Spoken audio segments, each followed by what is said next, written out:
Now I'm going to help you.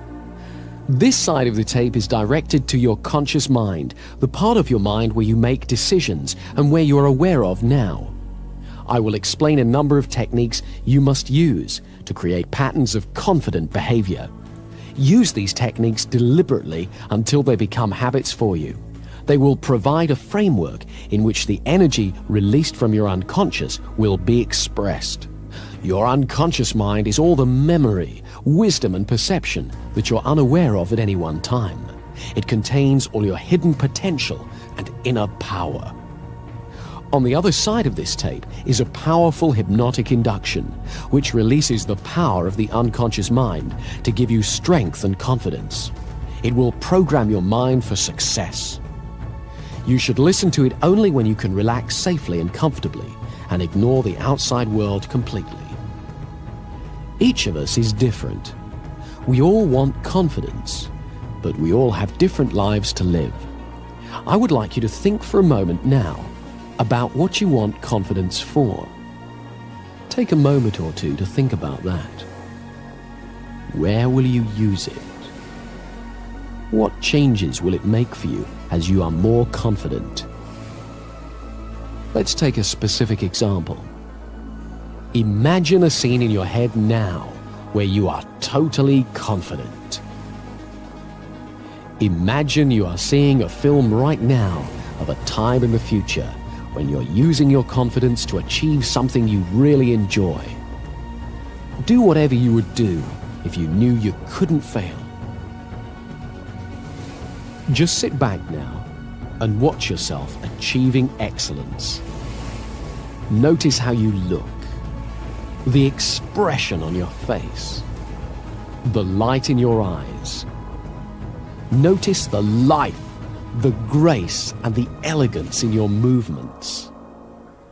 Let the camera of your mind move all around the scene and replay it as slowly or as fast as you wish, as many times as you wish, so that you become fully acquainted with every aspect of your presence during a moment of successful achievement. Notice how you're sitting or standing, your expression, and your movement that lets you know that this is a moment of great success. The concentration or happiness on your face, the grace, ease, or commitment of your movements, the sense of mastery. And pay attention here to the sensations in your body, and notice how your body responds to your imagination. Your body responds to all the pictures that are conjured up in your mind, deliberately or accidentally, in exactly the same way. Now, you are going to use this responsiveness. As you continue to visualize this time of confidence, and as you feel the pleasure and power of it, gently and precisely press together the finger and thumb of one hand. Doesn't matter which hand, just do it. Whenever you want confidence, whenever you need to be reminded of your powerful positive potential, repeat that exact same pressure with your finger and thumb, and recall this picture vividly and clearly to stimulate you to be fully in your own power and confidence again. By repeating this gesture every time you think of this image and feel these confident feelings, you are creating an association that will allow you to bring these feelings back whenever you want them. Don't underestimate the power of your mind here. Do this simple but powerful exercise and you'll find it gets easier and easier and more powerful every time. You see, the human mind works by association. When we've experienced two things together for a little while, one will automatically remind us of the other. This associational linking is very powerful. For example, I like traveling, so whenever I go to the airport, I feel that excitement, even if I'm just going to pick someone up. The rule is, repetition is the mother of success. So let's just repeat this mental visualization. Remind yourself of that picture of you being successful and confident. It doesn't matter if it's not very clear at first. Each time you do it, it'll improve. Home in on the part of it that makes you feel best. Magnify that part. Make it bigger, brighter, louder, bolder, brilliant, richer in your mind. Really feel it within you and around you. And when that confidence is at its peak, press your finger and thumb together again in exactly the same way as you did before. And say to yourself, I am confident. And then relax. You are making that finger and thumb pressure into a signal to your unconscious mind to call up that feeling of confidence and power within you. Practice this imagining for at least 3 weeks every day, and then whenever you feel challenged, you can repeat that exact same movement. Concentrate for a few moments and access your inner state of confidence. Do it 21 times in a row.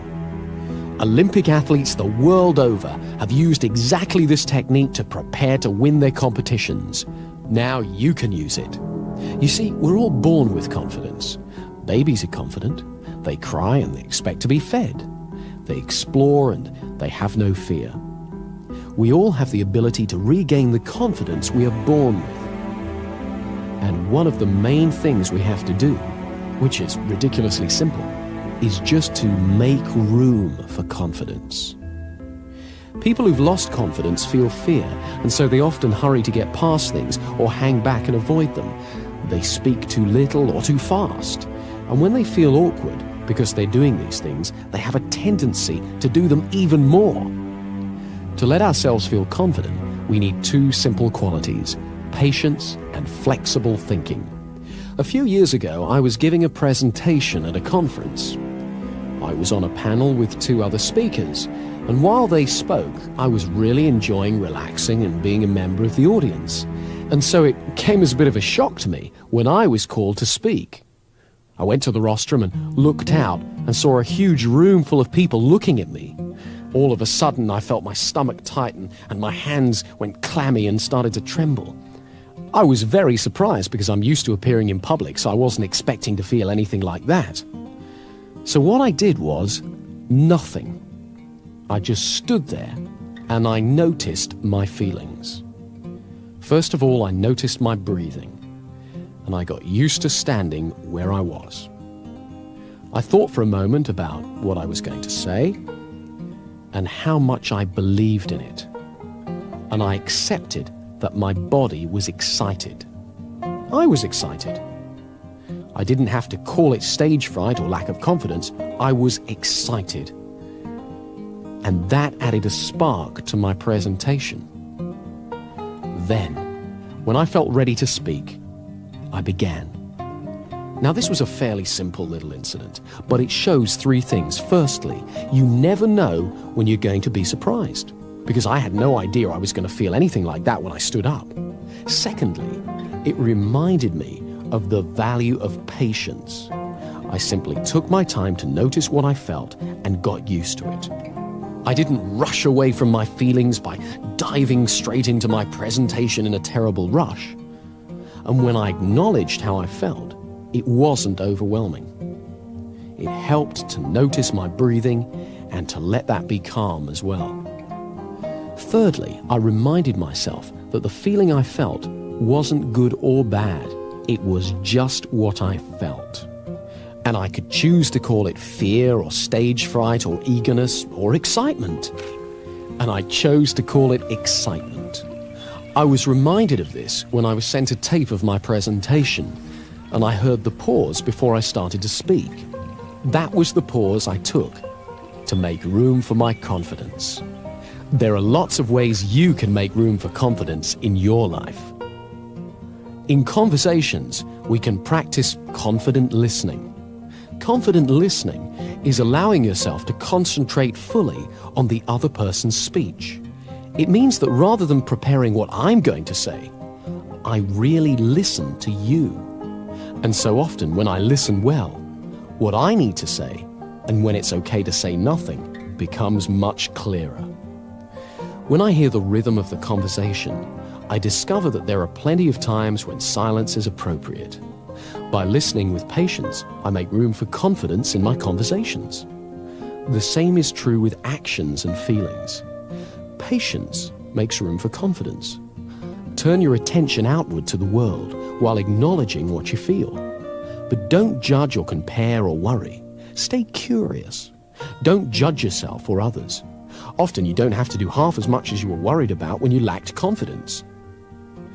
And when it's time to act, what you have to do is clear and simple. We all use habits a great deal in our life.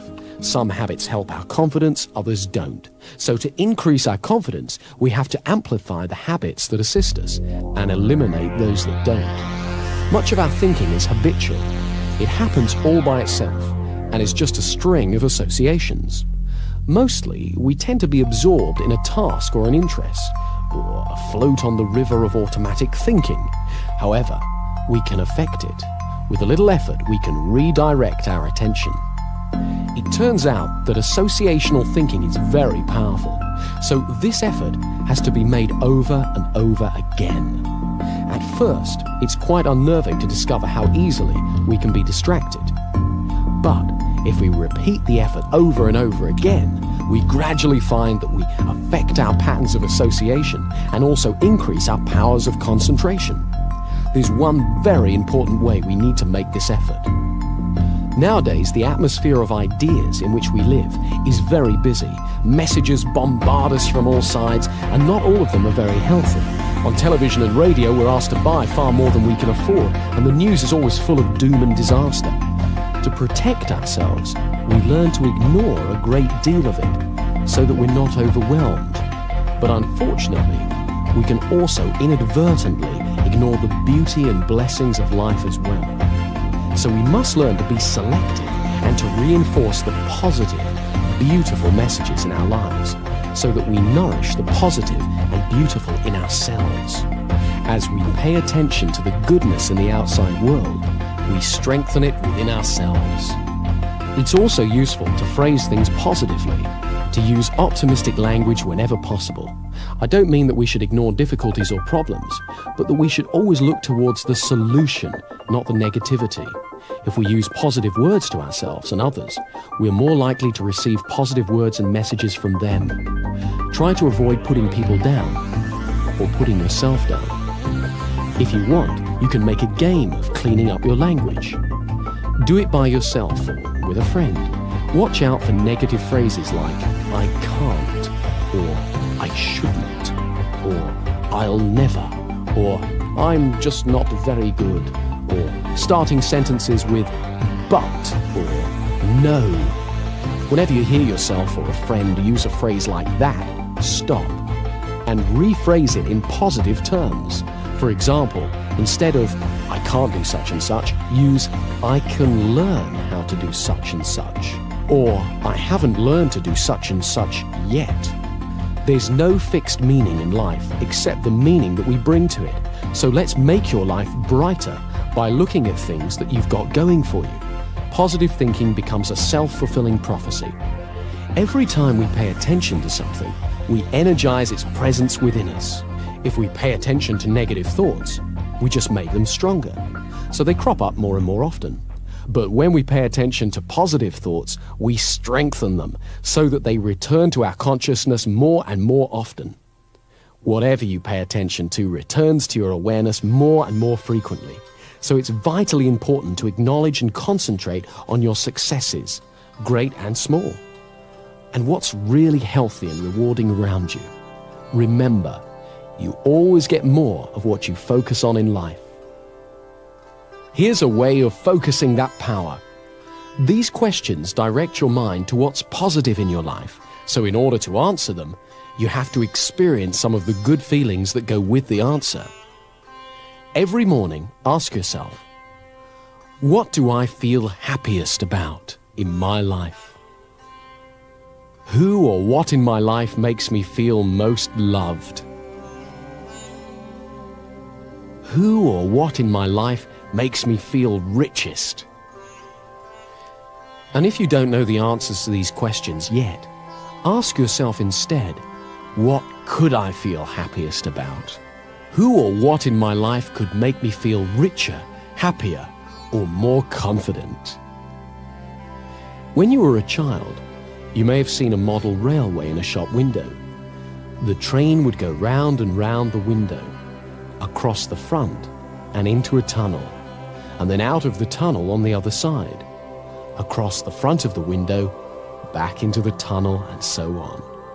The conscious mind is a bit like the window.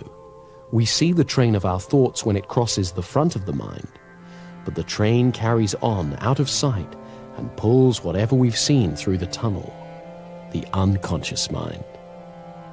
If we put positive thoughts onto that train when we see it, when it's in our conscious mind, it will automatically take them into the unconscious mind again and again. So whenever you think of yourself, think of your successful self, and the automatic, incessant train of our thoughts will take that positive picture of yourself to your unconscious, and slowly but surely, your fundamental view of yourself will improve, and it will become natural to think of yourself as successful, competent, and confident. Another part of making room for confidence in our life is accepting that there is risk. This may sound odd at first. After all, we often wish that we had so much confidence that we could avoid risk. But confidence isn't knowledge. If we know we can do something, we don't need confidence. We can just do it. We only have confidence if we are not entirely sure, not 100% sure of success, and yet we still have a go. That's the essence of confidence.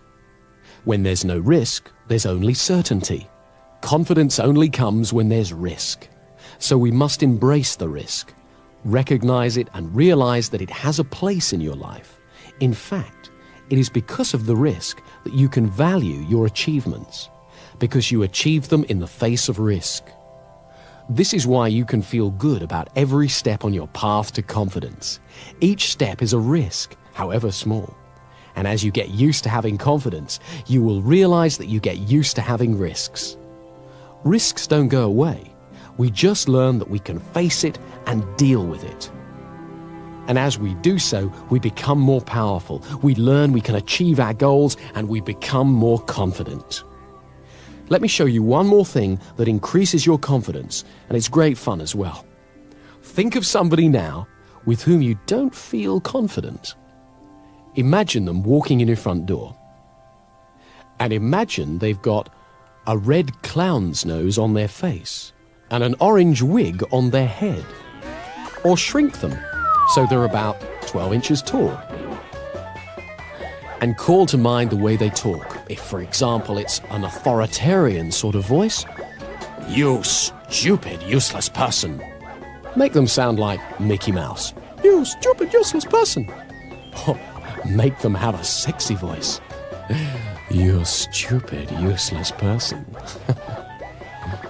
Really enjoy making them as ridiculous as you want and get used to this way of seeing them, even when you meet them face to face. You'll find it's great fun, and it really changes how you deal with them. It's very empowering and enjoyable to look forward to the success in our future, and the more we get used to it, the more it happens. I'd like you to close your eyes now and fantasize how things would be in an ideal world. Imagine your dreams have come true. You're doing exactly what you want to do. All around you, you can see exactly what you'd like to see. Everything you hear is perfect, and you enjoy what you feel. And as you do this, where in your body does it feel best of all? Locate the feeling and give it a color. Imagine that color glowing there within you. Now, begin to move that color all over your body and spread that fantastic feeling throughout you.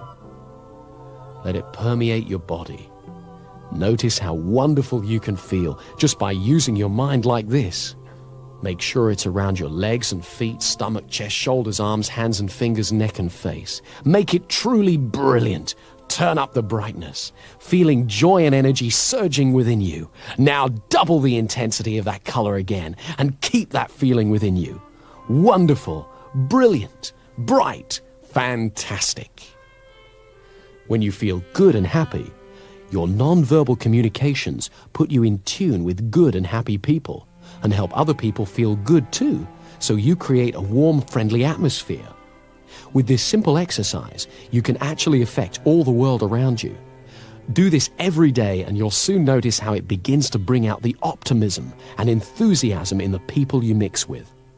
Remember, happiness and excitement are contagious. So you're going to direct your attention away from comparison with others, away from the barrage of advertising which plays upon fears and insecurities, and away from negative judgments, and steer it towards a positive appreciation of the world and people around you. This inner glow will help you do that. Finally, remember to walk tall. When you've finished using this tape, get up and hold your head up in a comfortable, relaxed position on your shoulders.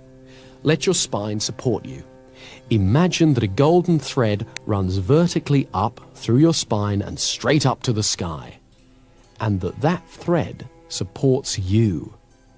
Let yourself relax, safely held by that thread.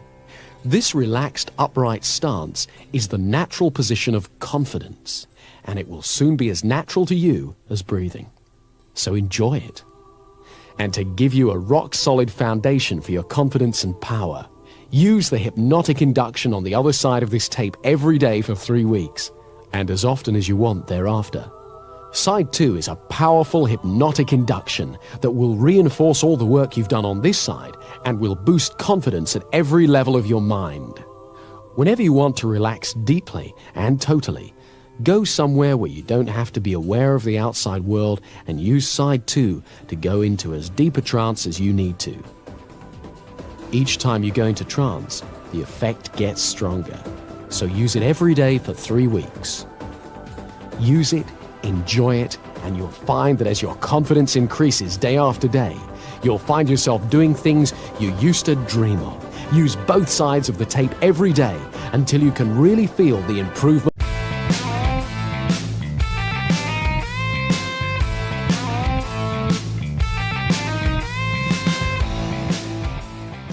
Johnny, in the previous episode, we had the pleasure of speaking with Sugar Ray Leonard. It was an awesome final episode to the month of October. Yeah, and I hope everyone enjoyed that. You know, there's going to be times where we're going to be offered to do some special things like that, and we want to take those opportunities and give them to you all. And I think it also lightens up what we have going on here to also bring in somebody who is so confident in certain fields that we get to hear their story and also get to play outside of our box that we've made for ourselves. And obviously motivating going into the half marathon, which we completed over the weekend. Yes. Wow, what an experience. Definitely had the pleasure of hearing Sugar Ray Leonard in one ear and this month's guest, upcoming David Goggins, in the other ear, yes, cheering us on, pushing us outside of our comfort zone. I know that both of them were in my ear at certain parts of that race, and I couldn't help but laugh. And what a great month we had, where we had got the opportunity to interview them both in the span of a week. 2 elite athletes, up to our own pushing ourselves physically. It just worked out so well. And I think the best part about it was having an opportunity now, moving into the month of November, to really focus on rebuilding confidence. As we've gone through the last few months, we've really focused on honing those social skills. This month, we're going to dive into the mindsets necessary to be successful in life. And a lot of us have found our confidence shaken for some reason. And in those moments where we have some self-doubt, we take on some criticism, and now our confidence is taking a hit. How do we rebuild that? And confidence is our bread and butter here at The Art of Charm. Building confidence and social skills is the main reason that thousands of people have joined us in our coaching program over the last 12 years. And at the same time, we're often confronted with huge misunderstandings and myths around confidence and how we build what that confidence is. Lastly, we want to start the month of November and the theme of rebuilding confidence by addressing 3 specific myths we hear all the time in our boot camps around confidence. And bear with us here, because this episode is laden with a lot of scientific studies. As you know, listening to us, we love understanding the science behind why we do what we do and how we can use that to our advantage to become more successful, both socially and in life in general. So you're going to hear some studies, cutting edge behavioral and social science that we're going to drop in this episode. So stay tuned, get your notepads out. We are excited to dive into rebuilding confidence. And I just want to preface that as well with the idea is if you're listening to this and you think, well, I haven't had anything happen to me lately where I need to rebuild my confidence. Let's not get too high on ourselves. Understand that it's coming, right? Those moments in life that you're going to get shaken up, they come for all of us, and there is plenty of loss in everyone's future, and you need to be able to withstand some of those beatings that you're going to take, that the damage that you're going to sustain, just by living. Period. Right? It doesn't going to come. So not only rebuilding confidence, but this is about how you're going to go about strengthening your confidence and getting ready for those moments that you will be shaken up. So this is for everybody. Absolutely. And I know that we, over the last decade plus, have gone through those moments, those gut checks, those, wow, I got my feet knocked out from under me. How am I going to get back up, dust myself off? And we use this exact science to rebuild our own confidence personally. So we're going to be sharing some of those stories as well. But we're going to jump right into the very first myth when it comes to confidence, and that's the idea of feeling confident first.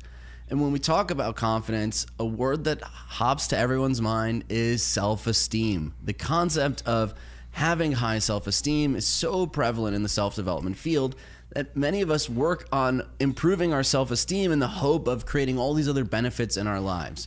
And we always see successful people as having high self-esteem. So immediately we're like, I need that. I just need to have more self-esteem and I can become successful. The idea here is if I build up my self-esteem, then I will naturally be successful. That is the first confidence myth we want to talk about today, because science does not back this up. No. And I know Johnny and I are both children of the self-esteem movement. Yes, we are. Johnny, you had some pep rallies around self-esteem in school. Absolutely. And I remember these fondly. And we have a guest next week, Stephen Hayes, who's going to dive into this in a very in-depth conversation. However, I do want to state that, yeah, we used to go to these pep rallies, and they were like every 2 months. And I remember specifically asking, why are we doing this? And I remember it being centered around self-esteem, and my teacher telling us how important it was for us to have high self-esteem. And, you know, in these studies, it shows that it has quite the opposite effect. And one of the other things is when you're being told this, and as a kid, you haven't been through much in life where that sort of gets shaken, right? You're growing. There's a lot ahead of you. So I think for the most part, a lot of children feel really good if they have a healthy home. They're excited. School can be fun. They have friends. They want to go play, and so they haven't had too much mess with them. So when you continue to be told that you need to have self-esteem, and that you're doing these pep rallies so that you can feel this way, you start to think, well, I feel good. My buddies feel good. Who are we going to these pep rallies for? Right. Who doesn't feel good? Who doesn't we feel got to good? pick on them. Yeah. So then you start to see other children who you think, well, that kid, he needs self-esteem. And because we're doing these types of activities for him and the likes of him, then he gets singled out. He gets targeted. And we all understand when it comes to bullying, the science has come back that it was never about having some abnormality that people can zero in on. It's that first you're socially left out or shy or behind the mark. So then whatever abnormalities that you do have, they become visible. They become visible. They become the primary focus of the bullying. Because the actuality of it is that all of us have some sort of abnormality that can be pointed out to be driven in. But the minute that a child becomes weakened or starts to separate, in the out group, then that abnormality becomes the target. And I think this is a classic case of science getting ahead of itself and realizing that correlation does not always equal causation. So this idea that successful people have high self-esteem, therefore we have to artificially inflate self-esteem, has led us down the wrong path. There's a very fascinating study done by Roy Baumeister and his team that was published back in 2003, and you'll find the link in our show notes. The study is titled, "Does High Self-Esteem Cause Better Performance, Interpersonal Success, Happiness, or Healthier Lifestyles?" Obviously big, lofty goals with inflating self-esteem. And in that study, the scientists came to the conclusion that they had not found any evidence to show that boosting self-esteem, for example, through therapeutic interventions or in school programs like Johnny's pep rallies, leads to any benefits and can actually be counterproductive. They further concluded our findings do not support the widespread efforts to boost self-esteem in the hope that it will by itself foster improved outcomes. Talk about a bombshell. Not only is it a bombshell, we have to understand that when you're in these environments growing up, this is all you know. So basically, this is, you know how you would have a tomato plant and you're going to tie it up to a stick so it grows straight? We've now just tied this up to a stick going sideways. And the longer we continue to nurture and water this plant, it's going to continue to go farther and farther sideways. That's what we have here. Yeah, it absolutely is. We had helicopter parents. Now we have lawnmower parents. We have participation trophies. No one can lose because no one wants to hit to their child's self-esteem. Yeah. In actuality, that is the problem. Self-esteem has to take a couple knocks, and you need to get emotional resiliency in order to survive in life. This is a long journey. So if we're just sitting here artificially inflating self-esteem, we lead to all sorts of entitlement, and obviously, as the science is showing, it's counterproductive. Let's dig a little deeper into the study, because they show that the efforts to boost self-esteem of pupils had no improvement on their academic performance. None whatsoever. You inflate self-esteem, that doesn't lead to good grades. Well, and once again, we talk about the how wrong it is, because now the child feels good that they don't need to get good grades. Well, I'm good. I have high self-esteem. The grades, that doesn't matter. And now we have, these very confident, dim-witted people. Overconfident idiots walking around. Here's another one. Job performance in adults seems sometimes to be related to self-esteem, but the direction of causality is actually not established, and it might be the other way around. Meaning, yes, when you start to perform well at work, your self-esteem gets a boost. It does not work the other way around. You get a self-esteem boost, and all of a sudden you start leaning in at work. And self-esteem has not been shown to predict the quality or duration of relationships. So artificially enhancing self-esteem, focusing on pumping up and boosting self-esteem has been counterproductive. And let's just tie this self-esteem movement into a narcissistic tech world that promotes you being super and awesome and badass, and your curated Instagram that shows how amazing you are, and now you have this self-inflated esteem to go along with it. I mean, holy cow, we have a country full of blowhards. Sadly, we've put our focus and energy on the wrong things. And here's the end. The end of the evidence shows that living a successful life leads to high self-esteem. Shocker. Yeah. Right? We don't need science to tell us that. It's pretty obvious from the results. The problem is we've been trying to draw too big of conclusions based on sheer high self-esteem, and it's led us astray. Now, don't get us wrong. The science clearly shows that high self-esteem is a good thing. We want to have it, but artificially inflating it and not building the emotional resiliency that life needs for us to succeed has worked against us. And something you said earlier, confidence, core confidence, and there's a process to that. And I also want to say that we're making fun of all this, and I want to make sure that everyone who's listening to this is clear that we are not saying that we're above this. We've been caught into this trap as well. In fact, it is because of the trap we've caught ourselves into. I'm asking questions of what happened. Right? I was on the right track. I was feeling really good. And then you get to this point and you're like, well, wait a minute. How come I cannot bring into my life all these things that I want with how I've been going about it. Well, because you've been going about it all wrong. And so you have to ask these questions, what is wrong? And then you start to find out that the story that you've been telling yourself, which we're going to get into in a bit, but also the procedures and how we went after those things were wrapped up in the self-esteem movement, which once again, it doesn't get us to where we need to go. Yeah, and everyone wants to celebrate the students with high self-esteem. I get it. I understand elevating them, but building resiliency, building emotional flexibility, that's where the magic truly happens. Because yes. I know for me, when I finally had my comeuppance in graduate school and I finally got challenged and I was not the head of the pack, I was not elevated and celebrated like I was through my undergrad and even my high school career, that was a shock to the system. Yeah. And I looked around and I didn't have the tools to handle it. You know, we get these letters all the time.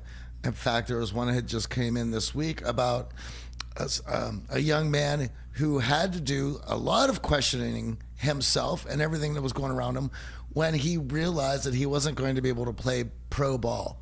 Imagine that one. Once again, your whole entire life, you have gotten value and have been celebrated, and you've gotten attention, approval, and acceptance for this one thing, and then that becomes your whole life, and now you can't pursue that any further. What are you going to do?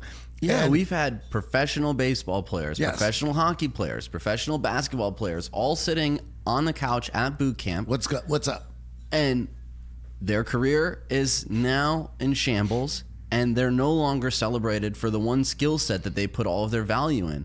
That's a tough place to be. Talk about taking a self-esteem hit. Listen, you were there, I was there, some of the guys on the couch were there, and this happens in everybody's life. We're just not the people who've been picked out. This happens to everybody. Now, what happens when you get into that point?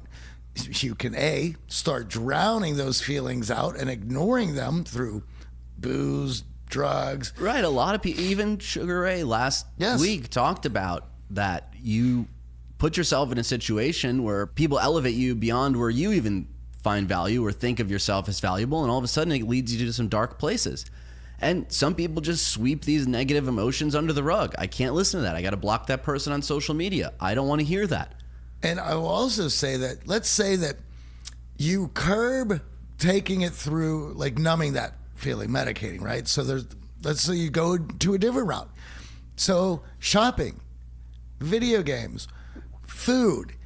There is so many ways. It will manifest itself in one way or another unless you decide to ask the right questions, get answers that you are uncomfortable with, and then lean into those answers, looking to rectify them.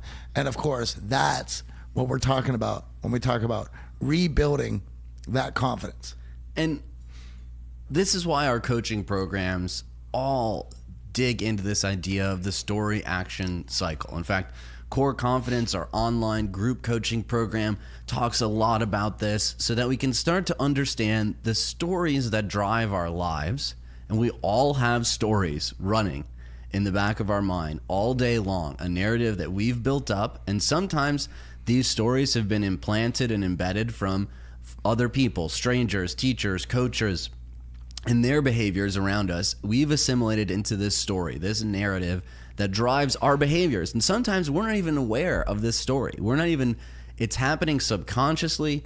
And thinking about it right now, how many of you even realize that there's a story driving your behaviors, leading you to listen to this podcast? So as we go through our day, in the background of our mind, it's going through this story.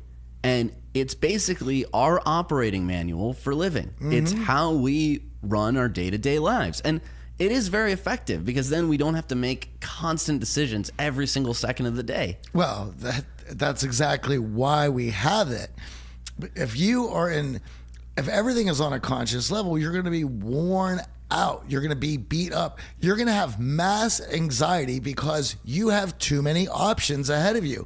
That's why the story gets built. The story gets built on patterns that you see, and you will even place those patterns where they don't belong in order for you to feel safe To move forward. and you can make decisions now subconsciously rather than consciously, because if you were making every decision of every moment of every day consciously, you would be a basket case. And this is why those people who tend to be super high on the intelligence bell curve tend to be neurotic. They tend to be a bit jumpy because they're aware of way too much. And of course, we know what that looks like to people who overanalyze things, don't we?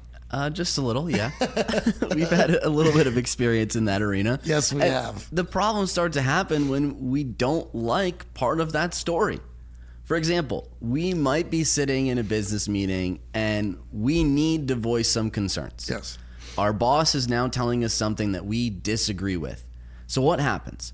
Our mind starts to go through that story that we've had. Well, when I sit in a business meeting, I never voice any concerns, so I need to just stay quiet. And that's what we do, because that's our story. It's very hard to break from this story. Now, here we have a big problem, because we can't just take that story, tear it up, and overwrite it. There's so much that comes into play, because not only do you have a story, the people closest to you have a story about you, right? Because they have to put patterns to your behaviors so that they can feel safe with you in their life. And they start to get a little jumpy when you're not following their story. Absolutely. In fact, they can get angry. And this is what makes change difficult, because not only do you have to change your own story and your thoughts about how you're going to proceed about things, but then you have to also realize that it comes into play. We see it all the time of, if I change my story, if I start behaving differently, well, then what's going to happen to the friends that I have? Well, and we've talked about this. Some will not be too thrilled about that. In fact, they're going to be a bit angry and they're going to ask a lot of questions. However, what you will find is you will separate the good friends that you have from the bad ones, because your real friends who see these changes will start asking questions about why you're doing that. And when they see that it's allowing you to be successful and, most importantly, happy in a positive manner, they will be there to encourage you. And also, they will look to change their own story. Right. Now, it is the story action cycle. Meaning the story is running, the operating system, the manual is running, and then we take actions based on that story. If we want to rewrite our story, we have to break this cycle through action. And I know this personally. For me, getting into running. Yep. For the very first time, Amy invited me to a Barry's boot camp class. It must have been 2+ years ago. It involved running on a treadmill and lifting weights. Lifting weights, not a problem. My story said, AJ, you like lifting weights. Lifting weights is good for you. It's healthy behavior. But my personal story also said, AJ, you hate running. Yeah. And I had a lot of baggage around running. Running was a punishment in football. Yeah. I was the slowest one I was the slowest one on the team, which often led to me getting ridiculed. Right, yeah. So running was not something I was fond of. It was not something that I had in my story as this is something that AJ does. This is something that AJ enjoys. So I had built up this personal narrative that I hate running. Now, Amy drags me to Barry's boot camp class and I hate running. Guess what? I hate Barry's boot camp because of the running. I did not mind the lifting of weights, but I was like, this sucks. I don't like this class. I'm forced to run. And oh, by the way, everyone else in class is probably ridiculing me, right? This is the narrative that's going on in the back of my mind. Yep. Now, I kept going to Barry's boot camp classes. I still disliked running, but I kept going. And slowly but surely, I saw my speeds tick up on the treadmill. I felt better and better after class. And then I just said to myself, well, what would be a challenge for someone who doesn't like running? What would be something that you're like, wow, I can't believe you did that. You said you hate running. And half marathon popped into my mind. We dedicated time. We set goals. 1:45 for me, 2 hours for Johnny. Yep. We hit it hard in the training. I hated running during the training.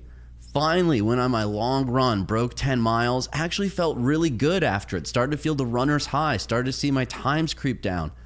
all of a sudden, through all of those actions, the training, the long runs, the enjoyment that was associated with it, I started to change my own narrative. I actually enjoy running. I no longer hate running. I was able to break that cycle by taking a different action. So it's the story action cycle. A lot of us are unaware of the story. Now we've probably raised awareness around the story for you. We have to start thinking about ways that we can break that story action cycle by changing our actions first. Well, it always starts there because that's the one thing that you can bring to a conscious level. And if you can get some wins there, then you can go back and start to change the internal of that story. And I want to give large props to our trainer and who coached us through this, Chris Tywalker, because if it was, we were definitely, we fought him a lot. Absolutely. And he had us mentally, emotionally, and physically prepared for that marathon. And though I was getting worked up leading up to it, I just knew that 2 hours that morning was running, and it was going to be painful, and there was going to be a lot of self-talk and challenging ourselves, and I was ready for it, and I know you were ready for it. And though there was still some apprehension going into it, which we're going to talk about, but we were prepared for how we were going to deal with any of those questions that came up while we were doing that. And 159 for Johnny, 144 for me. We both beat our goals going into it. I want to say I also had a piss break at mile 6, so I could say there's a couple more Yeah, minutes. all right. Could have shaved a little more time off there. Yeah. We'll give you credit on that. Yeah. When we take action, we start to rewrite that story. It's not the other way around, which is what this entire myth was about, right? It's not, I need to feel confident first, and then I'll start acting confidently. No, we need to start acting more confidently to start building that confidence, to start changing that story. I need to start running. I need to start logging some miles before I can start to truly say, hey, I don't hate running. You know, and I think this is where people start to get a little bit nervous because people who are self-aware don't like imposter syndrome. We hear this question a lot, and I know that we'll be talking about it more in future episodes. And when you have to start acting outside the story that you've already written for yourself, it is going to feel weird. And we talk about this. It's B over A. We've already have a program pathways that are built up, which we call decision A, right? It's what we've always done. Right. It's wired in our mind. That pathway has been firing for years. It is this story that we're talking about. That's the story. And now all of a sudden, we realize that story is no longer able to get us to where we need to go. We've come to that realization. So that means the story needs to be rewritten. So therefore, I must choose path B, which goes against the story. And now, though I feel awkward, it is new. I'm acting at a conscious level because I have to bring it to a conscious level to make it that decision. And because this is all new and there's apprehension and I've never done it before, it might not go well. In fact, it's going to be quite a mess. Yeah, it's going to be painful. I might still hate running. It's going to suck on the treadmill. But that's okay because we're going to act first. And if you are able to celebrate the little small wins that say that choosing path B is better than path A, we're going to shake it up. If we can see a few wins, then all of a sudden we can lean into I'm doing the right thing. I've made the right decision. And those small wins allow you to know that you're moving in the right direction, that all of a sudden, slowly, the story catches up now with the actions. Yeah, and listen, there were a number of moments when we started training for the half marathon. My first long run, 6 miles, the longest I'd ever run, timing myself. You were excited that day. I was excited, nervous, and then I got my time and I was like, oh my God, 9 minutes a mile. How am I going to finish this half marathon? I thought 6 was the longest that I could possibly run. I felt awful. I go on social media. I'm seeing everyone else's half marathon times and their splits. And I'm like, I'm not as fast as them. What am I doing? Why am I doing this? All of those things crept in. But slowly but surely, the time started creeping down. The runs started getting longer. You started to feel a little bit better. You started to feel like, oh, okay, I'm seeing some improvement. Now, I certainly wasn't running 145 that next run, but that's the whole point. You start changing actions, and slowly but surely you rewrite that story, sentence by sentence, paragraph by paragraph. I think that is the most beautiful way that has ever been articulated. How about letter by letter, word by word, sentence by sentence, paragraph by paragraph? That's beautifully put, and that's how that works. That's how that story is getting together. And guess what? Over time, we start posting our times online. We start hearing from other people. Wow, you guys are running it. You guys are doing it. And they helped change our narrative, sentence by sentence, paragraph by paragraph.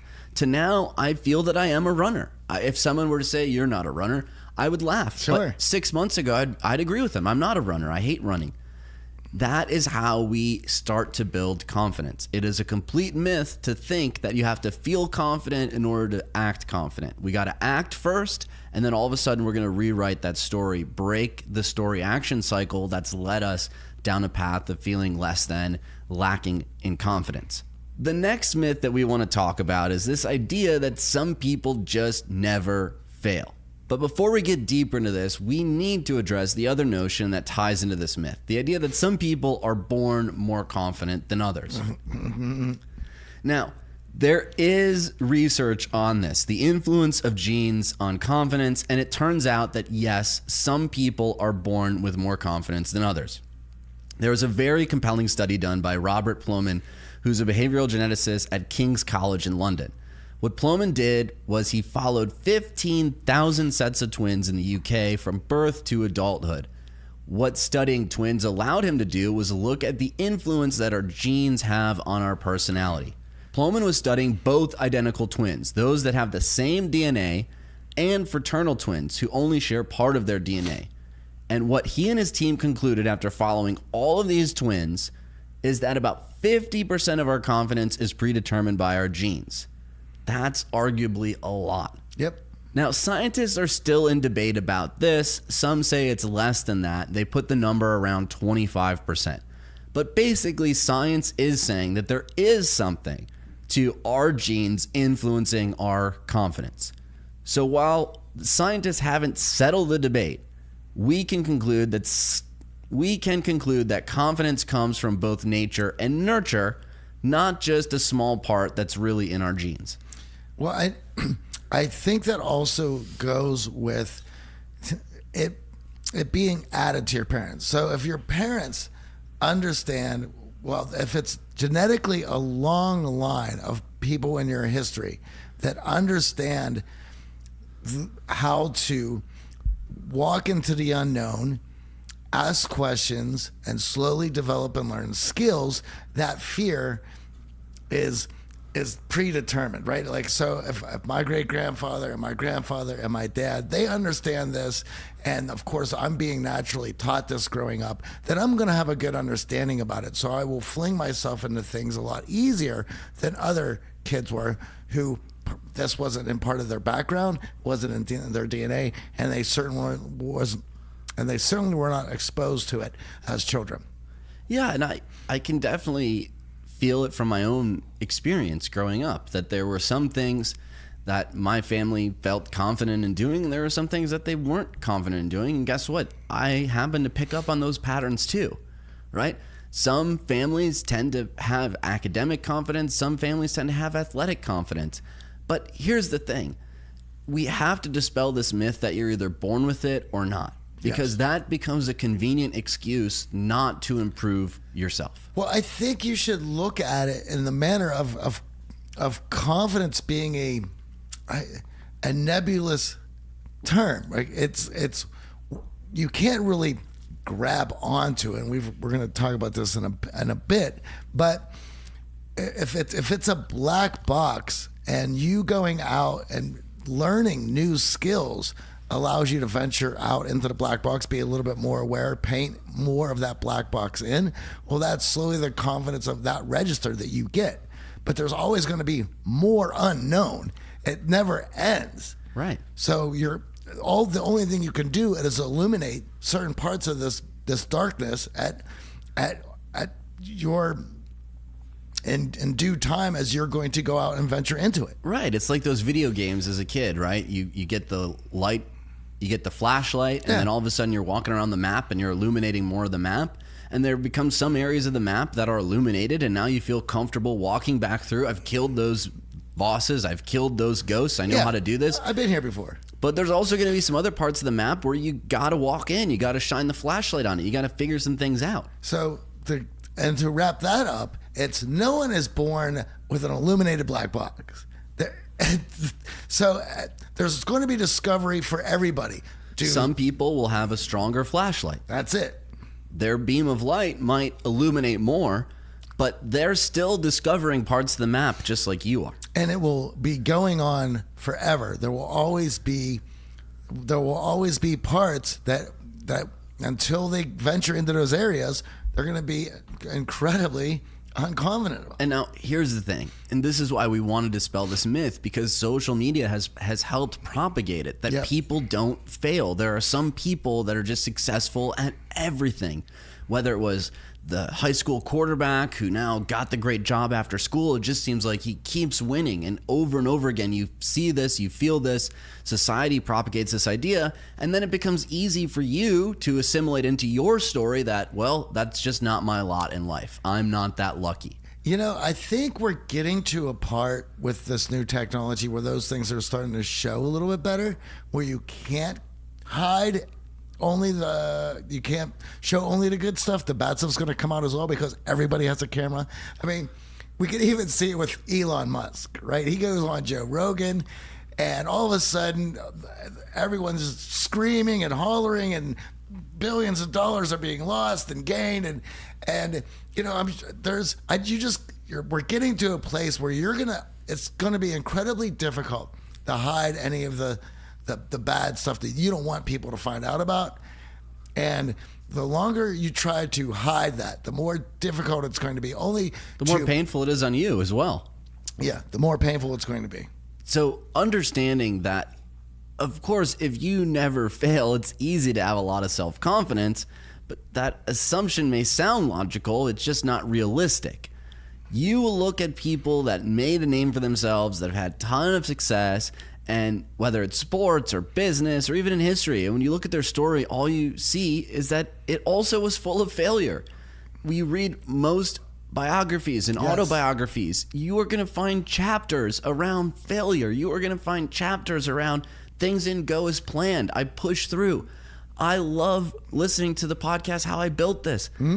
They share countless stories of failure along their journey. That's what to every perfectionist I meet who has trouble in moving forward, I go, name your favorite artist. Now Google that and write sucks next to their name.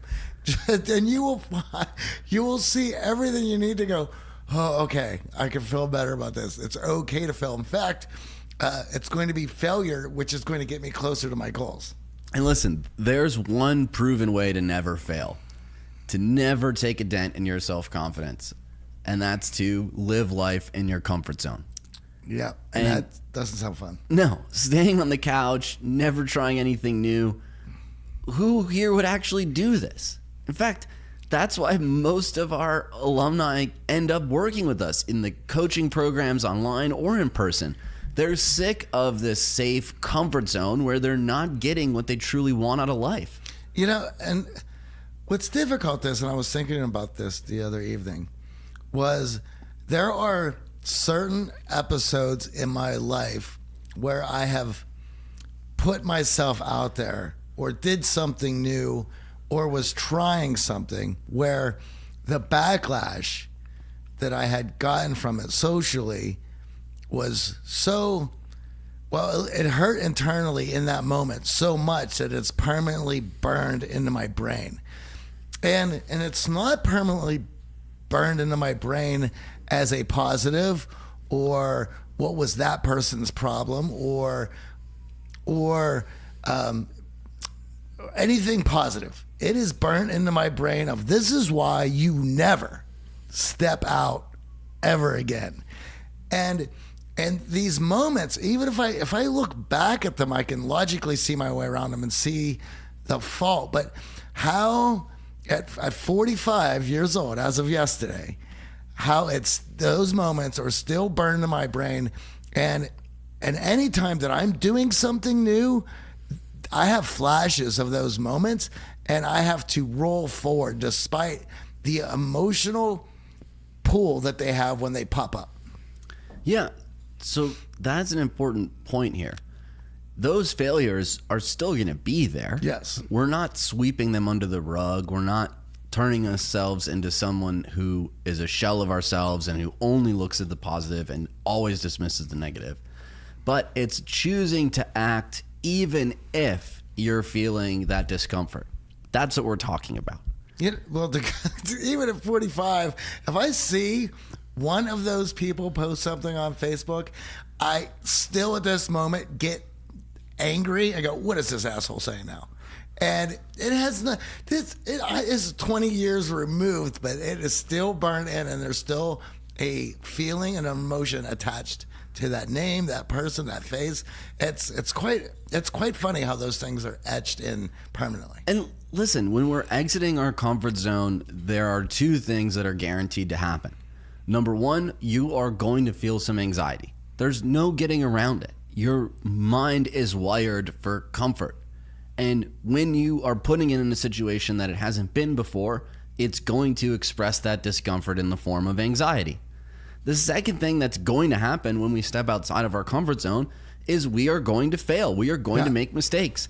We did not hit every training run that Chris had outlined for us. No, in fact, there was some days where I was so beat up that having to go through that training that day, realizing how that I wasn't making it, put me in a place of feeling bad. But also, here's the moment where I'm going to persevere. I'm going to reach a new place. This is where the development happens. And in all this, as much as I want to quit or I'm upset in this moment, to persevere and only blast through that a week or two later, that is the biggest win. You want to talk about strengthening core confidence. There it is in that moment, to persevere and get the win on the other side, where failure was just happened. And here's the thing.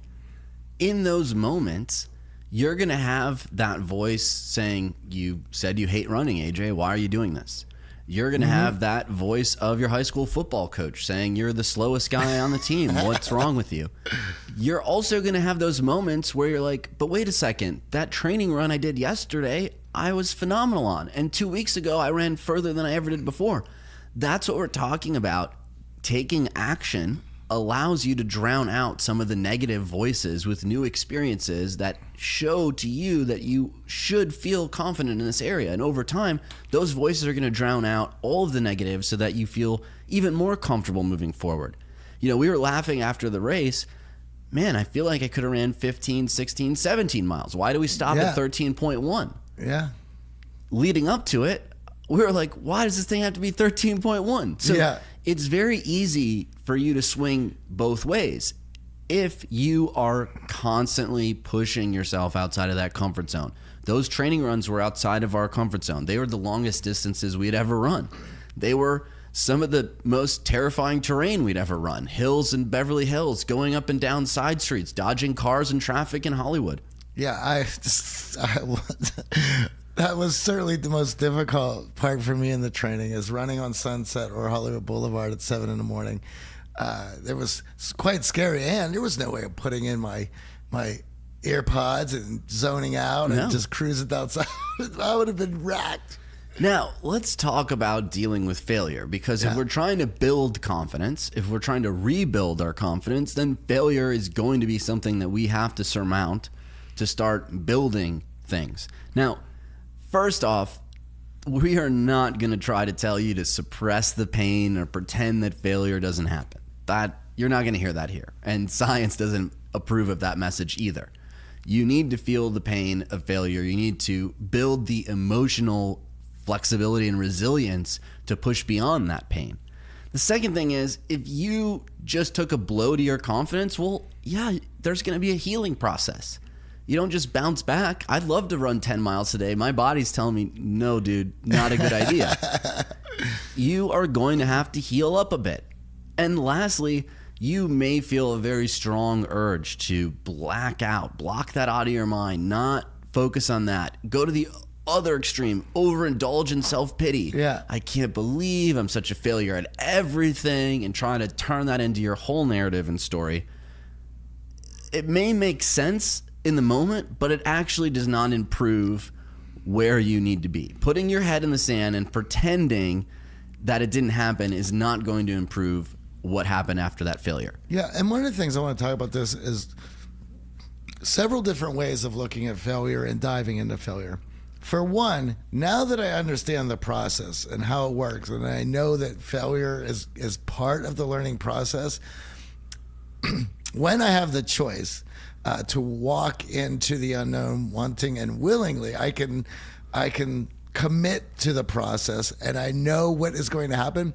And so by committing to the process, I open myself up with a good sense of humor of how this is going to go, so I can laugh in the procedure and enjoy it for what it is, because there's some of the best laughs, some of the best moments, the best inside jokes that you're going to build with your accountability buddy in these moments. And we have many from this training. The other thing is, when you have a healthy outlook about it and you understand how it works, then you can partake in overreaching, which is a difficult thing. You don't want to, if you don't understand how this works, overreaching and coming up short can destroy you, can work in the opposite way. However, if you understand how the failure works, how the learning process works, you can subscribe to overreaching, because to push yourself in the farther than you ever been before, knowing that coming up short very well may happen, but it pushes you farther than you would ever have been in. And the only time that I would suggest overreaching is when you fully understand how the learning process works and you're able to do that in a healthy manner. In fact, a lot of people, Bill Gates is one who supports overreaching. In fact, this is a guy who was selling software that he didn't even have, because he loved that idea of going for something so extreme. But you have to have a healthy attitude about it in order for that to work. Yeah, and this idea of either, oh my God, have a great sense of self-pity, or completely dismiss the failure, that is your brain trying to protect you from the pain, but it actually doesn't serve you. Oh. So throwing a self-pity party or pretending failure didn't happen is not a healthy way to learn that growth and learning process that Johnny was talking about in overreaching. Now, here's the other side of this, right? If our brain tells us that we're going to fail and embarrass ourselves, and then we do it, it's going to hone in on that. I told you this would happen. Yep. Don't ever do that again. So this is not how growth happens. And it's not how healing happens either. In order to be able to grow, we need to learn from the failure. And to do that, we first need to process the failure. And in order to heal, we need to accept the blow to the ego and then accept the feeling and move on. And here's some simple ways that we can do this. Now, number one, we're big proponents of journaling. And even in this race training, we used an app called Strava, which was journaling. Yeah. It was tracking our results, Yeah. where we ran, what our splits were. And over time, it started showing us, hey, AJ, on that 6-mile run, you ran this 1-mile clip the fastest ever. Hey, AJ, you ran this 1.5-mile turn the second fastest ever. Oh, this was your slowest time on an uphill. In that journaling process, even in those days that, I felt, man, my times weren't where I wanted them to be, I could look back and go, well, holy cow, that first time I ran, that was a 9-minute mile. Yeah. So journaling allows you to, one, effectively process all of those thoughts and feelings and emotions that are inevitably going to come out of failure. And I think, to go along with that, when you opened up Strava and it showed your splits, did it say failed? No. It gave you numbers. It gave you data points. It didn't say failure. And you make with those numbers what you want to make with them. And we've said this many times. We don't use that term failure in class. In fact, we don't use it as people because we understand how bad that is. Now, there are times where we come up short, and the only question then is, well, why did that happen, and what are we going to do? What did we learn, and what are we going to do next time? Failure is out of the equation. It just doesn't exist. And people want to talk about social constructs. Well, that is the biggest one that you could put together. It's right there. I got a funny story. When we first moved to LA, we were trying to drum up business here in LA. We had strong following in New York. And at the time, we thought it was a genius marketing idea. We were going to put ads over urinals in local bars to try to get people to come check out our free course on how to talk to people. And talk about one I'd like to forget. Yeah, those ads failed miserably. But we learned, over urinal advertising, probably not the best place to find leads for our business. Yeah. Now, failure, if we looked at it solely as failure, well, a lot of us would be like, oh, gotta quit, gotta pack up the business, stop the podcast, give up. You, over time, start to realize that you're learning even when you're failing. And when you can change the lens on those actions and look for, well, what did I learn so that I don't repeat the failure? Now you're actually growing. As Johnny said, right? When we're growing that tomato plant, if we have the stick pointing straight up to the sun and we can guide it through, hey, what's the lesson here? What's the lesson? Stay on course. Well, it's going to grow and it's going to flower and it's going to give us great tomatoes. Yep. But if our stick is shooting out sideways, not getting any closer to the sunlight, well, you're going to have a pretty crummy harvest of tomatoes. Yeah, and it's only going to continue going that way. And the other thing about the over the urinal advertising. Now, I'm sure that there are many people listening to this who their immediate thoughts of hearing that went, well, I could have told you guys that. Yeah, and plenty of people have told us other things over the years about how to run the business. But here's the thing. If you don't do it, you just don't know for sure. That is now X'd out. But if you get into that mode where, well, I could have told you that, well, then that sort of, that will pop up, that phrase in a lot of things if you've leaned into it. And all of a sudden, that becomes your mantra. Well, I could have told you that. That's in the back of your head. Well, it was right this time, so it's got to be right this time.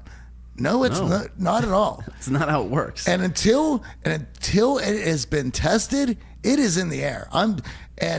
This is why every thought and idea is up for scrutiny. I'm sorry, and it doesn't matter who said it, unless they've given you the data and say, well, listen, I've already done that. This is why I could have told you that.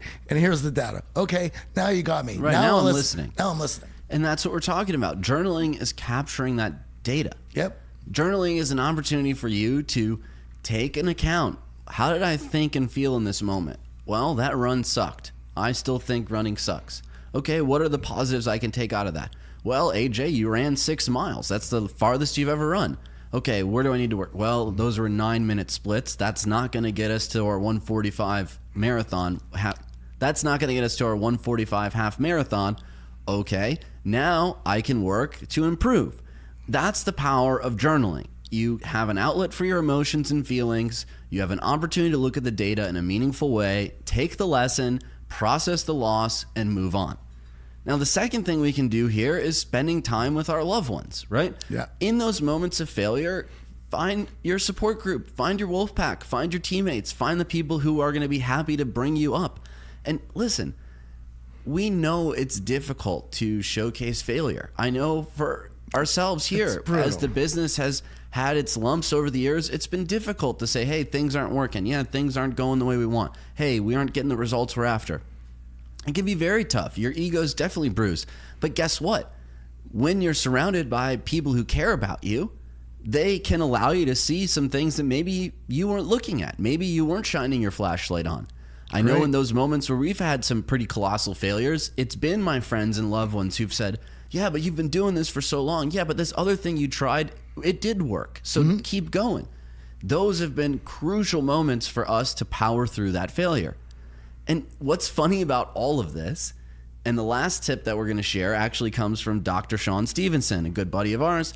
Ask yourself this: what's so funny about this?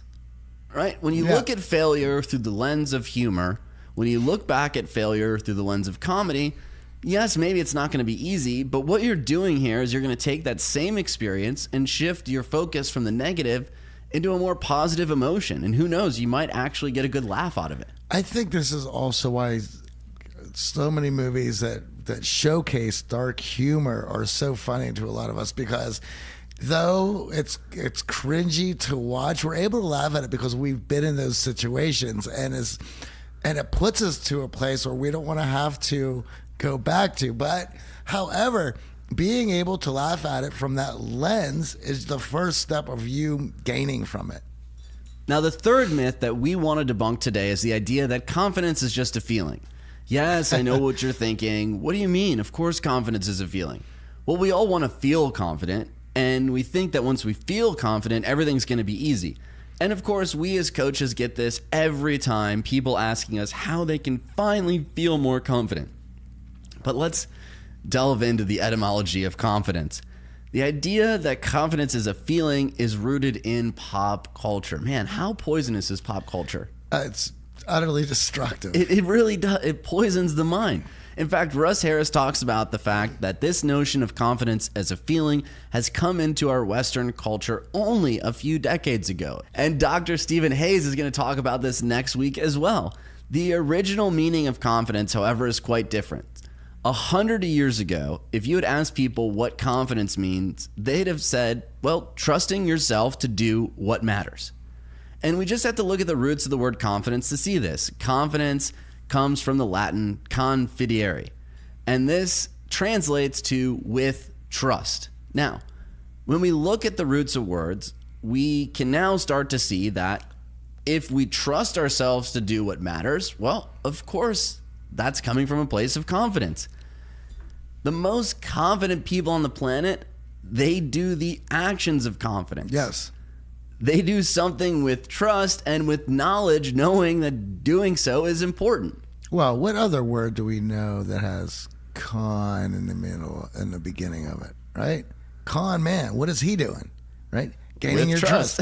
With trust. He's getting your trust to take action. Yep. Now, we are guilty of this too. We always talk about feeling more confident just because this is how the word has been used in our culture. But we certainly believe that it's important to make this distinction. In reality, confidence is nothing more and nothing less than taking action and doing what matters. I know that in our core confidence group, our video-based group coaching program, the first exercise that our coach Michael does with the group is to ask the question, what would you do if you had unlimited confidence? And that's a wonderful question. I mean, what would you do? Think about that for a minute. Sure. Would you run a marathon? Would you jump out of a plane? Would you approach that attractive person? Would you run into the networking event and run the room? What would you do if you had unlimited confidence? And what comes of this, of course, is a long list of things like we just talked about. We can go to the party, we could talk to more people, we can go outside, we can have more deep connections with people, we can take on new challenges, mental, physical. If we are confident, we need to act with trust. Act with trust. Trust in yourselves and take action. And that is where I love the skyscraper analogy that you have, Johnny. Yeah, I've talked about this before, and we discuss it in class. And this is where the difference is. So we talk about how you shouldn't view it as a feeling, and that's the way pop culture has us viewing it. Great, fine. Then how should I view it? Well, this is it, right? So we talk about confidence as if it's a structure, because we talk about building confidence. Let's do what we can to maintain our confidence. Let's go out and put it together. And so we're going to talk about it as if it's a structure. So if we're going to talk about it as if it's a structure, then we should view it as a structure. Now, anything that we build takes time. And we're going to use the Twin Towers here. This is a nice visceral visual. So how long did it take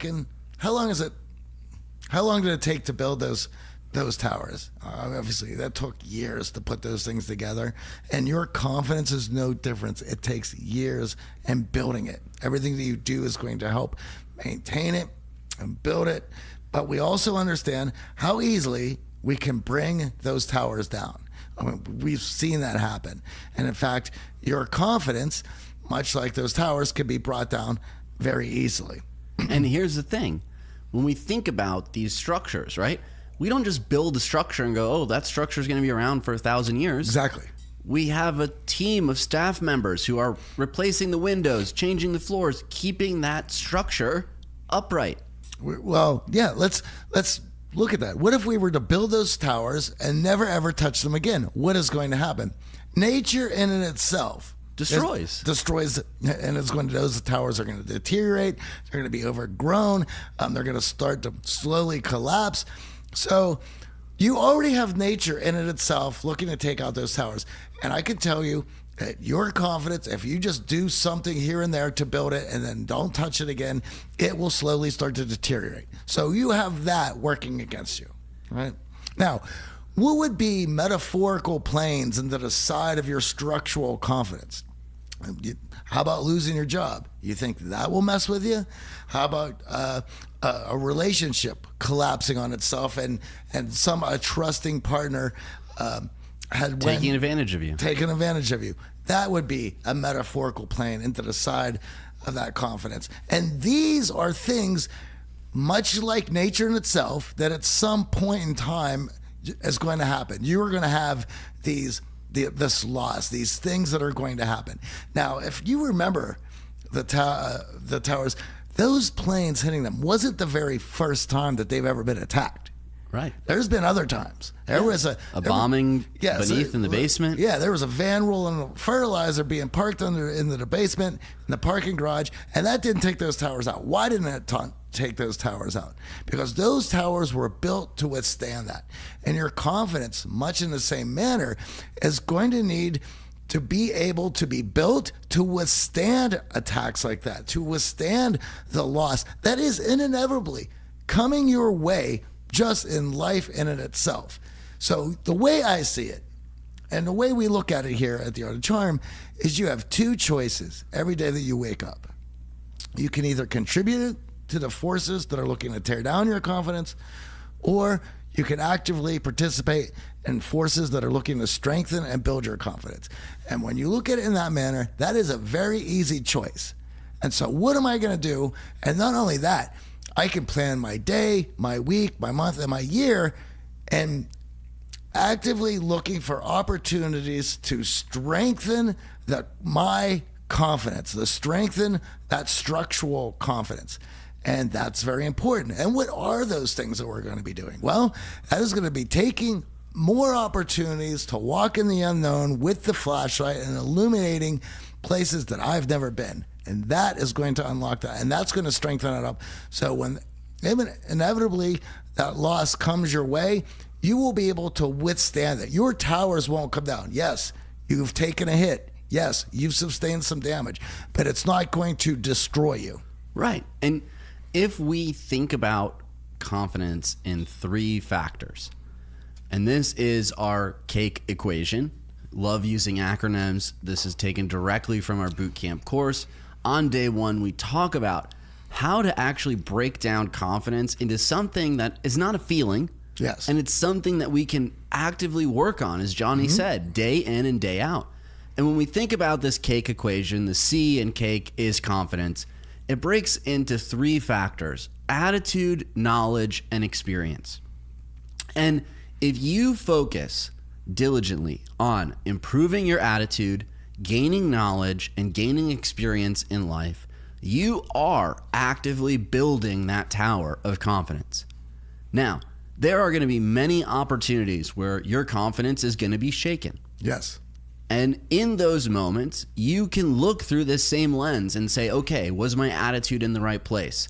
Did I have enough knowledge going in? Or maybe I needed some more experience. And in all of those situations, whether it was a physical challenge, a mental challenge, an emotional challenge, I've come back to the same three factors. Was my mindset right? Did I have enough knowledge? Did I have enough experience? And when it comes to building confidence on race day, last weekend, why did we feel so confident? Well, number one, because our coach, Chris, focused on having the right attitude. Yes. Focusing on the right things, realizing that if we got in 10, 11 miles in distance, we could get to a place of 13.1. It's possible. The second thing is the knowledge of what to do on race day, right? This is the stuff you guys can expect. This is what is going to happen. This is how to prepare yourself. Well, and 2 weeks prior, we even went on a 5-mile race just to get a taste of what it was going to be, the energy and what was going on, so that we would be able to pace ourselves and not get wrapped up in what was going on. Because let's be honest, the training runs, you're on your own. Yep. You're not in a crowd. You're not competing with other people, jockeying, trying to catch someone else. You're running on your own. And lastly, that experience. All those miles logged leading up to race day, well, those three things came in to factor in our confidence on Sunday. On Sunday morning, I knew, based on my training, my knowledge of the course, and my attitude going in, that I was going to have a successful race. You know, for myself, on the 5-mile race, I got swept up in getting ahead, getting away from people. I had a bunch of adrenaline going. I forgot my watch, so I wasn't able to put Strava on, and realized how easy it was for me to get influenced and manipulated to race ahead, only to get caught up in my first mile being at 7:20, and at that moment realizing I can't keep this up, not at 40 years old. And of course, I was winded. And granted, yeah, I was able to do the 5 mile. We were well prepared for that. But that allowed me to know that on race day, in those corrals, amongst all of those people who were amped up and fired up, that I was how I was gonna go about it. I had a strategy, and it was won over from those 2 weeks earlier. Now, when you think about confidence with trust, it starts with your attitude.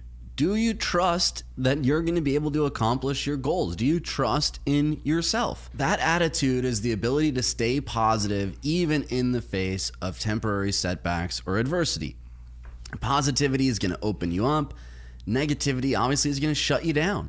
You know, it was funny. I was just doing a Facebook Live on the family page leading up to the race, and there was a few people that were going to be there cheering us on, and I let them in to know that in moments where I was questioning myself and I was having difficulty, and when you're doing something like that, it's going to be there. That in those moments, I was going to start smiling as best and as loud and proud as I possibly could. And if you saw me smiling in those moments, you know that I'm having an internal dialogue and I'm trying to have some fun with it.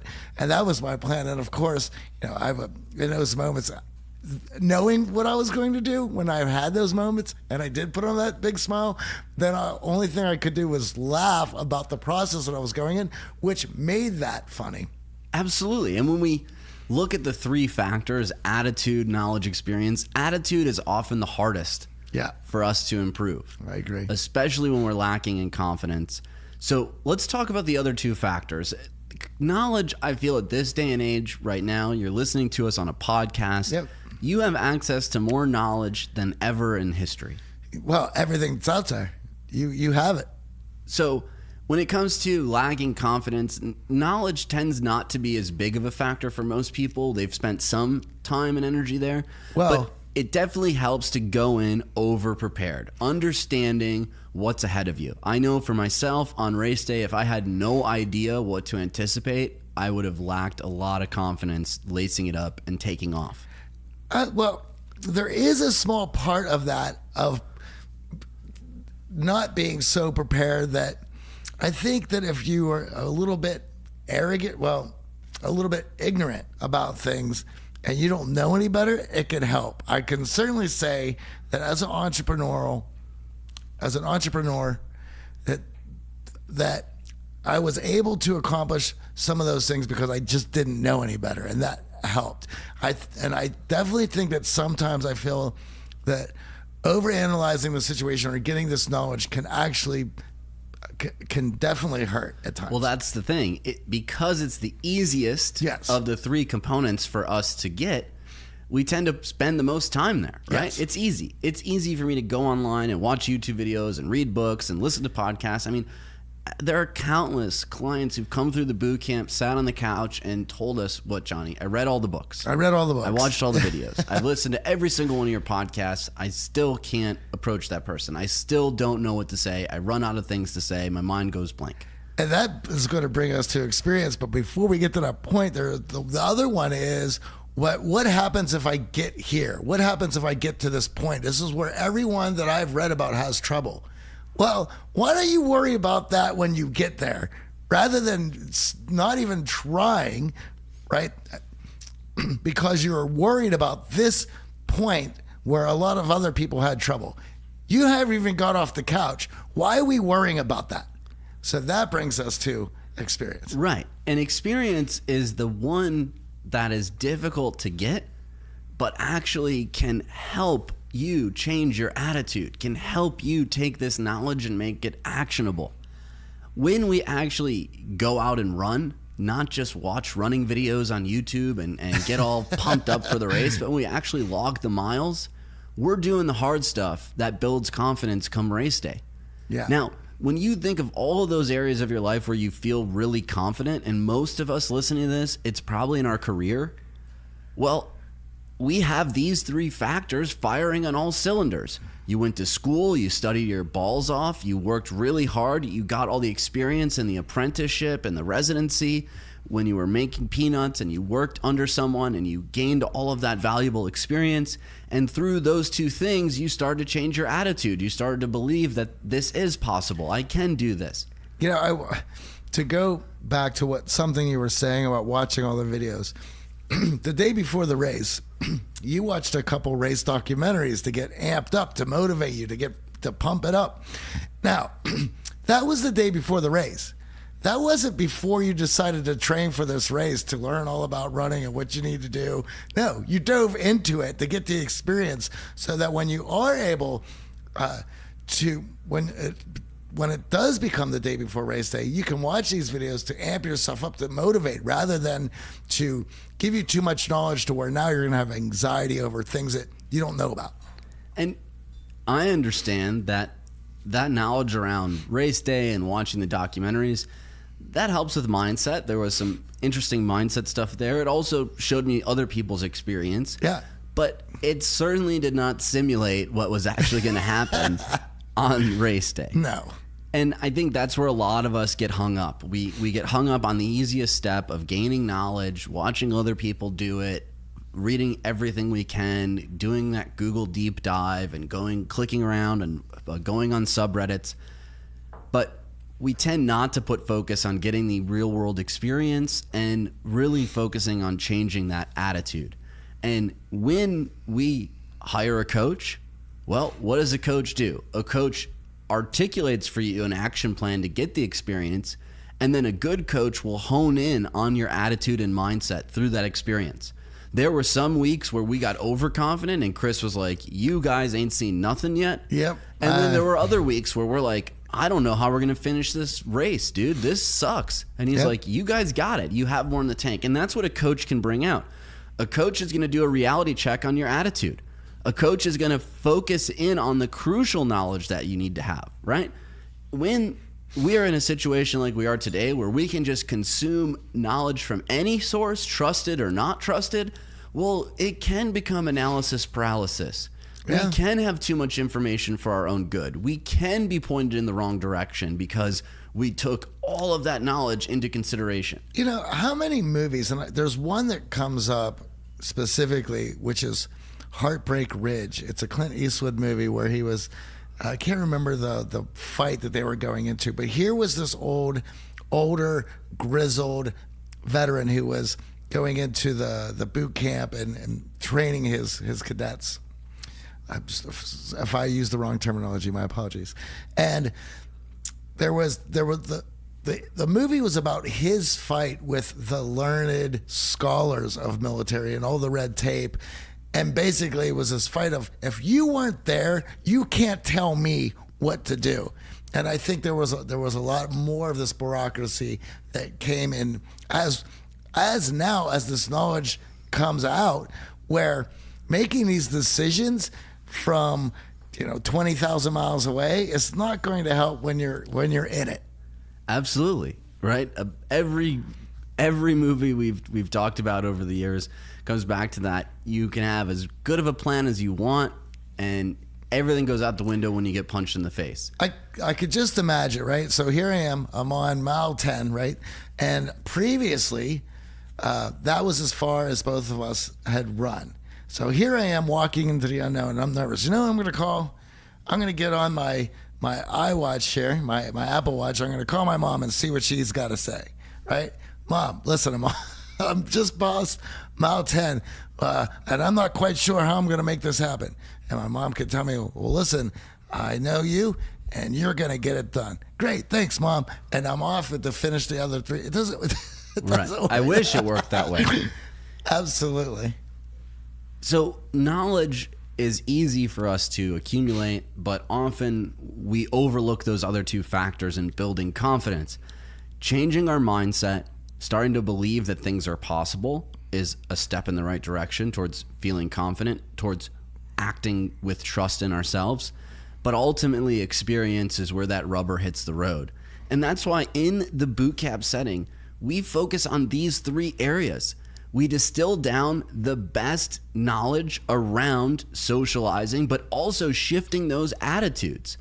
And we focus on experience. Everything in the boot camp is experiential. It's immersive, so that you're not just passively taking notes from me and Johnny. You could do that listening to the show. Yes. We take you out in Los Angeles to get the experience to build that confidence. Now, when we think about confidence in this manner, it actually becomes something that we can have a plan to build. We can have a plan to work towards, right? It's not some fleeting emotion. Oh, I wish I felt more confident. Oh, I'm going to think my way into acting. It doesn't work that way. Absolutely. And upon listening to this, you should feel, it shows that you have 2 choices here, right? Am I going to get up tomorrow and start actively working on these things? Or am I going to watch another video about things I'd like to do? And next week, we're going to have Dr. Stephen Hayes on, one of the founding fathers of acceptance commitment therapy. ACT. Which is all about building this self-confidence that we're all chasing. And it's going to be really fun to have a great conversation because we've built a lot of the boot camp principles around ACT and its ability to not only change your mindset, but change your life. And when we talk about building confidence, that does change your life. When you can start trusting in yourself to take those actions, living outside of your comfort zone, well, that's where life truly happens. I never 6 months ago would have imagined I would have completed 13.1 miles with my best friend Johnny and my girlfriend Amy. We crushed our time. We had a great time doing it. And now we're ready for that next challenge. The next one. We've already been kicking around some ideas, and we haven't inked anything yet, but I think within a week here or 2, we'll figure that out. But we got some good ones up there. We would love to hear from you. Yeah. What would you do if you had unlimited confidence, and what's stopping you from taking those actions? Let us know. We're always excited to hear from you all. You can email us at questions@theartofcharm.com. We're going to be taking your questions on building confidence this entire month, or through social media on Facebook, Instagram, or Twitter at The Art of Charm, or you can always send us a voice message and we might just play it on a future episode. Also, do us a favor and write us a review in iTunes or your favorite podcast app. It would mean the world to us. In conclusion, these were 3 myths about confidence that we wanted to debunk today to help you start rebuilding your confidence. Number 1, artificially boosting your self-esteem in order to become more successful in life is not supported by science. Instead, do it the other way around. You need to start taking action. If you do that consistently, then you will rewrite that story that you've been telling yourself about who you are. Yes, confidence is to a certain degree genetic, but no matter how confident or successful someone is, there's just no way to go through life without failing. And that's a good thing because it allows us to grow. And lastly, the myth that confidence is just a feeling. This is something that Western culture has been pushing for the last few decades, but instead, it's a quality of action that you bring into everything you do. It's the idea of trusting yourself to do what really matters, and in the end, that's all that counts.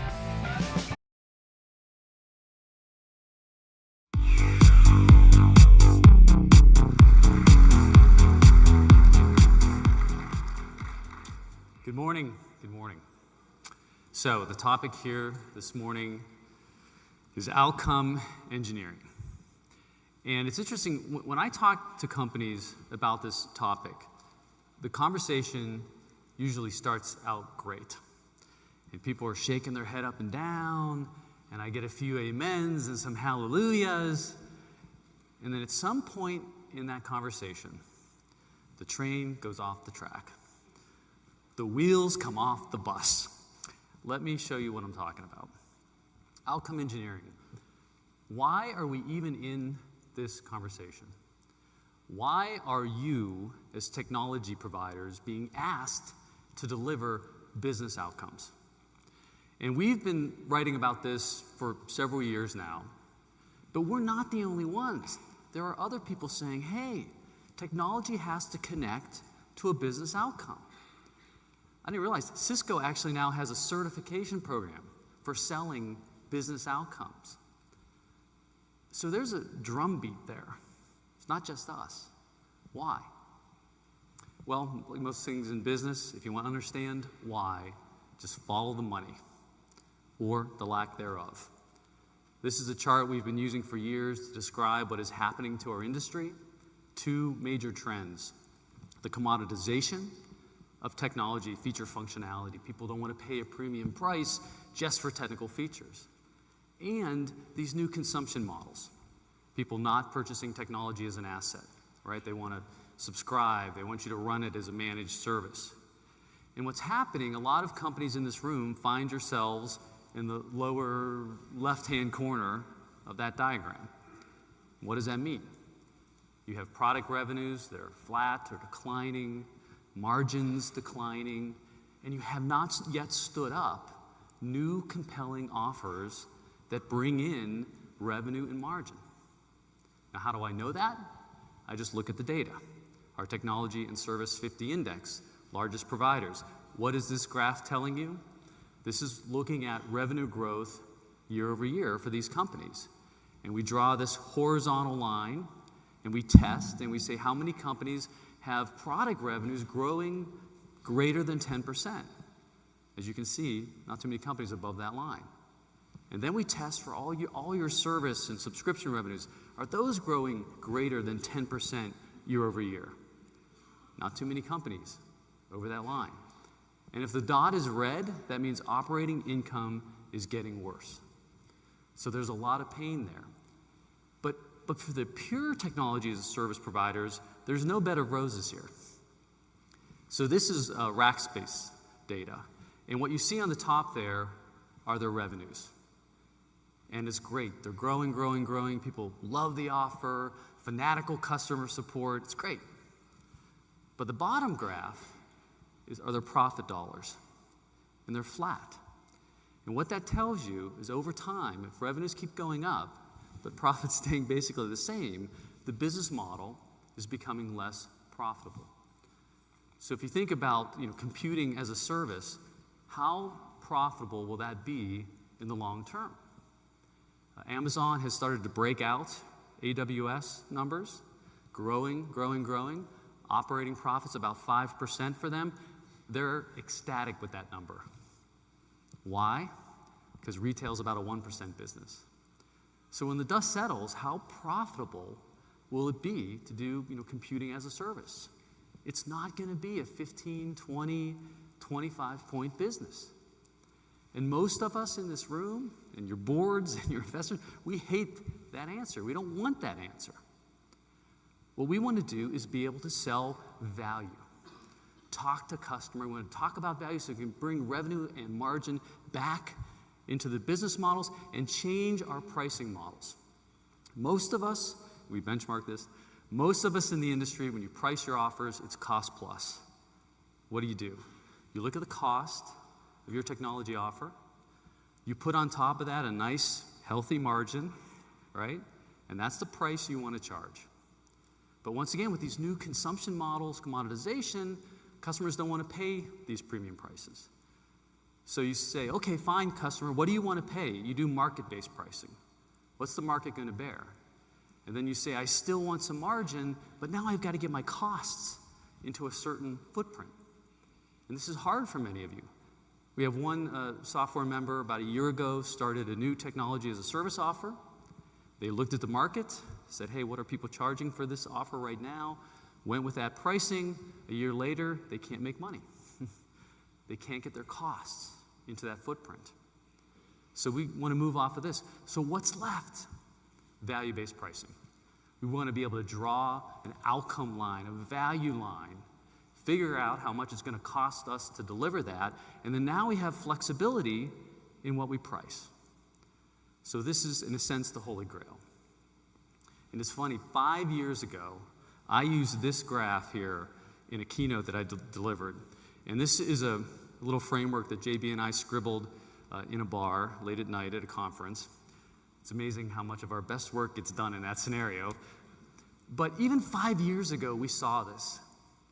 So most of our members selling technology as an asset, you're in an SLA relationship with your customers, keeping the technology up and running. And we could already see if people start renting technology, SLA doesn't matter, right? That's your problem to keep the technology up and running. So now it's going to be about utilization level agreements. But even 5 years ago, we said that cannot be the end game if we want to keep margin in the business model. We're going to need value level agreements with customers. And we carried that construct forward in our B for B model. So level 1, level 2 business models, very SLA oriented. These new level 3 business models, managed services, very ULA oriented. But if you're going to be a level 4 provider, if you're going to hang your hat on business outcomes, that would be a value level agreement. And you think about it, we talked a lot this week about the layer model. You want customers to adopt and expand. But what you're really doing is helping customers through this PMO journey, right? Because customers want to work with you, plan, implement your solution, monitor, are we really getting the results? If I'm not, help me here, help me optimize so I truly get my outcome. And these are mirror images, right? And this is the win-win. You get the expand and renew. They really get their outcome. This is beautiful. And this is the part where everybody's shaking their head up and down, right? I want to go do that. I want revenue and margin back into my business model. I'm there. And then I ask this question. Okay, great. We're at the 30,000-foot view here about outcome engineering. Tell me specifically, what are you doing to move outcome engineering forward in your companies? And that's when we have track, train. So this is what I want to take down today. I want to double click into this conversation of how you can move outcome engineering forward in your companies. And the first thing I want to do is put a crisp definition on the table. How do we define outcome engineering? This is the ability to consistently help customers achieve targeted business outcomes. And I would add at scale. Now to do that, it really requires that you understand everything involved for the customer to truly get their outcome. And we are seeing that this is paralyzing, right, our members. This is terrifying because it's no longer about just engineering your technology.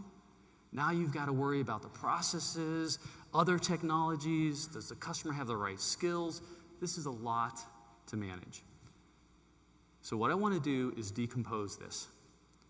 Decompose it into 4 buckets. Number 1, the right framework you can use for outcome engineering. Number 2, are you working on the right outcomes with your customers? Number 3, are you working with the right customers? And finally, do you have the right tools? So let's start with framework. And the great news here is, if you're just starting this journey, you do not have to start with a blank piece of paper. There are companies in the industry, like you heard Infor yesterday, like SAP, like PTC, that have been chipping on this problem for a little while now. And let me just show you, some of their views on this topic. So these are a few slides that SAP uses to talk about value engineering. They have this 2x2, and it starts by saying, hey, we have to have alignment and agreement with our customer. What are the target outcomes? We also have to clearly define what are the financial outcomes specifically. How are we going to measure this that you're trying to achieve? We have to understand what are the technology and the practices. What's the innovation that we're going to implement here that allows you to get outcomes you previously were not getting? And last but not least, outcome engineering, value engineering is not an event. It's a process. There has to be ongoing risk and compliance and monitoring. This is another chart from SAP I love. So, well, why don't customers get outcomes? It was funny yesterday, Riaz was saying we can all play with spreadsheets and create theoretical ROIs, but then customers don't get those ROIs out of the technology. Why? Well, first of all, you might be focused with the customer on the wrong outcomes. Secondly, you might not have implemented the right technology. And finally, the customer might not have wrapped the right practices and skills around the technology. So all of those things just bleed value. In one final slide from SAP about the life cycle and how they work with customers, and what is important here is the concept of benchmarking.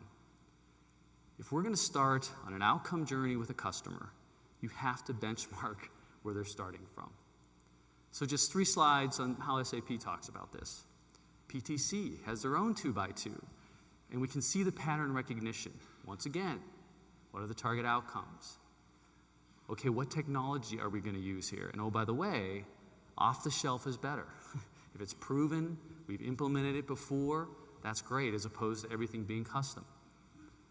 Also, we have to understand the practices. It's not just about the technology. We have to understand the players, the skills, the people involved. So it cannot be just about technology. It's got to be all of that. PTC has this that they call side A, side B map. The business objectives mapped to the technology. What do you see here? Once again, benchmark. What's the current state? We have to understand that. And yesterday you saw the Infor example. And once again, incredible pattern recognition here. What are the target outcomes? What are the performance metrics? What are the practices involved? Lots of pattern recognition. So we've been looking at this for a while, and we have a construct that we call an outcome chain, which brings, all these thoughts together in a framework. And our outcome chain basically starts with 2 bookends. At the top, what is the target business outcome the customer's trying to achieve? And at the bottom of the chain is, okay, what organizational capabilities are going to be required for this customer to get that outcome? And for those of you who haven't seen this construct, when we talk about organizational capabilities, we're just saying, hey, it's a way to talk about all the processes and technology and the metrics and the people you're going to need to get that outcome or address that challenge. As JB mentioned yesterday, we have an inventory for service businesses of over 340 specific organizational capabilities. Most of those, 150 to 200 of them, are emerging. This speaks to, once again, the transition we're going through in our business models. But let me give you an example of organizational capabilities just to land the model here. So it's a way to ask yourself, can I do this or not? Can I run a half marathon, yes or no? And so here's examples of organizational capabilities you're probably going to need if you're going to get into outcome engineering. Have you ever done outcome-based pricing models? Yes or no? Eventually, you're going to have to figure that out. Do you have consumption dashboards in place so you can monitor what customers are actually doing and how they're using their technology? Yes or no? Do you have a closed loop between service activity and product development? Our customer is struggling using this feature or using this capability. I've got to get a prioritized change into R&D. Do you have that process, that capability? And finally, have you ever developed adoption playbooks to help customers better adopt your technology?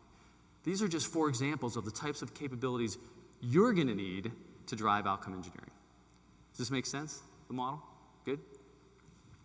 So, those are the bookends, but let's fill in the stepping stones in between. Customer has a target business outcome. You need to clearly define, okay, what's the financial impact? How big? How are we going to measure that? We have to agree to that. Next, what are the KPIs that predict we're going to get that financial impact? And the example of that, this comes from the field service discipline. Val builds these driver trees, but we do this in all the disciplines. So a common question in field services is, how do I improve gross margin in field services? Well, Val looks at what are the operating KPIs that are going to predict that. He works backwards. So you can go all the way back to mean time repair. Is mean time repair going in the right direction? Is it on target for the industry? If it's not, it's going to drag down cost per incident. It's going to impact field margin. So this is how we connect KPIs to financial impact. It should be data-driven. The next question is, okay, so I need to move those KPIs and improve them. What are the business practices that actually improve those KPIs? And this also, ideally, should be a data-driven conversation. This is something we do with the benchmark data all the time. This comes again from field services. If the question is the KPI is attrition rate, one of the practices is span of control for field service managers. And you're looking for the break point there, right? At what point do you have too many people reporting to one manager and attrition starts to get high? An example of linking a KPI to a practice. Another example, this is from managed services.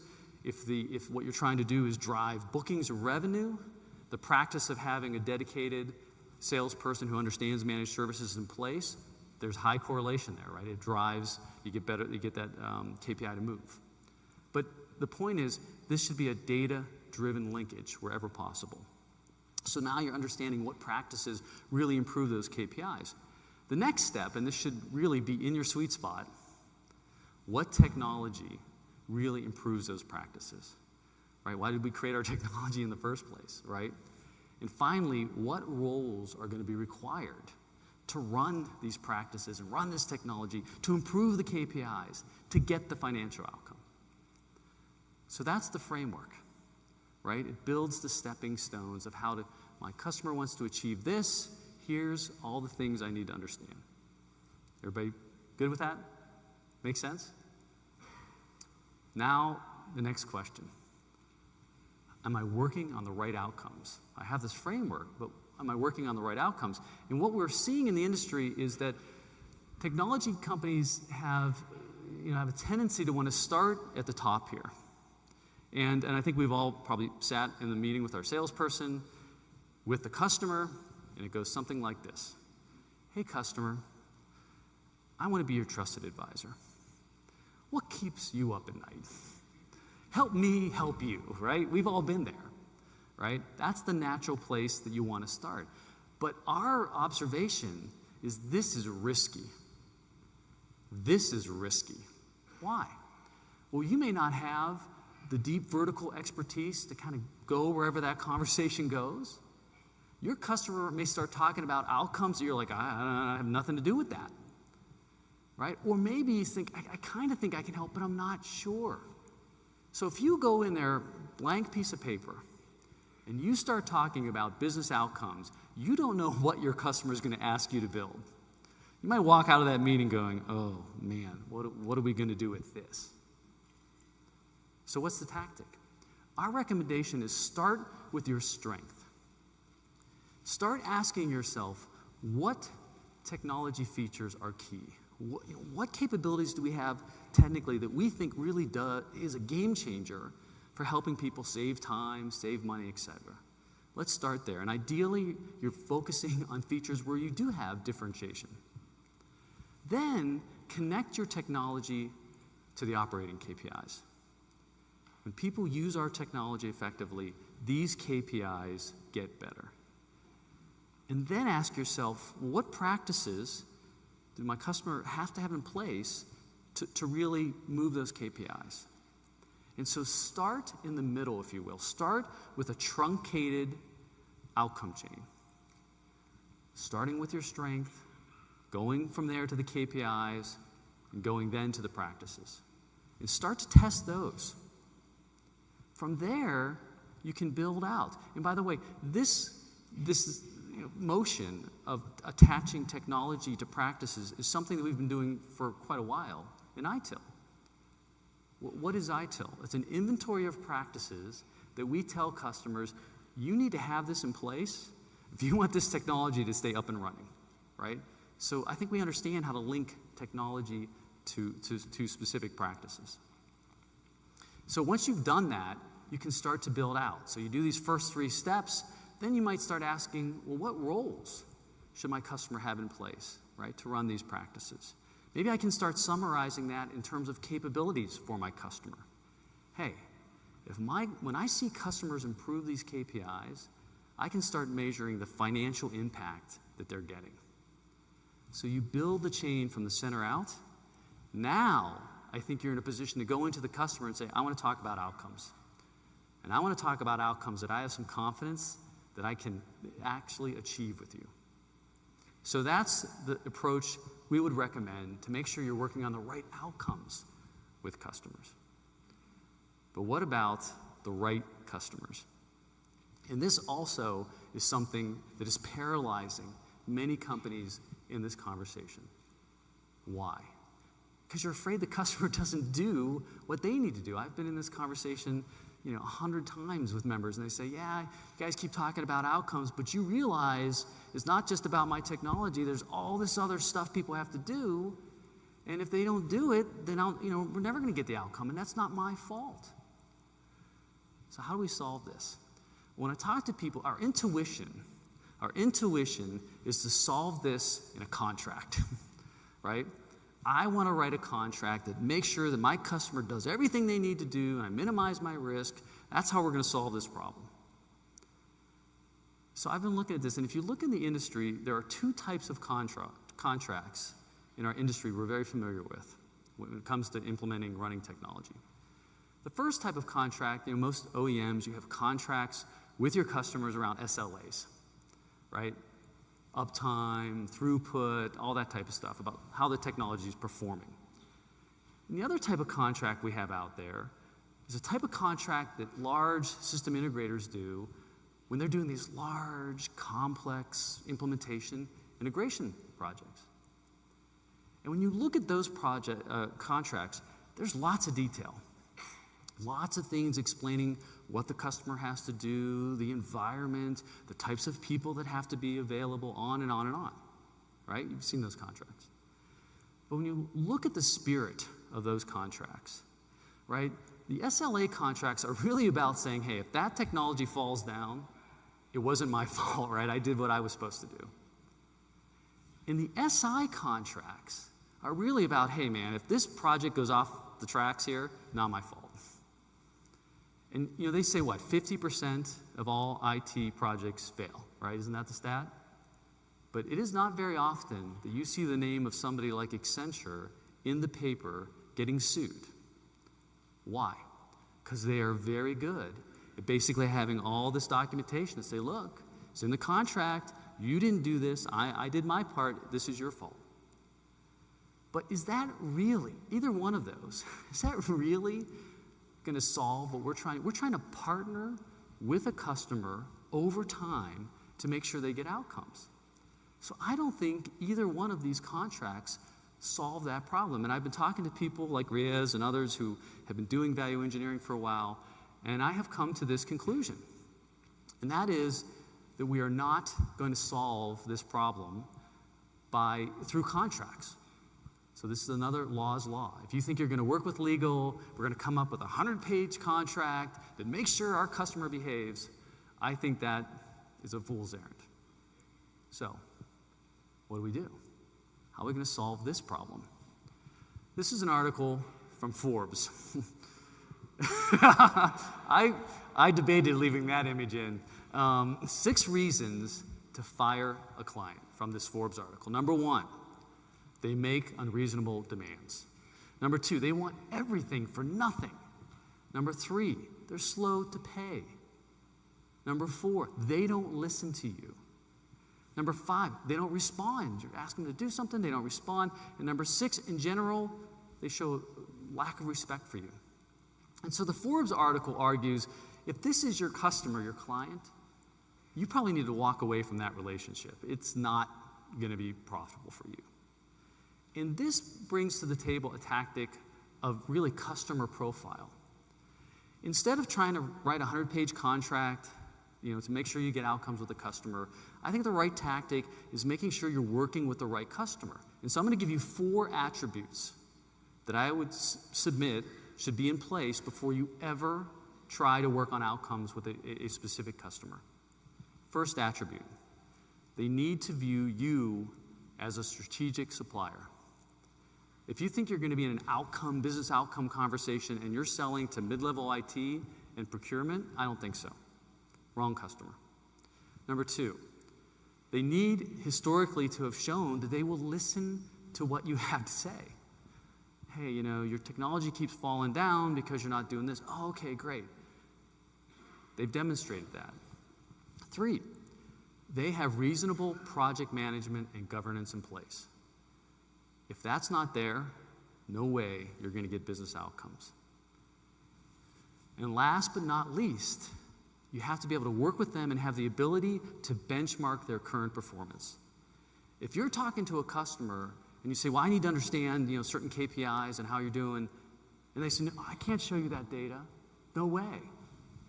You're not going to get an outcome conversation. Or if you ask to benchmark and they say, oh man, I wish I could give you that data, but I have no idea. You're not going to get outcomes with that customer. So this is a starting point, and you can add to this. But I would submit, if these 4 things are not true with a customer, wrong customer. So that's the tactic to make sure you're working with the right customer. Now, what about the right tools? JB already did a demo on this on Monday, but the concept here is really, how do you use software to scale your ability to do outcomes with customers? And just playing back our experience at TSIA, so we have this list, this inventory of all these service business challenges, hundreds of them. People, contact us, hey, I've got this problem. Here's a classic one from PS that we were talking about. And so historically, if we wanted to help a member with that, there's lots of different things we could do. We could send you the research, we can benchmark you, we can do an inquiry call, et cetera, et cetera. But using software, right, absolutely creates a new way to scale that ability, because we can put everything in one place. We can walk through and say, hey, you want to get that? Here's the critical operating KPIs. Here are the top practices we've identified to help address that challenge.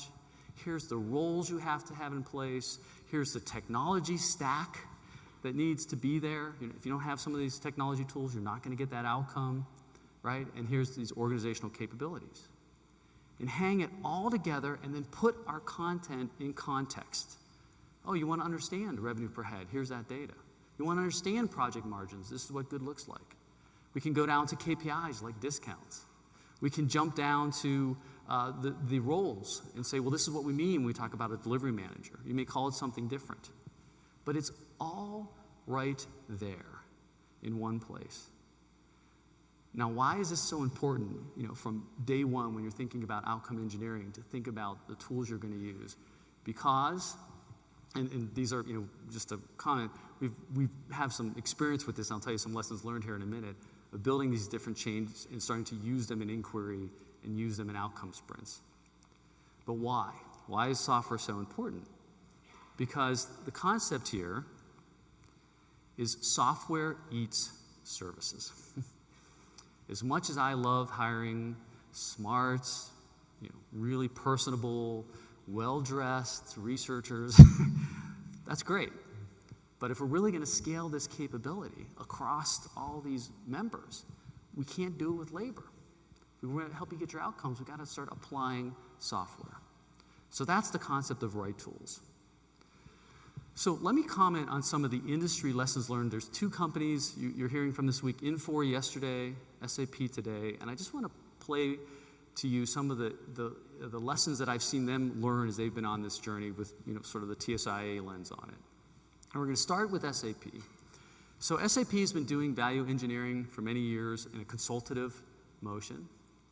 And more recently, they've started to do outcome activities, outcome engineering, if you will, targeted outcomes through Premier Support, right? So two different motions. So one of the things that SAP has done is they've brought the professional service and the support service organizations closer together. And the concept here, this is not SAP's organizational chart. This is an organizational chart that I had in a paper a couple years ago about outcome-based service organizations. The tactic here is really around portfolio rationalization. What we're seeing in the industry is this blurring of professional service offers to premium support offers to managed service offers, and they're starting to look the same, and you have different groups doing the same thing. Our strong recommendation here is to bring the ownership of how you're defining the portfolio together in one group so that you're rationalizing that and you're not confusing your customers. And I think SAP has seen the wisdom that it helps you when you start this journey. Second lesson, am I working with the right customer? So they have this concept of customer readiness. This is their version of having the customer profile. They're testing for lots of things. Does the customer have the right updated technology in place, right? Have they proven they've got the governance, et cetera, et cetera? I'm not going to try to start talking about outcomes with customers unless I'm sure they're ready. Great lesson. Third lesson, they quickly learned, once again, if you're going to talk about outcomes, you got to zero in on operating KPIs. And so they've built this database, right, of KPIs that has real performance data. And they're able to benchmark the customer against that. Hey, we're going to work on this outcome. That's great. We got to look at these KPIs because you're never going to get there unless these KPIs improve. This lesson I love. So Jens is telling me that historically, if you were an SAP customer and you had a lot of their software installed, you used to get notification of updates for your software. And I don't know if it was monthly, quarterly, whatever. But it was like receiving a telephone book, right? Here's all the updates available to you as a customer. And what are you going to do with that? It's overwhelming. You don't know where to start. But now, if they're in an outcome discussion with the customer, targeted outcomes, right? They can prioritize with the customer and say, look, so you're working on this outcome, we're working together on this outcome, here are the top updates you need to put in. It's the opposite of the complexity avalanche. Another lesson, aligning capabilities with outcomes. So I think a lot of you are in conversations, you're doing a renewal, let's say on your support or premium support contracts, and what's the customer saying? Do I really need that? Do I really need that? Why am I paying for that? So what SAP has learned is, hey, if we are in an outcome conversation with the customer and we're putting support features on the table, we can connect that.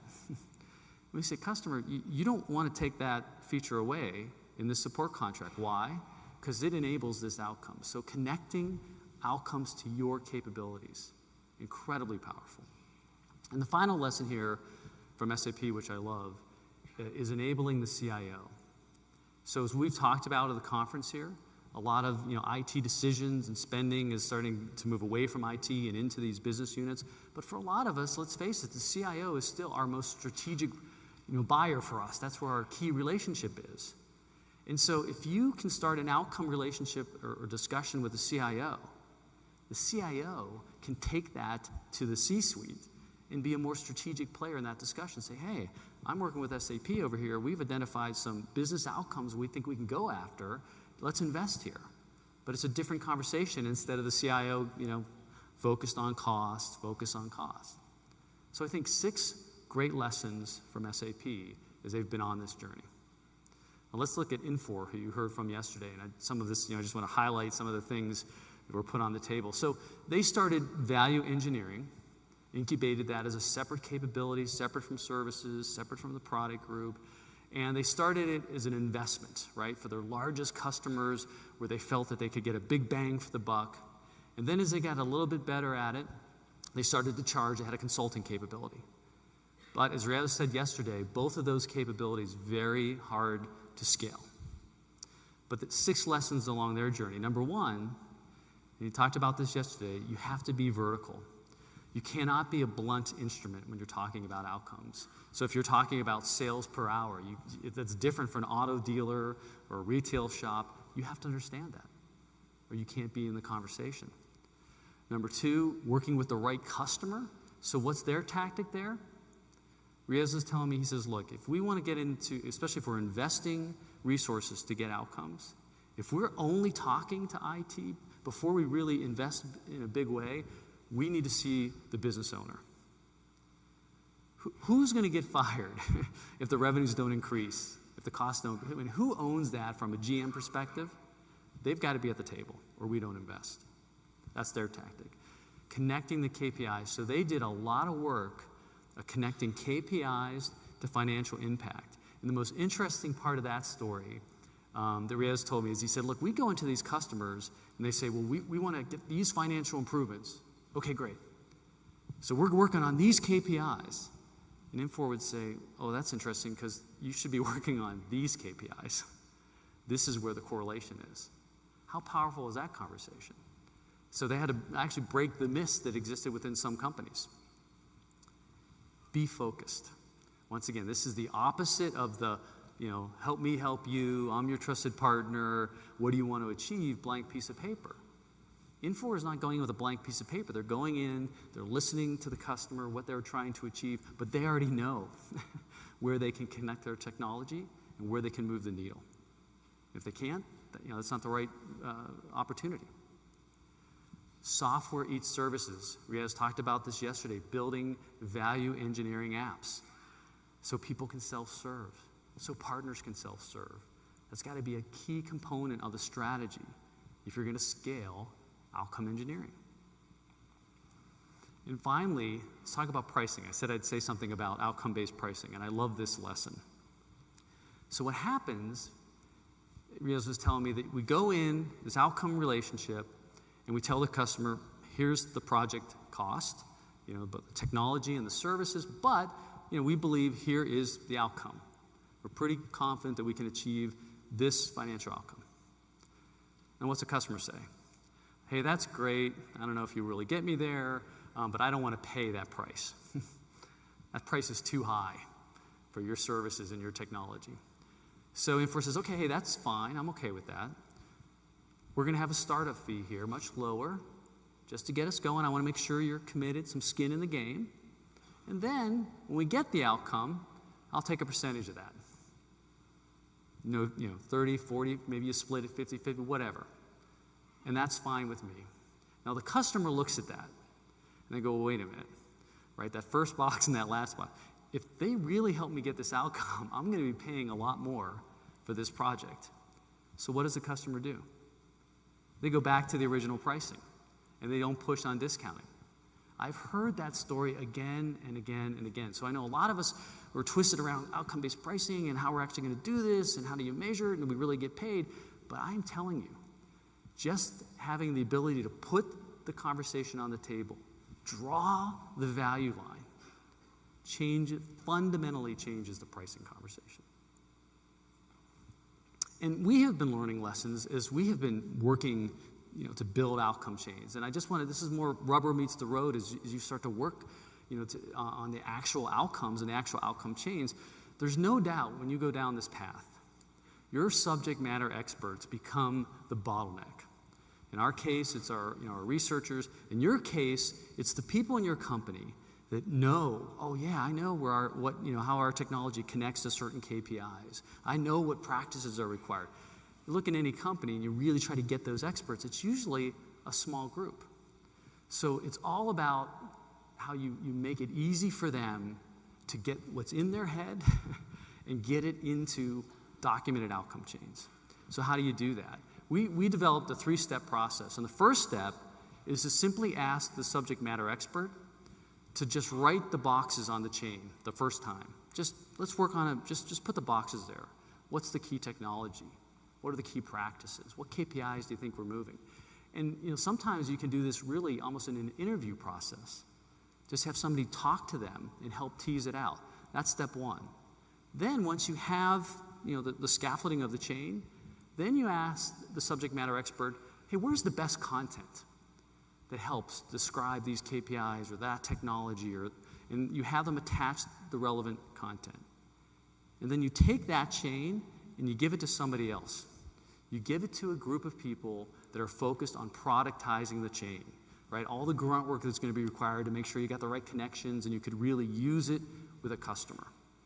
And what we also find very quickly is anybody who works in knowledge management would tells us the no-brainer, but content creation becomes key.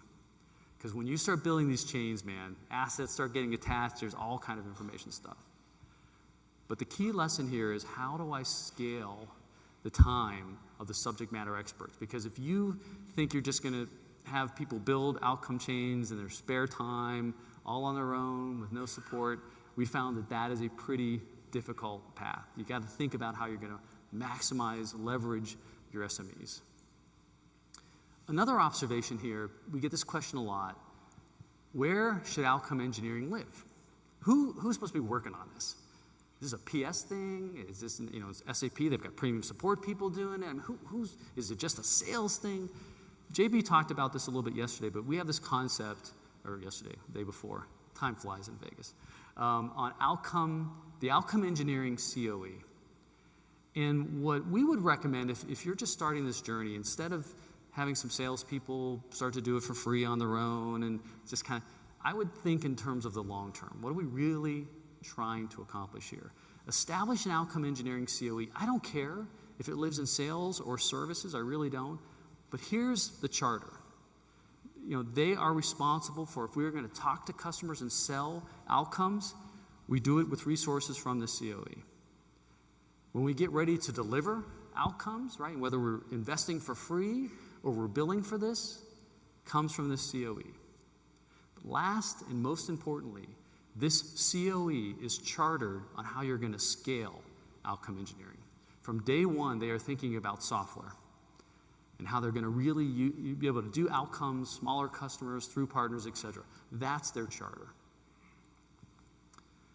And so if you think about this journey, right, what are we talking about? We're talking about, how do I really become a level 4 supplier?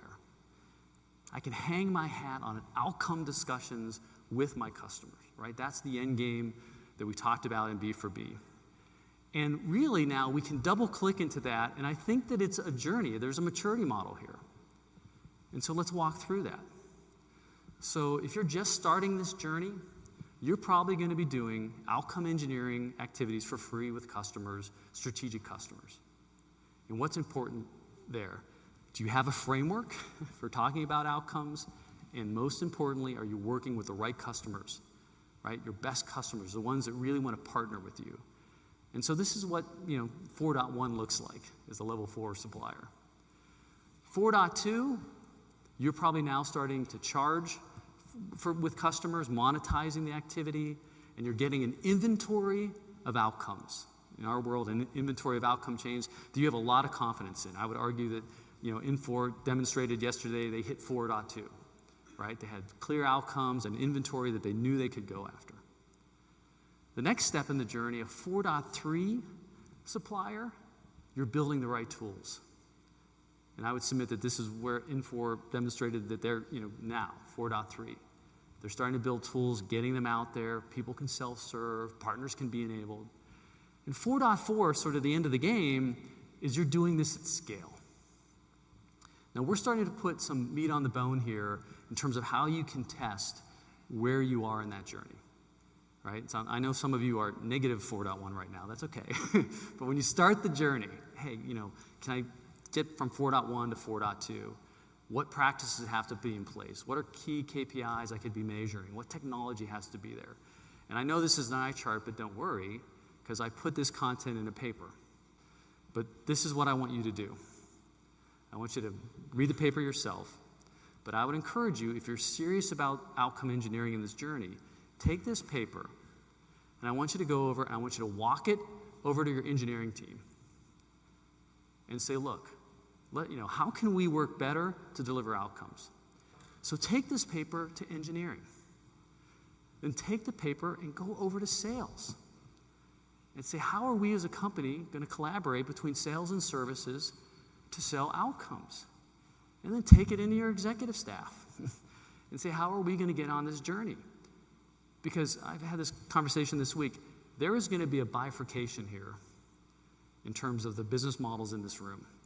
If you think about the slides that I was showing you earlier, if you can't get to that level 3, level 4 kind of conversation, you are going to have a highly commoditized offer, period. So the choice, the discussion should be, do we want to get on this journey and keep revenue and, more importantly, margin in our business models or not? That is the fork in the road that every company in this room faces. So I think that there should be a feeling of a sense of urgency. And so I encourage you to march that paper throughout the organization. So what did I put on the table here today? Right? The right framework. Framework, you can take ours, you can build off it, you can create your own, but I think there's a good construct there you can use to start discussing outcomes within your companies. And then this tactic of making sure you're working on the right outcomes. Please don't go into the customer with a blank piece of paper. Too risky. Working with the right customers. How do you assess customer readiness and the customer profile? This is not about contracts. It's about making sure it's the right customer. And then from day one, when you start this journey, be thinking about scale. Be thinking about software. And then last but not least, a maturity model to understand where you are in the journey, and you can test on that. So I think we've double-clicked into what it means to be a level 4 provider and what it means to do outcome engineering. And my objective today in this keynote, instead of everybody sort of flying at that 30,000-foot view and saying, oh, great ideas, I'd love to do that, I need you to jump out of the plane. I need you to jump out of the plane, but I think today I have provided a parachute. Hey, it's Mark Podolsky, the Land Geek, with your favorite niche real estate website, thelandgeek.com. And the team is off for July, but because I was traveling in Southeast Asia, I'm not taking July off. I already took my June off. So it is a total pleasure for me to interview one-on-one. I don't know if anyone else is going to jump on. They might, with Michelle Bridger, whom started her journey in land investing. And these are always my favorite podcasts, is we get to hear a case study about someone who's just a little farther ahead in their land business than you and how they have proceeded and what their journey was like. So Michelle Bridger, welcome. How are you? Mark, I'm wonderful. I'm so happy to be here. It's an honor and a pleasure. The honor and pleasure is all mine, as it will be for the listeners. But let's just rewind the tape, Michelle, and let us know, what were you doing before land investing, and how did you find me, and then how did you start your journey? Okay, great. So I've owned my own business for 9 years, and it's an advertising agency. I had been praying for a while that I would find an additional business that had passive income, that was a good plan B, that would be additional revenue, something if something really went wrong with the first business, I would have this great backup. It would also then lead me into retirement years so that I had ongoing income. So this was my dream about what I was looking for. And in December 2020, two things happened. One, there was huge disruption in my industry, a tech issue that really affected us, not my business, but much broader in scope. Anyone that was doing a similar type of business, it was, oh my gosh. And that was, again, a real wake-up call about the instability. And my clients are great. They come, they stay for a long time. But when they leave, the income stops. And so the other thing that happened was I had a great vacation planned, and last minute that got canceled. But my team knew that I was off. I was already off. I'm like, this is my week. I'm going to figure this out. In my mind, I had all these like, well, what about this? And what about this kind of business? And would this be viable? And I just said, nope, this is my week. I am going to figure it out and walk away at the end of this week with a plan. And I'm going to enact that plan. So it was going to be a busy, but it was a very productive week. And I really dug deep. I researched all these different ideas that I had about, well, what about this? What about that? And during that week, I came across this podcast and listened diligently. During that podcast was someone giving their testimonial. They had been doing the business part-time in addition to their corporate job, and they had built the land business up through 2 years. And then he wanted to retire his third year. And so he looked at his numbers and he said, if I just do more of this mailing, then I can see that it's going to do this to the business. And I want to finish at the end of year 3 at 25,000. And I got it. I saw that, he knew his numbers, that it was a numbers-based business. I get it. My other business is data run. And so I'm like, if you can do it, I can do it. Because then at that $25,000 mark, when his first child was born, he would retire from his corporate job. So that made sense to me. And then I listened to Dirt Rich, your book, Mark, and I got it. Like it's not a complex business. It's just the same thing with systems. And it made sense to me. And then I had a sales call with your team and thoroughly looked at the business and prayed like crazy. And I was all in. December 31st, I was all in, and started January 13th in flight school. And I've been all in all the time. Now it's been part-time in addition to the long hours that I put in with my other business. Then I've been doing this business, but I'm super happy with the results. Okay, so when you started flight school, you've got this full-time business you're running. Yes. How did you feel? I mean, how was your energy level? Because a lot of people ask us like, hey, I've got this going on. I've got a big life. Will I have actually enough time to do this business alongside with either my high stress corporate job or my full-time business? How was that for you? So I knew that I was very motivated to make it work. I decided to do flight school rather than the do-it-yourself toolkit just on my own time, because I knew that I needed the accountability and I needed the hand-holding to be able to walk me through the process. Or I would still be saying, oh, I really still want to do that land business. Now, that motivation caused me to just make time. And so I'm an early riser anyway, 5 a.m. every morning on the nose. But that time now I set aside so I set aside an hour. I'm going to make sure that my team has what they need, or I'm doing the most important thing during that hour. And then I work in the middle of the day. I'm doing X at the end of the day. I'm spending a couple hours on it. So it was long hours, no doubt, but I am happy with the results, and I made it work because I'm still making it work because I still run both businesses. I'm still making it work just simply because I want to. I'm passionate about building the land business and have made the time for it.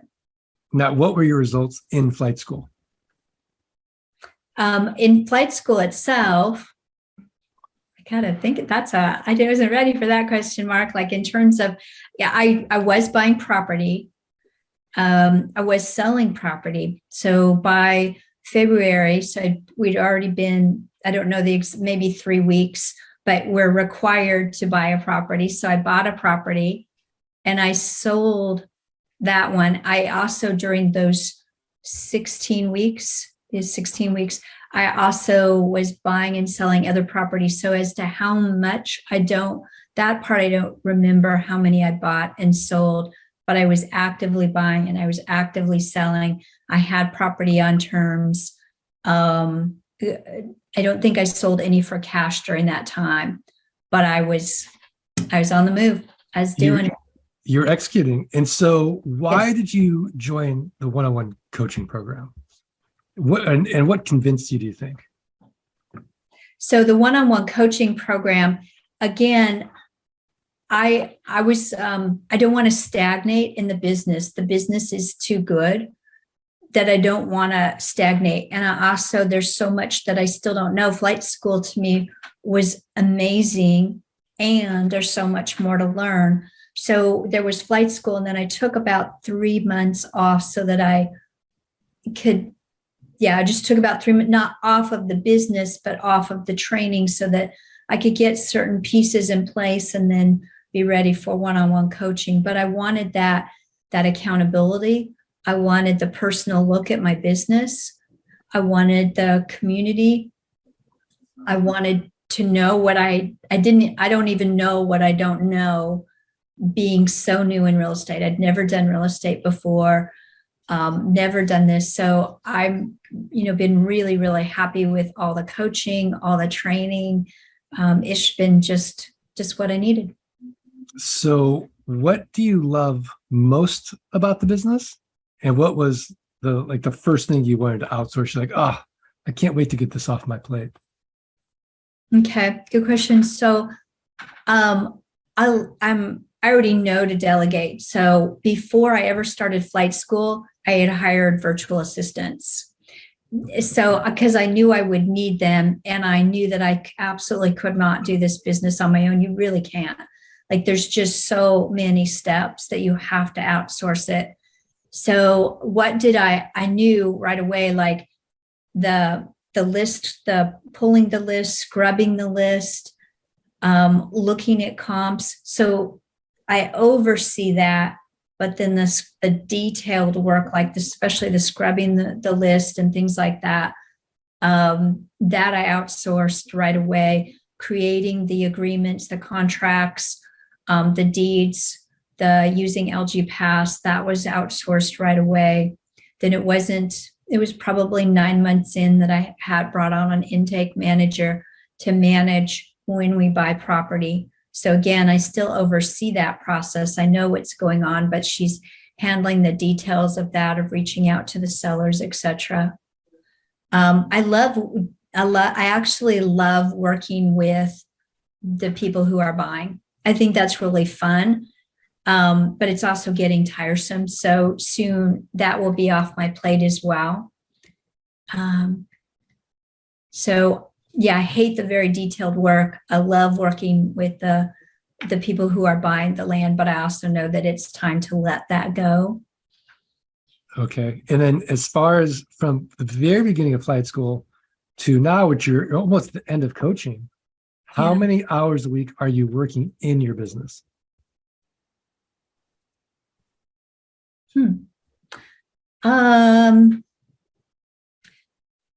I would say I'm working about 15 hours per week in my business, in my land business. So about 2 to 3 hours a day? Yes. Okay. And it's a common that I'll put in about a half a Saturday in as well. And Saturdays are for systems. S is for systems. So my Saturdays, if I'm going to be working any part of it, it's about how are my systems, what needs to be a new system, what system needs refined, what holes did we find in the systems this week, what needs fixed. So high level stuff. Okay. And is most of your time now on selling, or what's left for you to do in your business? What's left for me to do? It's more and more marketing. It's refining the marketing process. So I have people who are posting ads. I have people, I have a copywriter, bringing on another copywriter. So it's doing more. I would say it's doing more better, and constantly looking at how we can do more marketing better. Right now I have 27 properties in inventory, which is a good number for me right now. And so we have plenty of land to sell, but it has been selling really fast. And so gotta, keep bringing in more. We sold a property today. So it's just buy land, sell land, buy land, sell land. Very simple and very systematizable. Yeah, I love it. So I know, like in Grill the Geeks at boot camp, everyone asks the same question. How much do you spend a month on your team and tools? That's a number that I should know, Mark. So you gotta warn me on these tough questions. Would it be 1,000 a month? 1,500 a month? It would be, let me give me just a second to think about that. I would say it's 1,700 per month would be a guess. And that's a great question. I have a bookkeeper, but I haven't looked at that in a while. So that would be a good question, but I bet it's around 1,700 per month. Okay, let's talk about some fun numbers. Let's do. So what have you been able to accomplish since you've started the business? So look up here because I have my little numbers. Okay. So my business is based on retail, but I have sold 5 properties for wholesale. I've sold 21 properties for cash, which was $162,000 in cash. I have 47 properties under contract. And this is the fun number. It's right now, currently, I have $8,125 per month coming in passive income. Okay, so 8,125 a month in passive income. Yes. So let's just do some math. So that's, if we multiply that by 12, that's 97,500 a year in passive income, just mailbox money. And how does that make a difference in your life? It's just so cool when you see money, you did the work once and now it keeps coming in. So I'm just so pleased with that because I see that this business, it works, but I knew that before I ever started, that I can continue to scale it, that I have the skills right now and the knowledge base to continue to grow that more and more and more, and to carry me into retirement as a solid base for that. And then I'm just eager to know how to do more better. So to learn more and to keep growing it. So it's a wonderful number because, I don't know another business that's as clear and I don't know of another business where you can bring in a 6-figure income in less than 18 months. That's a sweet deal. Like I don't either. Everyone starves their first year in real estate. This is the only niche I know where you can ramp up really quickly. Yeah, in passive income, so 6 figures in passive income per year, and growing it with that in 18 months is just, I'm happy. I love it. A great training system, Mark. Thank you. Do you know what's an interesting number about that? Is that if you went to the bank and said, okay, I'm going to deposit this much money in the bank to earn an aggressive 2% interest per year, you would, to generate the passive income that you're generating right now, you'd have to deposit $4.875 million. Wow. And so would it take you longer than 18 months to save up that kind of money? Oh, yeah, you better believe it. That's insane. Oh, longer. Yeah, isn't that fun? Yeah. It is so amazing. So if you're listening to this, so for someone listening to this, what would be your advice to them if they're just getting started and if they want to replicate the results that you've been able to do in those last 18 months?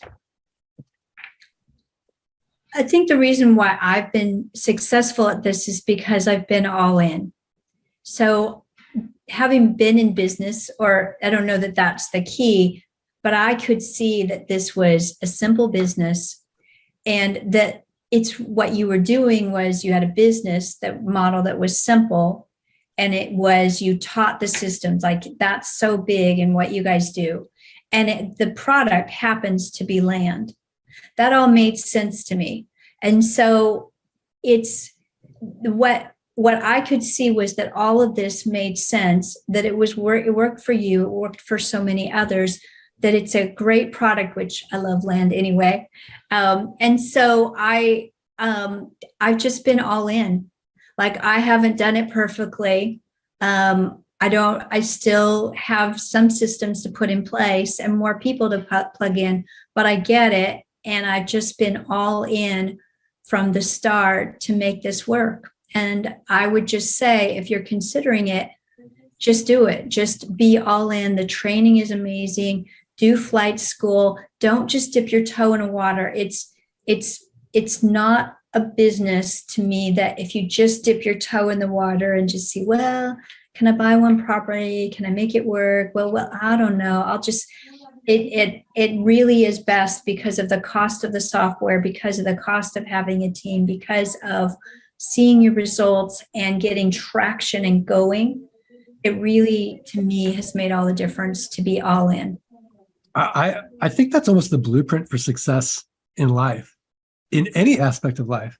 If you're just dipping your toe in the water with your relationship or your job or a hobby, and you're not fully committed to really being the best version of yourself in that area of life, you won't get the results you want. I think that combination of commitment, we talk about burning the ships, and grit is so important to success in any endeavor in life. So before we get to the tip of the week, I do want to ask you about your grit, because it can't all be butterflies and rainbows in the land business. Tell us a story about a time where things didn't go well and you had to pick yourself up, and how that went.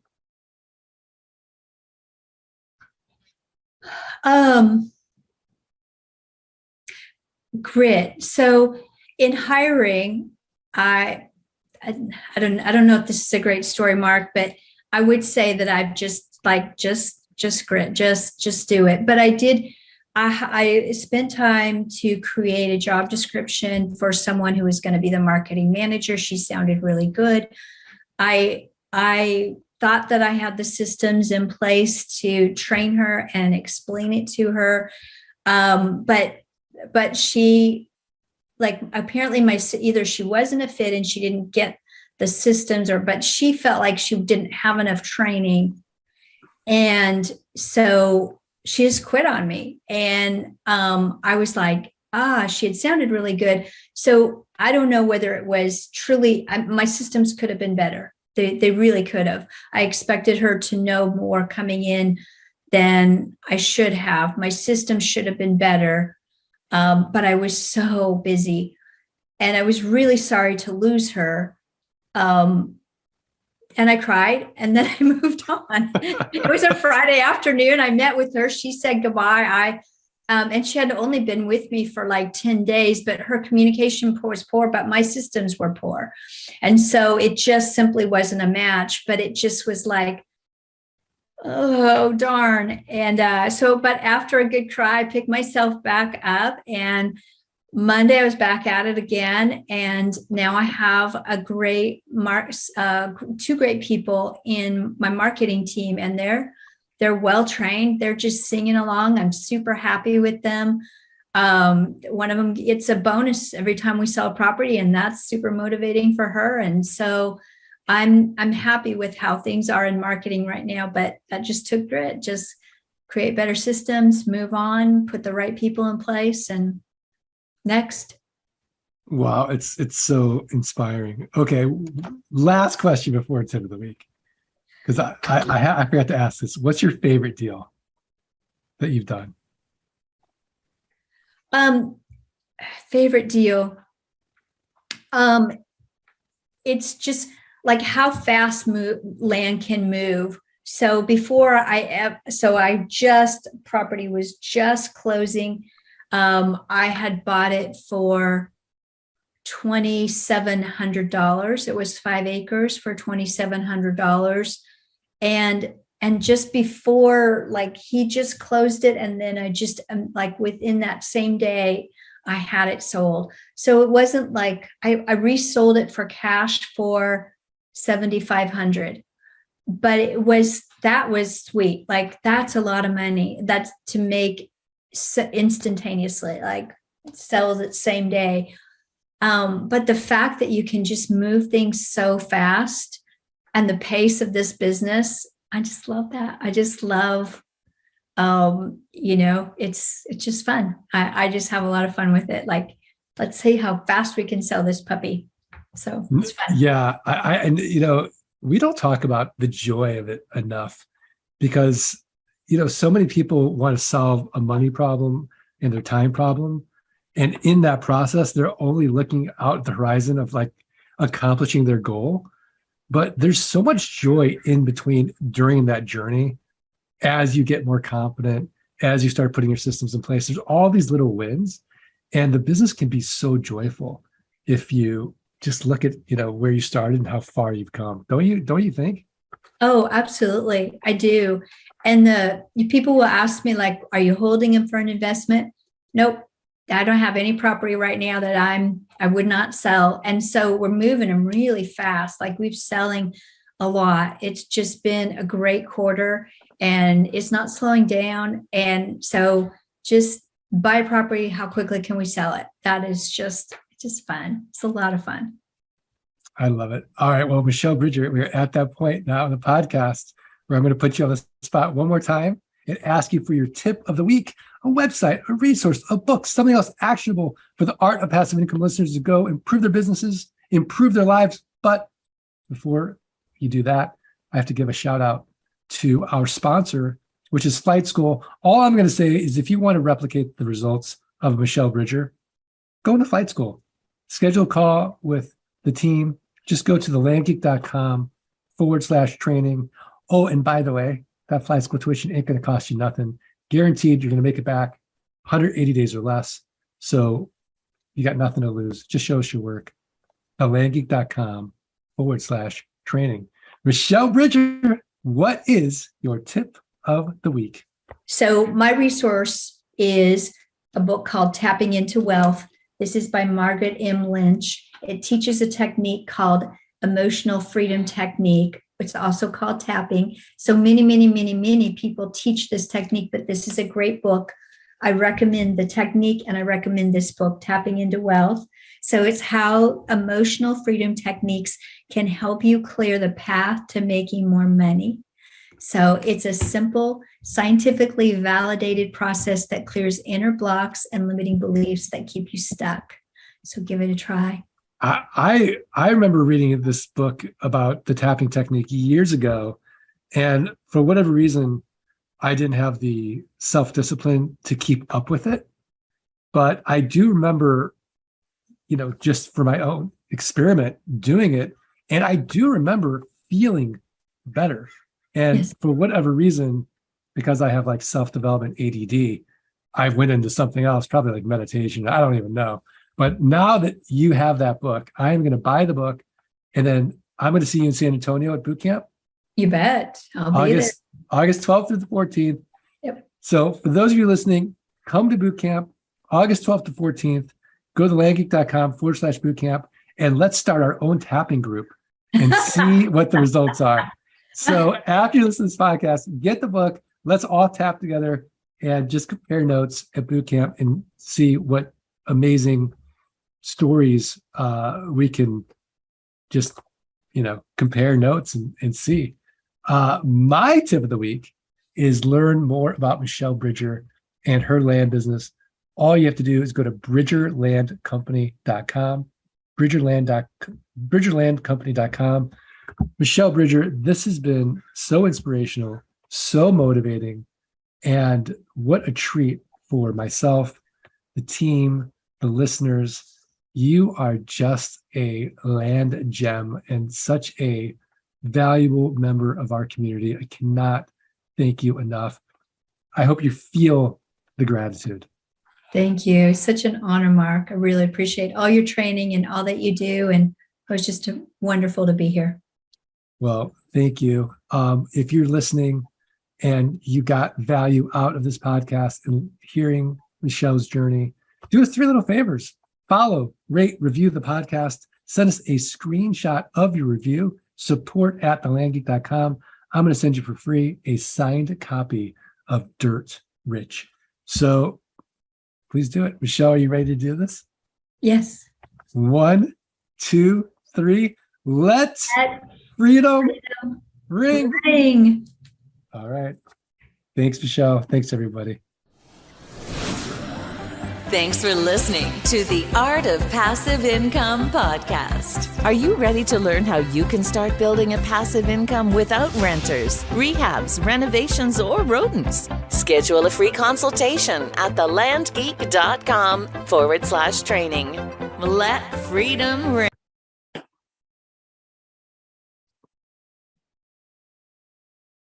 Hello, everybody. Welcome to tonight's edition of Unlocking Your Truth, a talk about metaphysics and spirituality. And we broadcast on 101.7 FM across the Fraser Valley. You can also catch Unlocking Your Truth on all the major podcasting platforms. And you can look at past episodes on my website, drlesliephillips.com. And I'm here, I'm Dr. Leslie Phillips, and with my sidekick, Corey. That's right. Unlocking Your Truth is a talk show about metaphysics and spirituality. And every week we have a different discussion topic. And we also open up to the people who are listening live to ask questions. Now, how might you listen live and be a member of the chat room? I hear you ask. If you're listening on the radio show or you're listening on the podcasting platforms, well, all you need to do is you need to join the Awaken Your Psychic Abilities Facebook group, which is monitored by Corey, and you need to tell Corey that you're joining because you were invited by listening to the podcast, so that he knows why you're there. And if you don't like Facebook, you can also catch us on YouTube, because we live stream, we pre-record the show and we live stream on YouTube as well. Yes, we do. Yeah, we do. Tonight's topic is present time. Is it? Being in the present moment. It's living in the present moment. Living in the present moment. And why might we want to do that? And what do we mean by the present moment anyway? What's the present moment? The present moment is the here and now.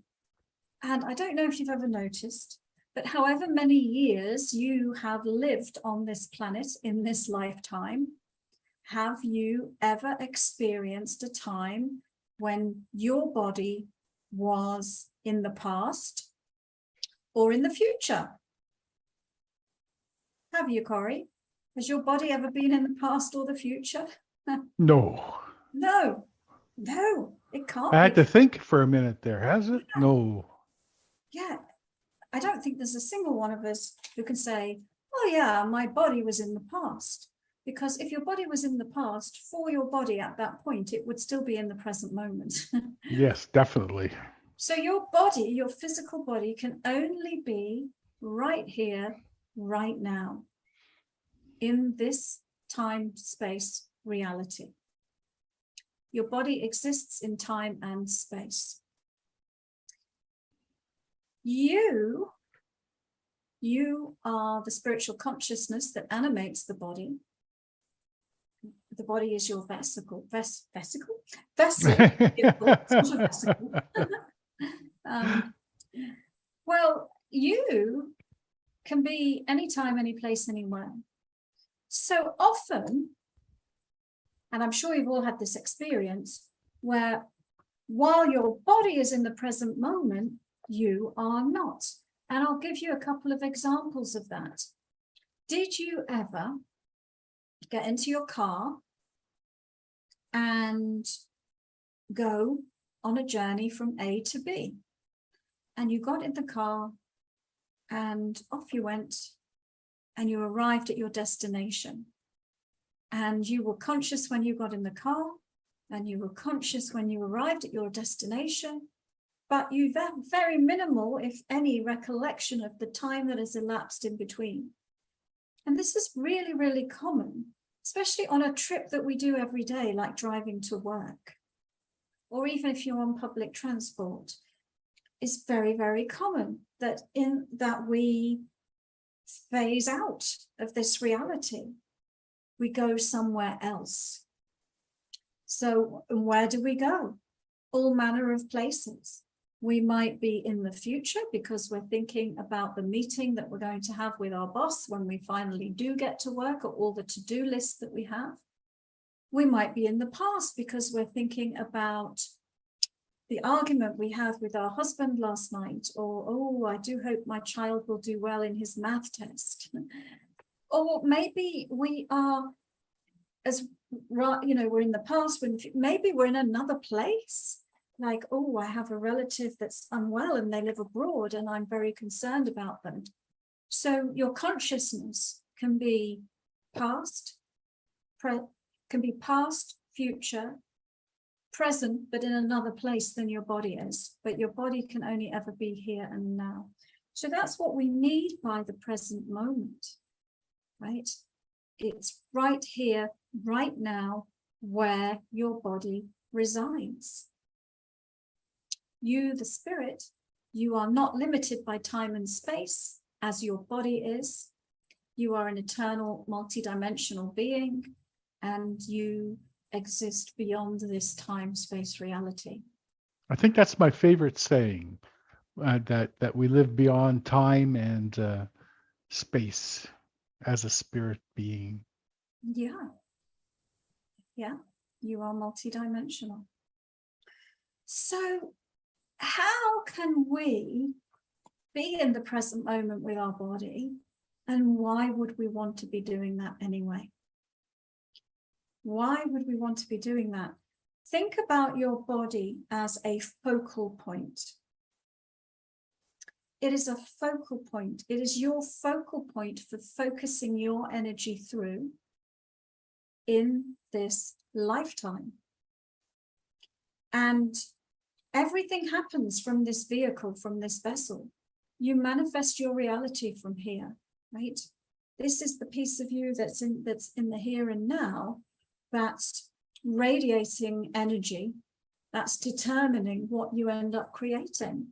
So if you vacate the vessel, if you vacate the vehicle, then yes, you're still creating your reality, but it's happening all very unconsciously. But if you can learn to be present within the body, be grounded within the body, be awake and aware within the body, then you can direct the vehicle. You can make conscious choices about your life, and you can be in charge of the energy field that is within your body. And this is what rules your manifestation, your ability to manifest. It's determined by that energy field, by that energy vibration. So you want to be in charge of it. You want to be directing it. So that's one very good reason to stay close to your body. But how do you do it? Well, if you think about mindfulness, we've all heard of mindfulness. It's probably the most common type of meditation practice that's out there in the Western world. Mindfulness. And what does that mean? It means being very present and awake and aware. And how do we do it? By paying attention to the body. And by paying attention to the body and what's going on in the body, it draws us into the present moment, which is the point of maximum power for you to create your reality. So the body, when you think about it, it's got 5 senses. And so if we focus on the 5 physical senses, such as sound, listening to my voice talking, that's helping you come into the present moment, because I am talking in the here and now through my body in the here and now to your body in the here and now. So if you listen to that sound, any sound that is around you and around your body that your body is picking up, if you focus on that, it helps to pull you into the present. If you use your physical eyes to look at what is around you, here's a plant next to me on one side, and here's some flowers on the other side. If you use your vision to focus into the here and now, that also helps you. If you focus on your sense of touch, you feel your clothes, feel your skin on your face, your hair, anything, touch it, feel it, sense it that way. It helps you come more fully into the body. Or any tastes or smells. All of these signals from the 5 physical senses are being experienced by your body in the here and now, and by you focusing on them, it helps bring you into the present moment. A very, very common technique in mindfulness and pretty much most forms of meditation is to focus on the breath. Because if I am breathing in and breathing out,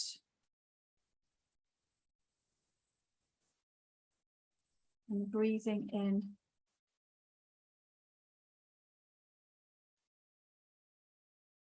and breathing out. As spirit, I don't breathe, but my body breathes. It's my body that's breathing. So if I focus on the breath of the body, it pulls me into the present moment. My body does some other things. It has a heart, and the heart is constantly beating and distributing blood and oxygen and nutrition around the body. So if I focus on the heartbeat, that's happening in my body, that also pulls me into the present moment. So the more that you focus on your body and what's happening within your body, the more you are in the present moment. And like I said before, it might seem obvious, but actually it's not so obvious. Most humans are not in the present moment and not in their body. I gave you an example earlier where you go on a trip and you don't even remember how you got from one place to another. Another common one is Googling on the internet, or playing a game on the internet or something, right? It's just sucking your attention in to that virtual space rather than being present within your body. So there's lots of common examples of how we do that, how we phase out of reality. And a lot of people will be outside of the body because the body is not a pleasant place for them to be. And why? Because they've stored some unpleasant things within the body. So they start to come into the body and they say, I don't like this place. It's not a pleasant place to be. I'm out of here. Examples are, if you've been through a traumatic experience, often in a traumatic experience, our immediate reaction is just to leave. Or if you've spent a lot of time being drunk or high, then you are not necessarily in the body when you're doing that. And there can be, other reasons, other like physical pain and so on or emotional pain that's going on in the body that you are in denial of, that you don't want to face, you don't want to deal with.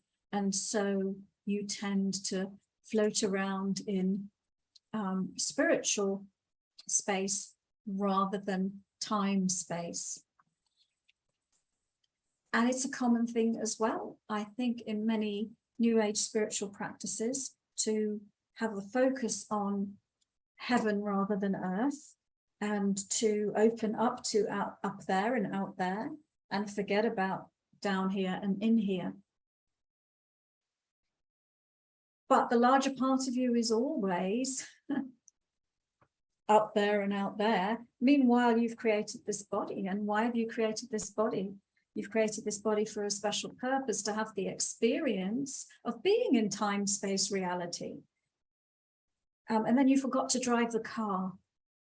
So we need to learn to drive the car, take charge of the vehicle, look after it, keep it clean and tidy, make it a pleasant place to hang out, because we're meant to be driving around in it all the time. And so pretty much every show, I talk about grounding. And I lead you in the direction of a free meditation on my website to teach grounding. And I'm doing it again this time. So if you go on my website under free stuff, you'll see some free meditations. And if you go there, you can download a meditation and it will teach you two things. And both of these things help you be present in the here and now within the body. The first one is called grounding. Grounding. It's an energy technique to create an energy flow from your first chakra to the center of the earth. And it helps anchor you, the high vibration consciousness, into the body. It helps make it safe for your high vibration energy to come into the body. So this is a spiritual technique that I'm talking about. Sometimes when I talk about grounding, people go, yeah, I know what grounding is.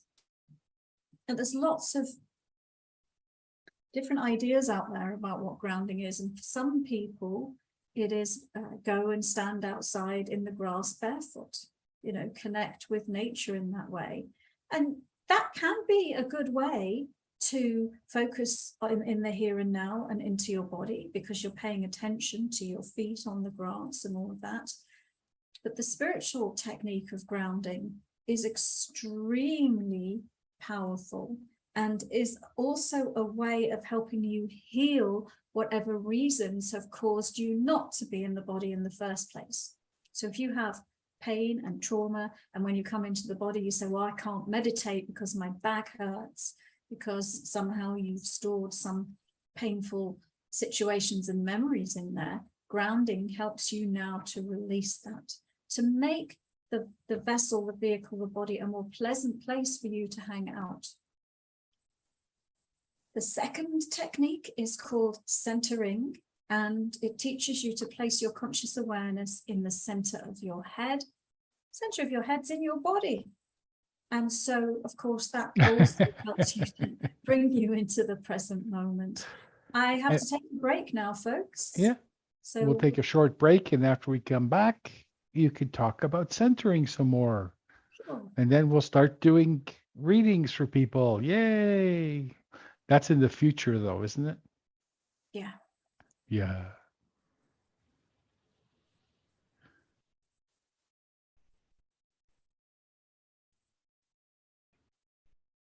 And welcome back, everybody. Welcome back to Unlocking Your Truth, where we're talking about being in the present moment, which is the only place that the body can be. It's always here and now, here and now, here and now, this moment, this moment, this moment, this moment, this moment, this moment, this moment, this moment. Always in this moment. The moment changes, but you're always in it. Same as your breath. Just one moment, one moment, one moment, one breath, one breath, one breath. So before the show, I was talking, this segment of the show, I was talking about a meditation you can download from my website that will teach you two techniques. In the first segment, we talked about the grounding technique, and we were just starting to talk about centering, which is a technique to place your conscious awareness in the center of your head.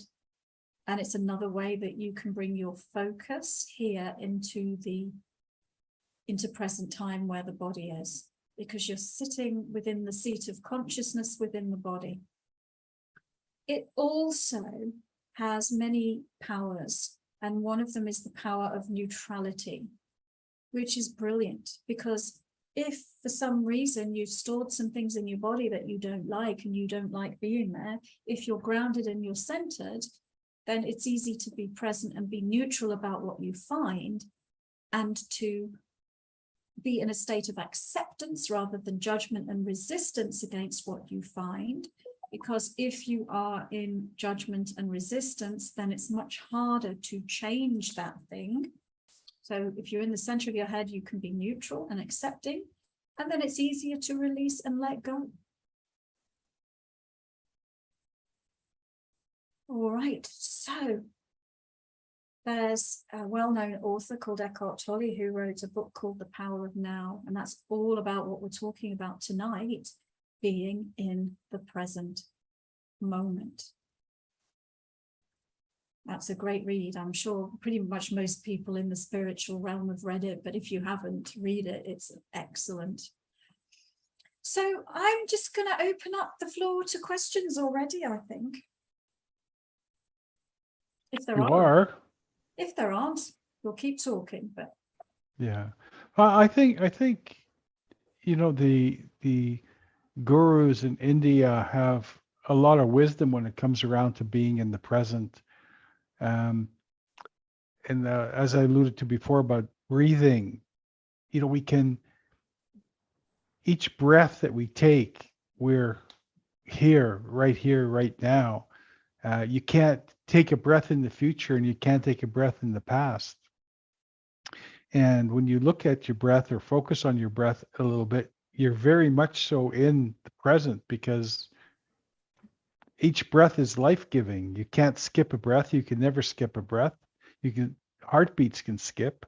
Your heart can stop. But if you stop breathing, it doesn't, even hearts can come back. But once your breathing stops completely, that's it. You're done. It's a very strong thing to be in the present. yeah, bodies need air. Yeah. And that's something we do when we're not present within the body, and when we are anxious or stressed out or focusing on something that isn't, we sometimes do forget to breathe, actually. Very true. Yeah. It's I think that's one of the things. We do stop breathing, or start breathing shallower or deeper, or depending on what's happening in our lives. Yes. The breath has a lot to say, in essence. In fact, It's I very invite interesting. everyone who's listening to the show, and actually it's okay if you're driving, you can do this, whatever you're doing, is to just focus on the breath and take a really long, slow, deep breath and fill your lungs to capacity. But don't pass out. And then once you're at the top of the breath, take a really long, slow, deep breath out and empty your lungs to capacity. And when you are breathing in, you are revitalizing, replenishing, receiving, taking in from the universe. And when you are breathing out, you are letting go, you are releasing, you are relinquishing. And so that rhythm of the breath is, it's helping you, giving you the opportunity to reset your energy in every moment, actually, and to, at least on a physiological level, release things that you no longer are needing within the body, like you're expelling carbon dioxide and so on. But it also can be a very spiritual inhalation and exhalation to help you reset your energy. In fact, there's lots and lots of breathing techniques that do help you to bring yourself into the present moment and reset your energy. One of them is called square breathing, where we breathe in and we count to, I think it's 6 breaths, 4 seconds. So breathing in, 1, 2, 3, 4, and then holding the breath, 1, 2, 3, 4, Breathing out. 1, 2, 3, 4. Holding the breath. 1, 2, 3, 4. We do that 4 times. Breathing in. 1, 2, 3, 4. Holding the breath. 1, 2, 3, 4. Exhaling. 1, 2, 3, 4. Holding the breath. 1, 2, 3, 4. And inhaling. 1, 2, 3, 4. Holding the breath. 1, 2, 3, 4. And exhale. And hold. And inhale. That really brings you present. And hold. And exhale. And hold. It's called square breathing, and it helps you to reset your energy, and it brings you into focus in the here and now and connects you with your body. All right. All right. Well, I have one question from Lorraine in Facebook, and she says, centering seems very important. How do you get there? Okay, well, take 2 fingertips, place one fingertip at the center of your forehead, place another fingertip side of your head slightly above and slightly behind one of your ears, and imagine that you have a line of light emanating from the end of each fingertip. It will make the sign of the cross, and in the very center of your head is the center of the cross. That point is where the pineal gland is, in the center of the brain. It's also the center of the 6th chakra.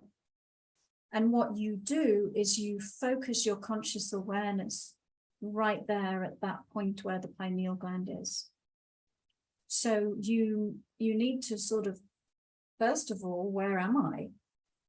Where am I? You know, where am I? Where is my consciousness right now? And then bring your consciousness to float above the top of your head. And then come and sit on the top of your head in the crown chakra, where the fontanelle is. And then you can enter the body through the top of your head and then just move down and into the center of your head. That's how you get there.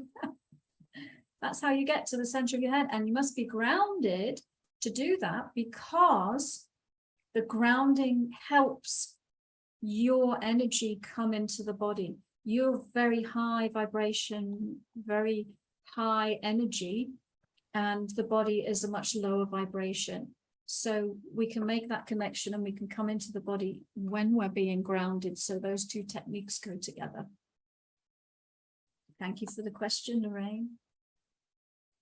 Thank you, Dr. Leslie. Our next question is from Prasad. So I'm going to try to decipher it a little bit. And he says, before the war, I sent with prayers rare holy ash packet of Shirdi Sai Baba, which is 1 per person, you only get 1, to the Ukraine envoy in India for protection to be dropped on Ukrainian soil.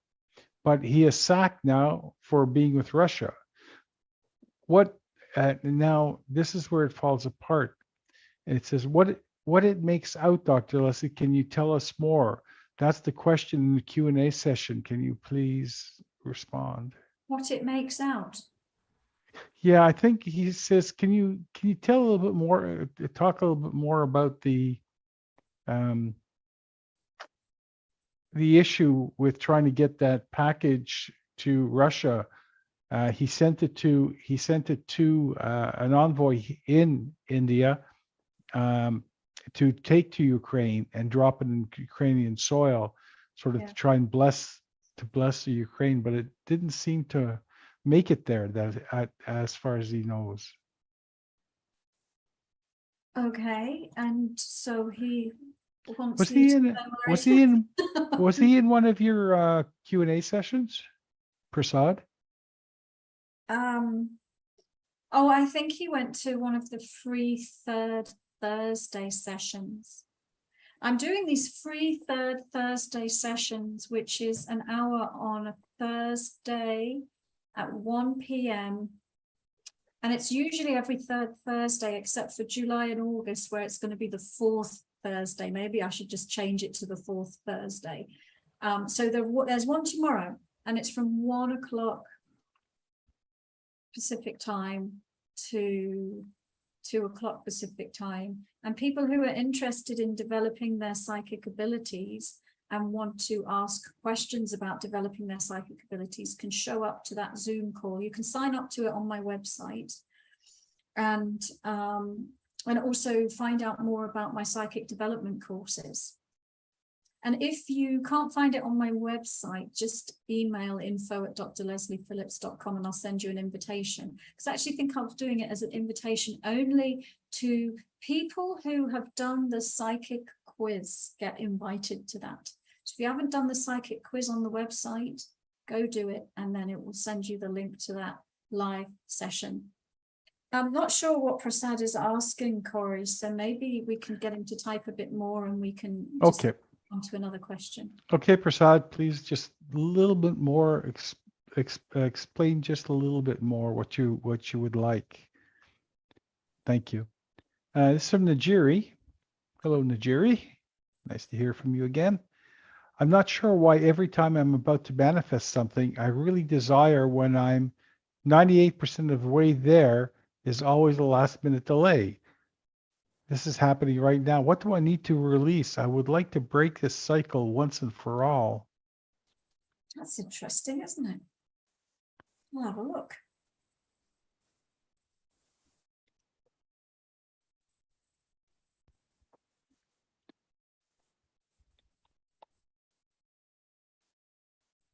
Well, to me, it looks like connected to that thing of, it's almost like if I get it, I'll have to validate how powerful I am. And I'm a bit afraid of my own power. That's what it seems to be, some version of that. So I see the excitement building at getting the thing.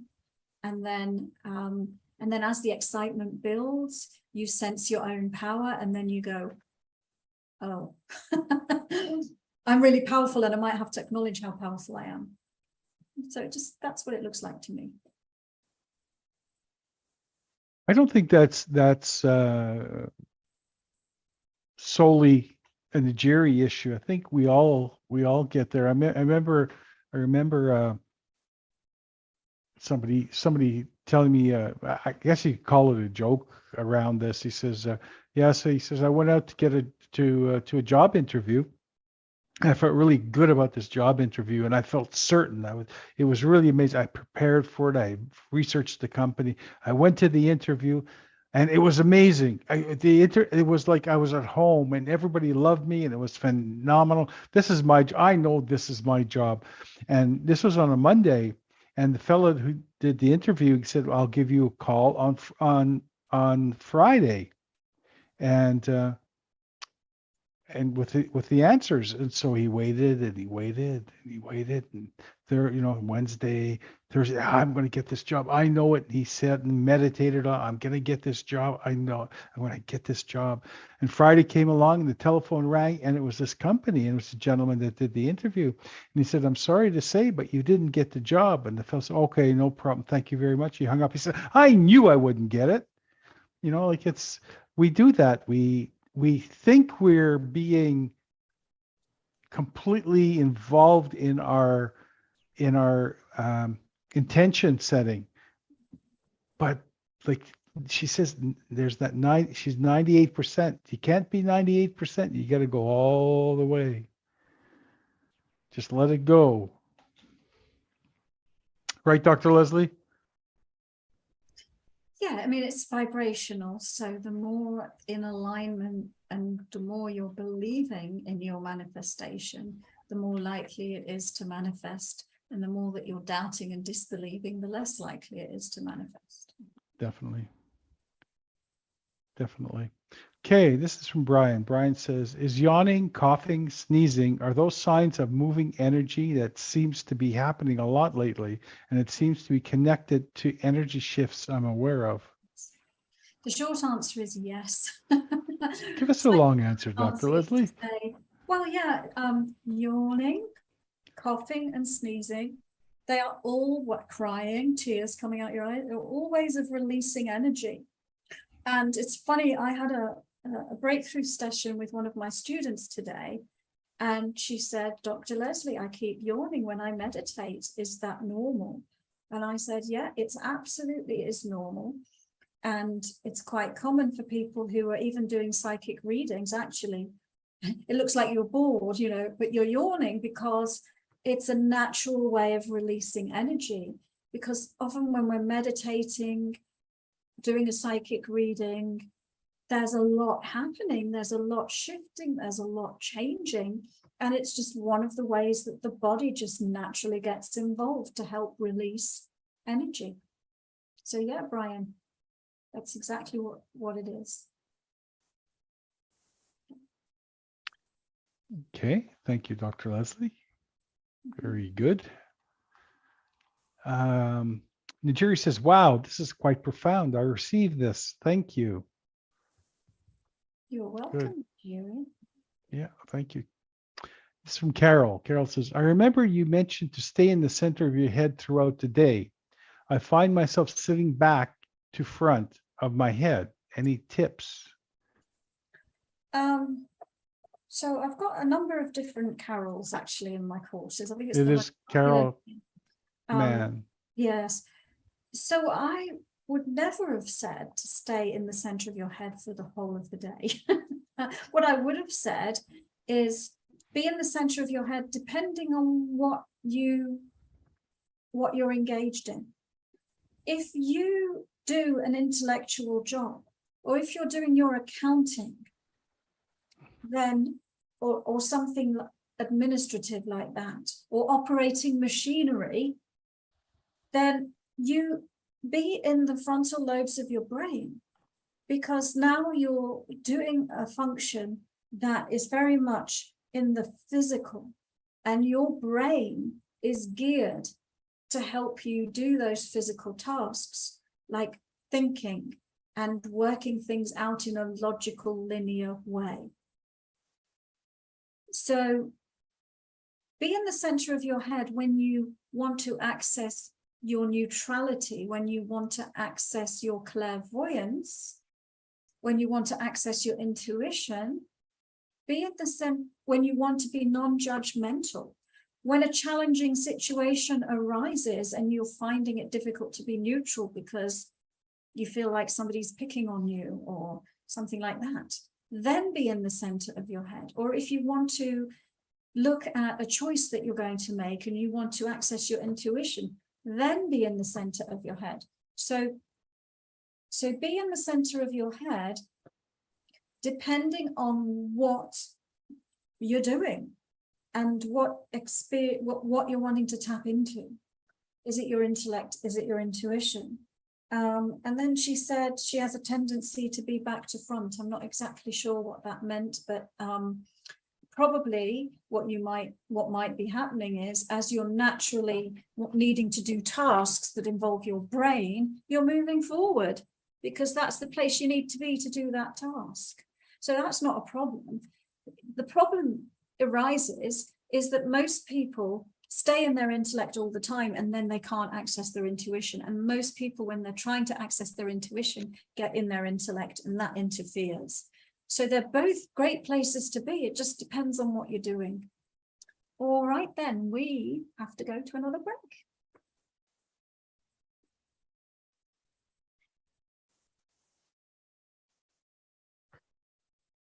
Welcome back, everybody, to Unlocking Your Truth, where tonight's show is on being in the present moment, but we are in that stage in the show where we open to your questions and you're welcome to ask about anything.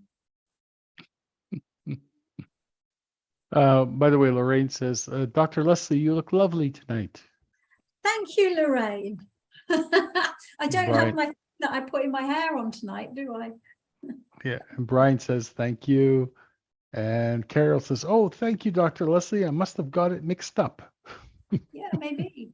No, yeah, I mean, just on that question, I had another question today in a breakthrough session with a student, and she'd taken some other training, and the teacher had told her to open her crown chakra. If she wanted to be a medium and talk to people who passed away, or what you must do, she said, is you must open your crown chakra. And then this person was sort of telling people to just keep their crown chakras open. And this lady said, well, it never felt right to me. And I felt sort of disassociated from reality, and I didn't feel like I was in my body. And I said, well, of course not. Because if you have your crown chakra really wide open, you are connecting with not just this reality, but everything that's out there in the universe. So there's a tip. If you want to be in the present moment, don't have your crown chakra wide open, just have it open a little bit, because that's enough to be right here, right now. And the reason why I'm mentioning that is because I often encounter that idea that to be spiritual, the journey is open your chakras, open them all up. And then we've made it when we've opened all our chakras. And my philosophy is, what experience of reality do you want to have? Because you will get a different experience of reality if your chakras are open versus, if they're more open versus less open. You can, and you can configure them differently, and it will give you a different experience of reality. So mastering your psychic abilities is not about opening them all really, really wide. It's about understanding what happens when you do that. And is that the experience that you're wanting to have?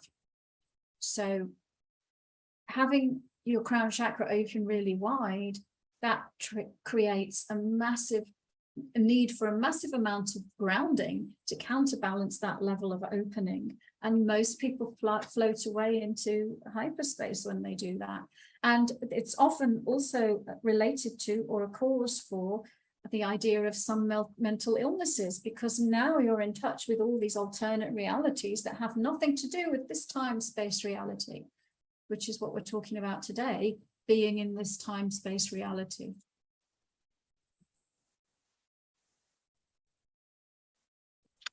Oh, thank you, Dr. Leslie. Mm. And folks, if you're enjoying the show, please give us a like, whether you're on Facebook or YouTube. If you don't mind, that would be lovely. And so this is from Katie. And Katie says, can we be present while we're multitasking, such as watering plants in the yard while listening to our favorite Psychic Abilities radio show? I think you can be present while you're multitasking. Because if all of those things are on the physical level, right, you can be listening to music while you are watering your plants and still be very, very, very, very present. I think that what sometimes happens if we're listening to a podcast is we go into the realm of ideas, we go into the mental space, and then we sort of phase out the body level. But you don't have to. You can stay grounded and present while you're listening. But it can help as well. It can help to focus. I know that, like, remember with that thing we did with eating that we learned from our Vietnamese monk?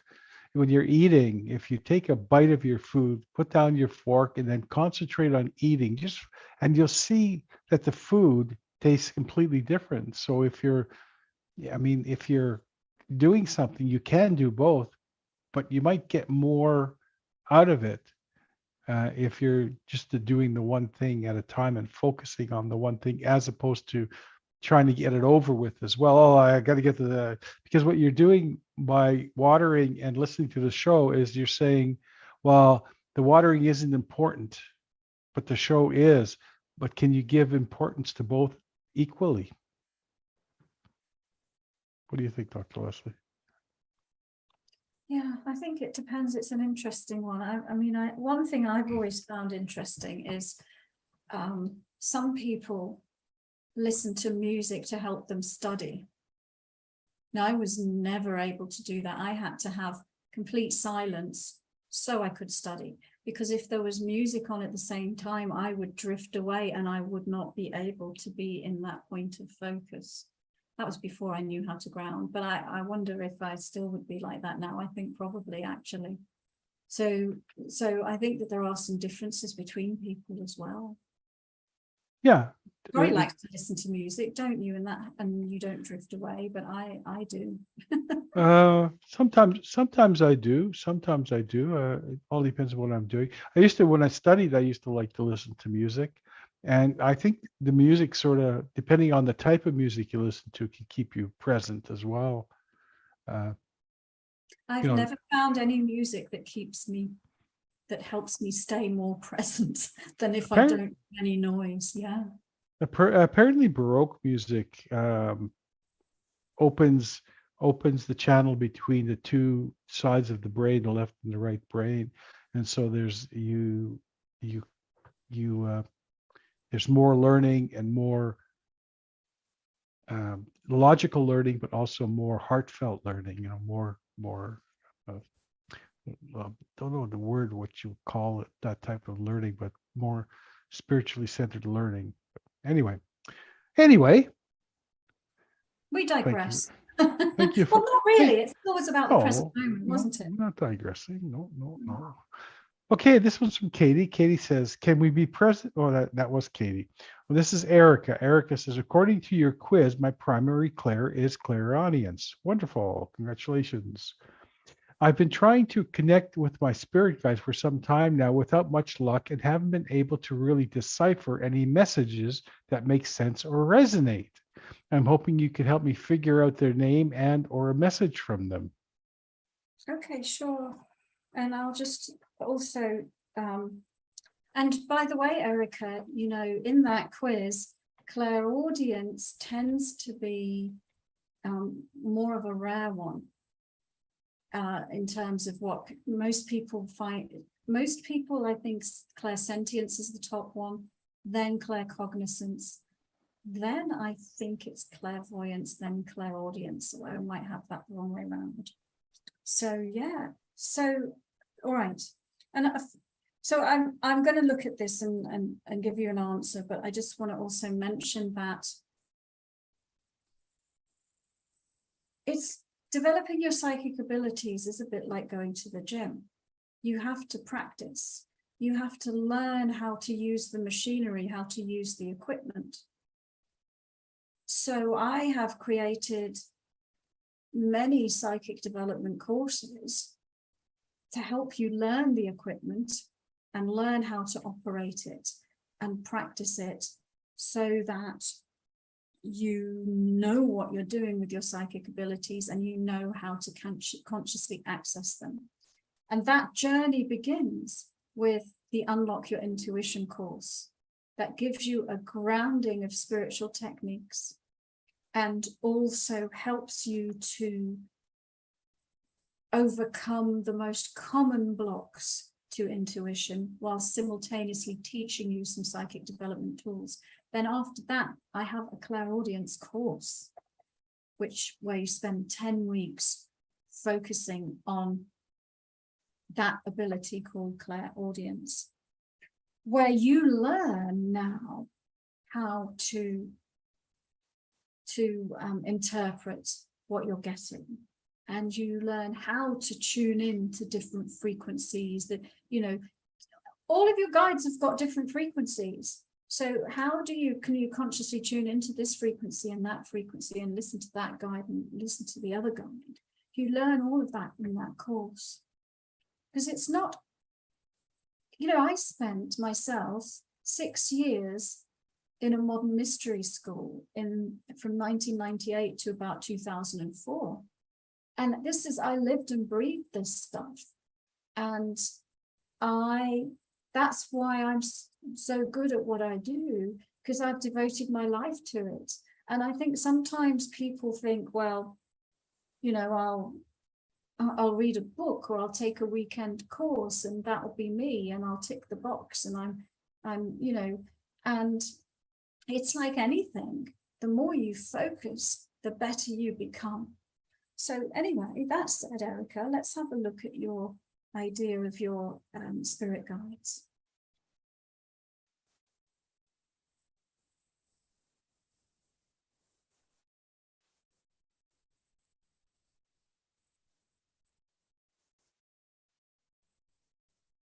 Well, first thing I'm noticing is this sort of interesting energy configuration that sort of comes down like this to your throat chakra.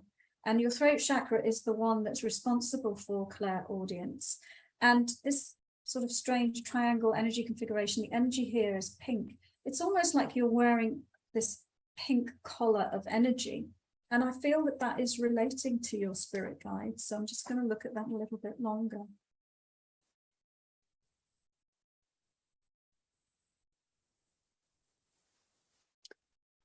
One of the things is to let go of expectations of to let go of expectations around spirit guides, and to let go of expectations around the messages. And the other thing that they're saying is to be playful and make it fun and make it light and make it amusing, make it funny. So sometimes we get serious and we get into effort when we're trying to accomplish these things, and that doesn't help. So it feels like this pink energy is trying to help you to get into more of a light, amused, fun kind of vibe. And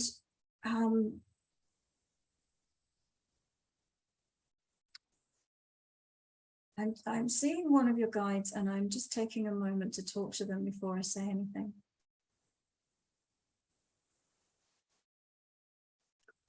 Well, you've got one of your guides is this lovely, the energy vibration is almost like this silvery, pearlescent vibration. These are energy beings, right? They don't look like us, but sometimes they project an image like us. And this beautiful, pearly, silvery, opalescent being is projecting the idea of a very amusing picture of it's like it's like a funny comedy Halloween vampire with a mustache and a cape. And that's just, it's that is supposed to be, and it's almost like a funny magician as well. That's the message that I was translating into making it fun and not making it serious and not having any expectations. And that's a projection coming from the spirit guide that really, to me, looks like this silvery energy, but it's communicating with you. Well, in this case, it's communicating with me through pictures.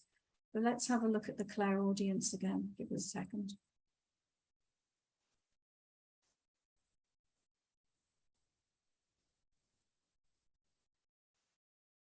So there is a song playing and it says, smile even though your heart is breaking. But it just means, again, it's like,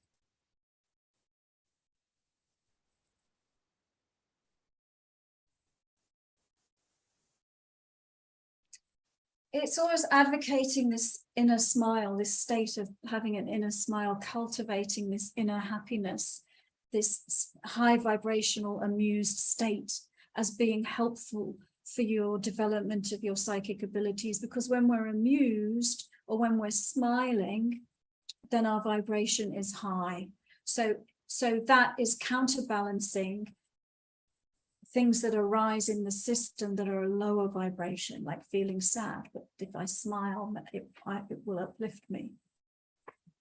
So I hope that helps, Erica. Yep. Thank you. I'm just going to read Brian's note, and then we're going to have to sign off. What's amazing is that I've cultivated awareness, even if I'm multitasking. No matter what's going on, awareness pulls me into the present moment if I get lost. I may hear a song on the radio with a message for me, or a quote on a TV show or movie that deeply resonates, or an animal crosses my path with a spiritual gift. Suddenly I become entirely present. Something pulls my entire attention to that message. It's incredible. I've even heard it in my head when I think too much to suddenly focus on my breath. That's interesting. Cool, Brian. Thank you. By the way, folks, there's no show next week, but we'll be returning on the following week at 1 p.m. So thank you all. Dr. Leslie, would you like to say goodbye? See you in 2 weeks, everybody.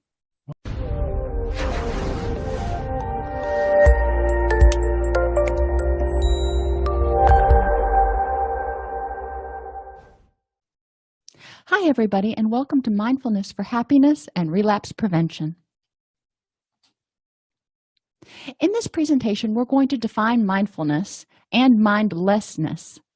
We'll differentiate between mindfulness and purposeful action, identify how mindfulness can be used in practice, and explore several different mindfulness techniques and activities that you can use with your clients. So what is mindlessness? We're going to start there. Mindlessness is on autopilot. It's when you get up in the morning, you stagger into the kitchen, you make your coffee, you eat your breakfast, you take a shower, you go to work, you come home, you eat dinner, and you go to bed. And you really didn't check in with yourself to see how you were feeling, what you were needing, and if there was anything that you could do to actually perk up your day. So we don't want to be on autopilot. We need to reduce enough stress in our life, or at least learn to focus and stop and smell the roses, or at least check in, even if we're not going to smell anything. Mindlessness is also going with the flow, being a yes man, just saying, sure, let's do it, go ahead, and not ever identifying what we really want and need. Mindlessness is also doing what has always been done just because it's always been done. And sometimes you need to check in and go, you know what? That's not all that important. If you are one of those people who has to go through and bleach every bathroom every weekend, that's the way you've always done it, and it may still work for you, and you may have a perfectly good reasoning and desire to do it, and that's great.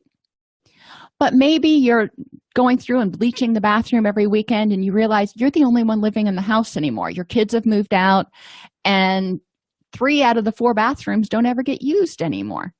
So maybe you can not bleach those every week, maybe just once a month. So looking at what you're doing and identifying if it's needed, or if you're just doing it because it's always been done that way.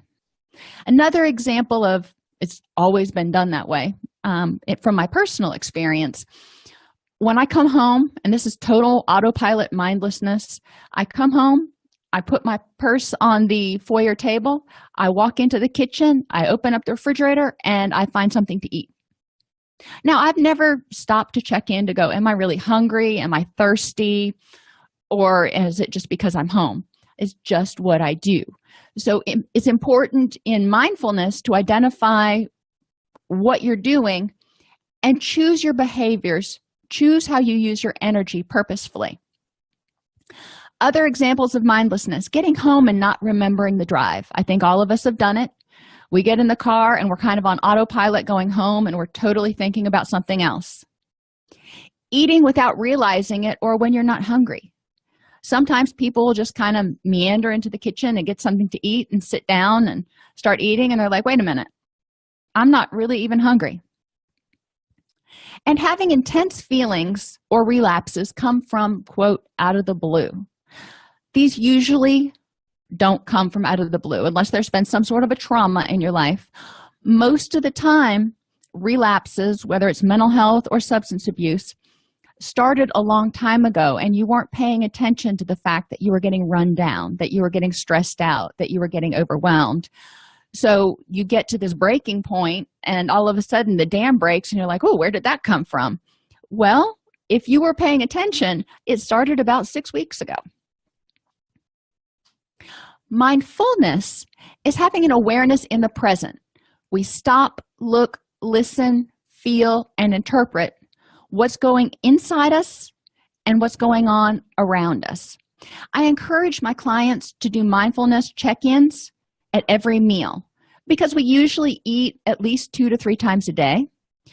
So that's a good anchor point for them to go, okay, before I eat, let me just stop, look around, see where I'm at, figure out how am I feeling physically? Am I tired? Am I anxious? Am I stressed out? Am I hurting somewhere? And what's going on around you? How are you thinking? Once you figure out how you're feeling, whether you're comfortable, what the environment is, interpret where you are and what you need. Purposeful action means becoming mindful in the present moment and acting intentionally instead of reacting emotionally.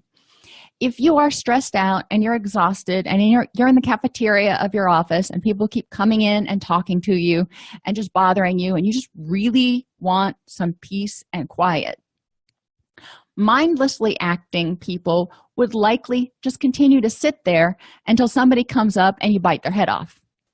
If you're being mindful, you realize, preferably before you even go into the cafeteria, that you're stressed out and you need some quiet time. So maybe you need to eat at your desk. So you're acting intentionally instead of reacting when the dam breaks. You want to intentionally choose behaviors and actions that are going to make effective use of your energy and help you achieve your goals. So again, just thinking about biting people's heads off or getting overwhelmed, how can you prevent that from happening? If you're acting intentionally, if you do a mindfulness scan and you go, you know what, I'm really stressed out right now, I'm exhausted, I can't think straight, what do I need versus what do I think I should do? Because what you need is going to lead you towards purposeful action and get you closer to your goals. How did we learn mindlessness? As we were growing up, people have told us things like, do it because I said so. Don't ask why. This is always one of my big pet peeves when I'm working with other coaches or I'm working with clinicians in a residential setting or even in an outpatient setting. If they tell their clients to do something because they said so, that's A, not respecting the client's autonomy, but it also doesn't help the client learn why, so they can be mindful and make a purposeful choice about whether they want to do it or not. Suck it up communicates don't feel, just do. Some mornings we get up, we don't want to go to work, we don't want to face the traffic, we don't want to take a shower, whatever the case is, maybe all of the above. And sometimes we do have to suck it up.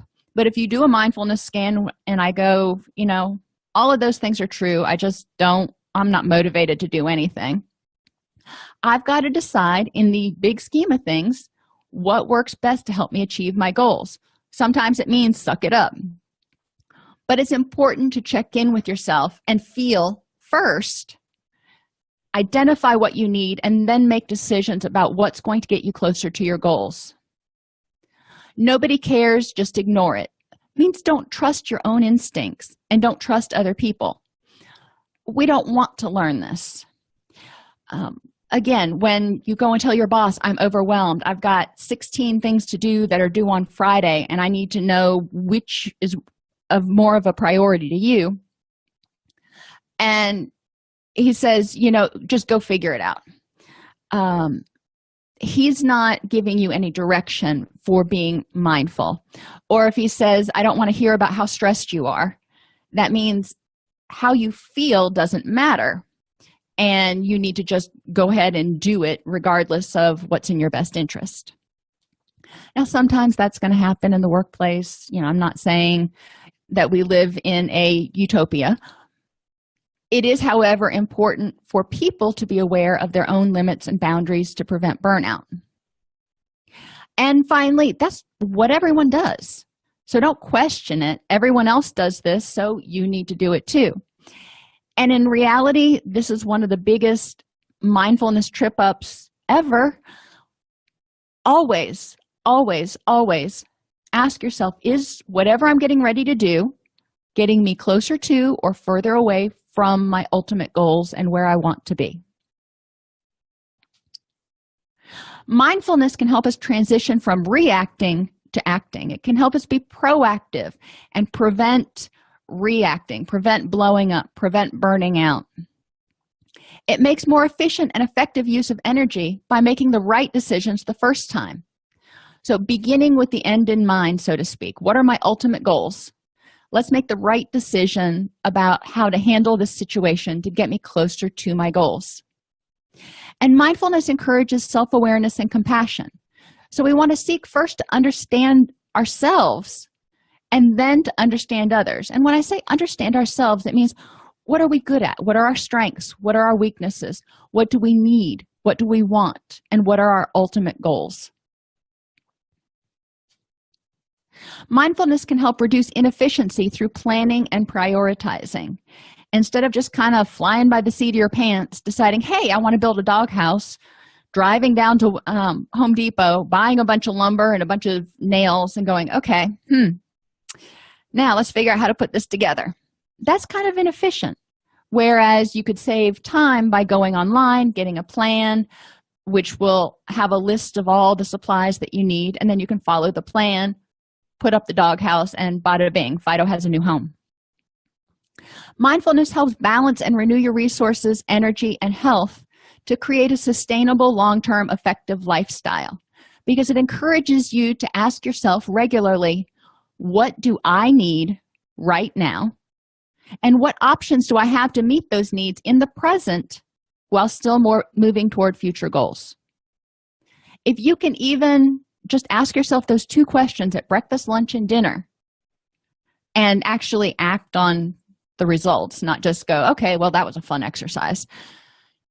It will help you reduce a lot of stress and free up energy to accomplish the goals that you want to. Mindfulness activities, head, heart, and gut honesty. I talk about this in a lot of presentations. In your head, this is your logic. What do you need? In your heart, this is, how you feel about something. And your gut is kind of your spidey senses. And if something isn't right, your gut's going to go, yeah, this is probably a bad idea. When you're behaving mindfully, your head, heart, and gut are all in alignment. They're going, yep, this is what we need to do. Now, your head may be saying, this is going to be hard, but we can get it done. Or your heart may be saying, this is not the most pleasant thing that I have to do, but it's the right thing to get me to where I want to be. Another activity you can do is the attitude of gratitude, also known as don't crap on the present. So having an attitude of gratitude about yourself, what are you grateful for? About your family, what are you grateful for with them? Your job and your life. Too often, because this is the way we've always been raised, we focus on the negative and forget to identify the positive, when in reality, we should identify 3 positives for every negative. Try that. 3 positives for every negative. Another activity is called the 5-minute focus, and this can be somewhat daunting at first. Go into a room for 5 minutes, and it may seem like an eternity. Write down on a piece of paper everything you see, what you smell, what you hear, and how you feel emotionally and physically.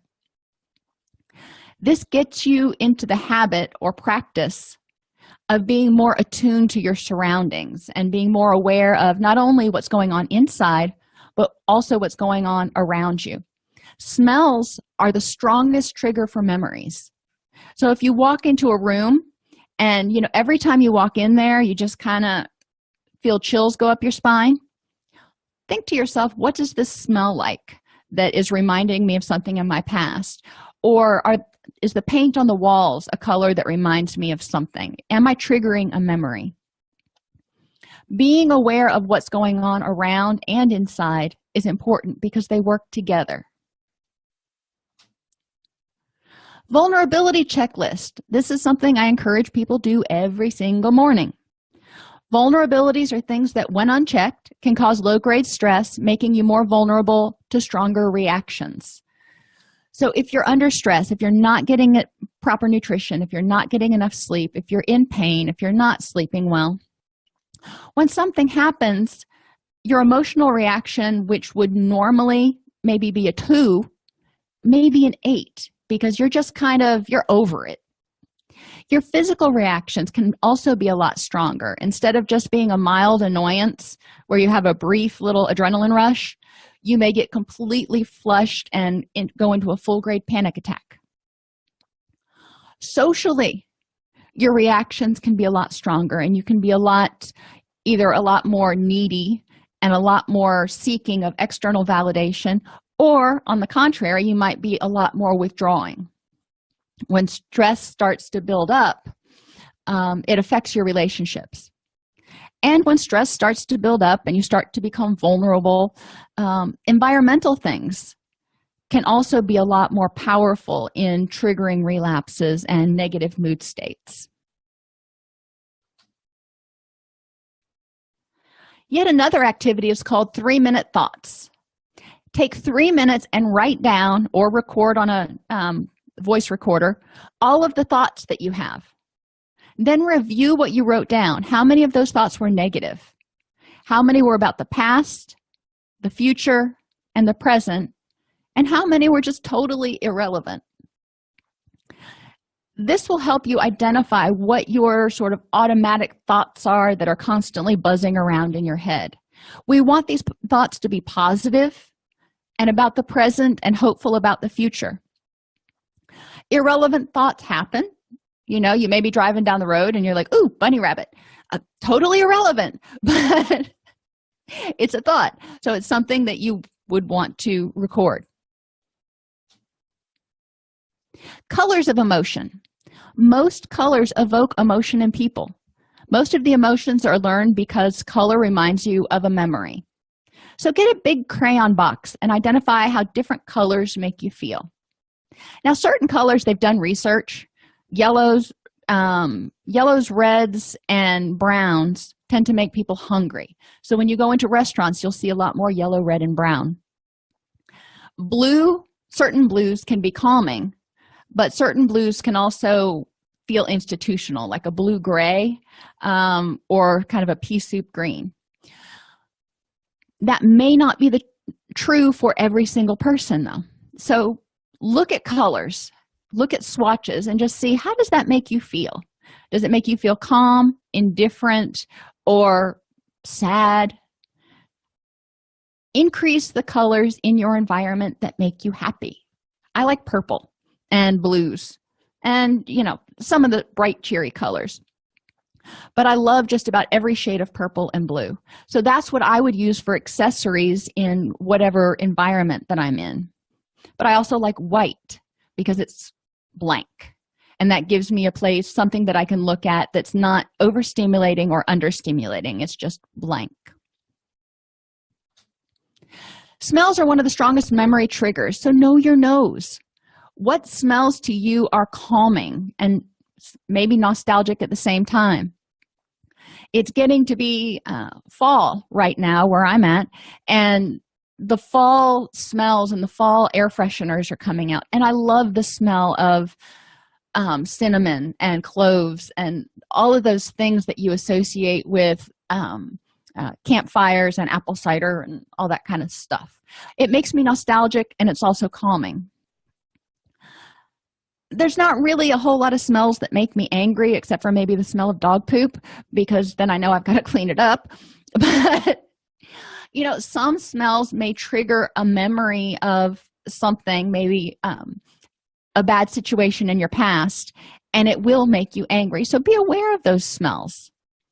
Are there smells that make you stressed? And are there smells that make you energetic?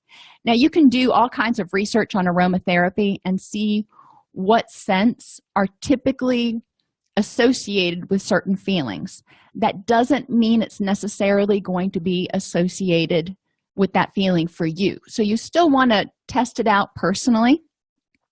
When I use aromatherapy with my animals that are on my farm, I take down an array of different essential oils and I let them sniff them. And if they like it, they'll sniff it again. If they don't like it, they'll walk away. My donkeys don't like lavender. They have no use for lavender at all. Now, valerian, on the other hand, they tend to flock to a little bit more. So before the farrier comes out, I put a little valerian oil on their halter, which helps them be a little bit calmer when he's there. The ABCs. ABCs help you identify why you're getting upset about something. So the activating event, something happens. The consequence is that you get upset or you get angry. But between those two things, which are like a split second, you have all these automatic beliefs. So something happened and you tap into schemas about this event, which are all your automatic beliefs, and it results in an emotion. Now, what you can do is dispute these beliefs and say, that doesn't really apply to this situation. Sometimes your beliefs are spot on accurate, though. So then you've got to evaluate, is this worth my energy? Is my reaction useful? If you get cut off in traffic, and this is my favorite one to use because everybody gets cut off in traffic occasionally. If you get cut off in traffic, was it dangerous? Yeah, that's probably a very valid belief.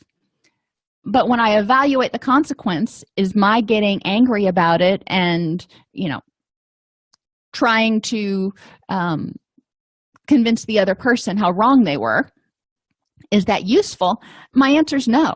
The other person may not even know they cut me off, but even if they do, they may not care, and likely they don't. So is it worth my energy and effort to follow up on that, or do I just need to go, okay, deep breath, need to be a little bit more alert?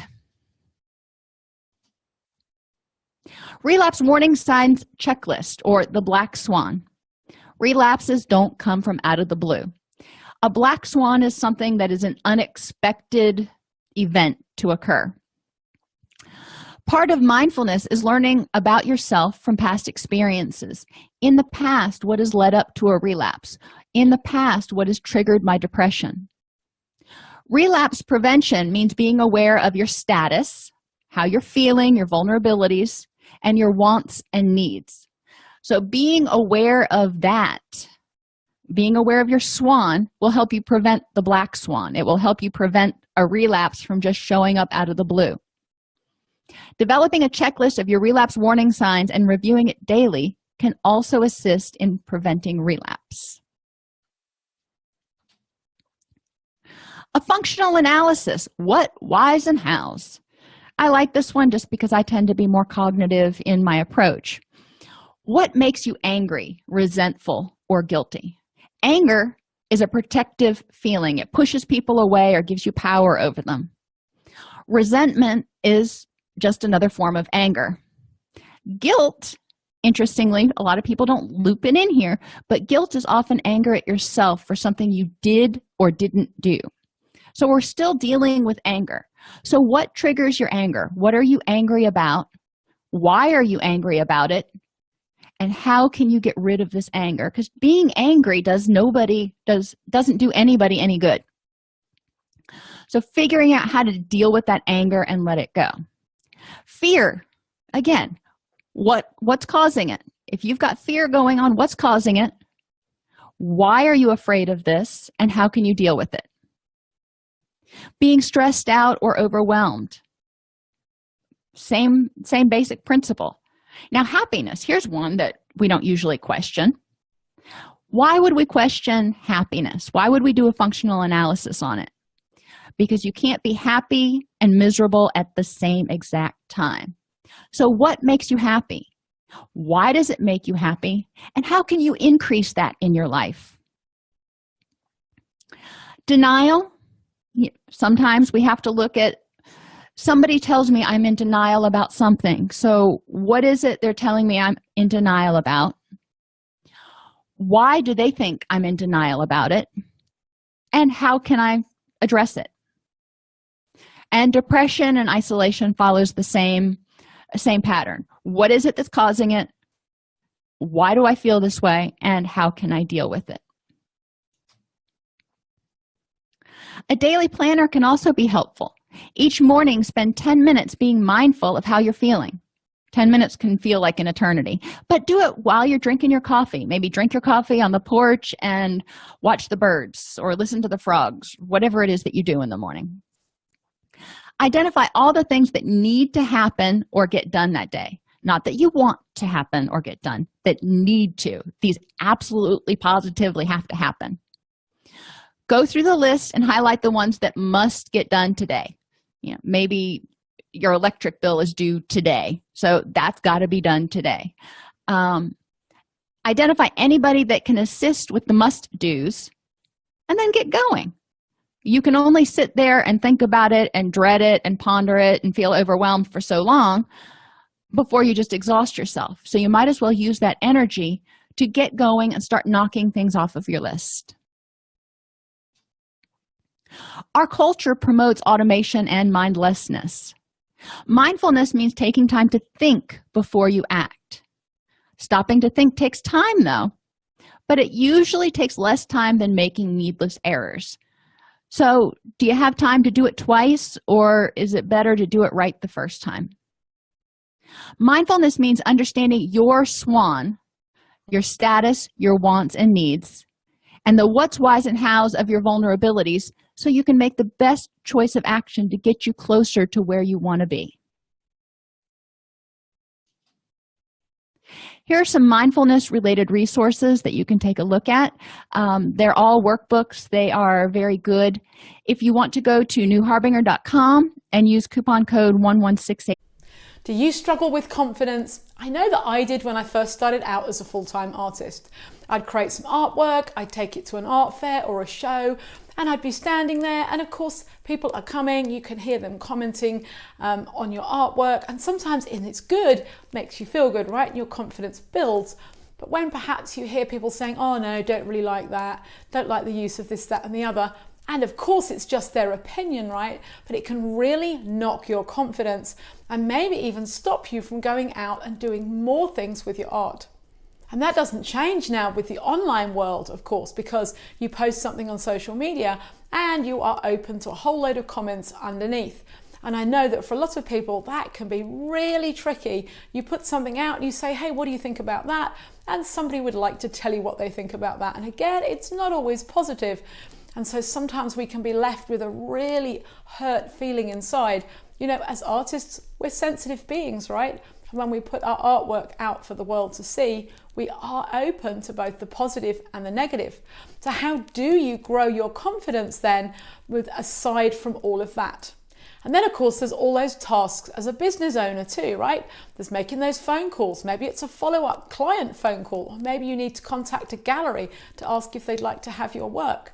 Or what about closing a sale, having that sales conversation with somebody? All of these things require you to feel confident, feel good about what you're doing.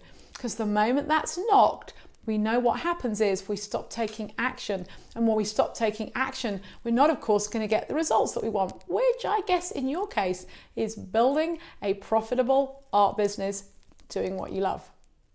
So in this video, I'm going to share 10 confidence tips that's going to enable you to start believing a little bit more in yourself, grow your confidence, and enable you to easily do all those out of comfort zone tasks. Well, hello and welcome back to my channel. My name's Sophie and I help artists just like you to set up, market and grow a highly successful business doing what you love. And on this channel, I share tips and tricks about all things art business related. So if that's something you're interested, don't forget to subscribe to the channel and hit that bell to get notified every time I post a new video. Well, okay, let's dive straight into those tips. So my first tip actually is all about your comfort zone. You know what they say, when you stay in your comfort zone, then you don't grow, right? You just keep doing what you've always done. And the only way to grow or to build anything like your confidence is to step outside of your comfort zone. So I would suggest finding something each and every day, could be really small, that's going to stretch you and enable you to step outside that comfort zone. It might be one small phone call. It might be posting something that is a little bit more raw and real. It might be having a conversation with a customer. And whatever it is, if you just challenge yourself to do that every single day, and I promise you, your confidence will only grow. So my next tip number 2, is about positive self-talk. You know how easy it is to tell you what you haven't got done or what you did bad? Inevitably, we default to what we didn't do or wasn't good, right? Why is that? Why do we always default to the negative? When actually what you want to be doing is reminding yourself, hey, I've got this. I'm good at this. I can do that. I've done a task similar to that. I've made phone calls lots of times. Phone calls are easy. It would be really easy for me to just pick up that phone call, right? It's just a case of talking. I can talk. I'm good at talking. Whatever it is that you need to do to run that more positive self-talk. And if you can start getting that little chatter going along and it's all supportive and it reminds you that actually you've got this, then again, that's really going to support your confidence to grow. My next tip is about taking it one day at a time. How often do we think about, oh my goodness me, here's all the things I have to do in the next week, in the next month? They can all seem overwhelming. And if you've got things to do that are going to stretch you a bit, they're uncomfortable, things you're putting off, then likely you're actually going to feel worse. And that's not going to help your confidence, right? So if you just look at what you need to do today, and if you run that self-talk and you break everything down to really simple tasks, we say, okay, next up, I just need to pick up the phone and make a phone call.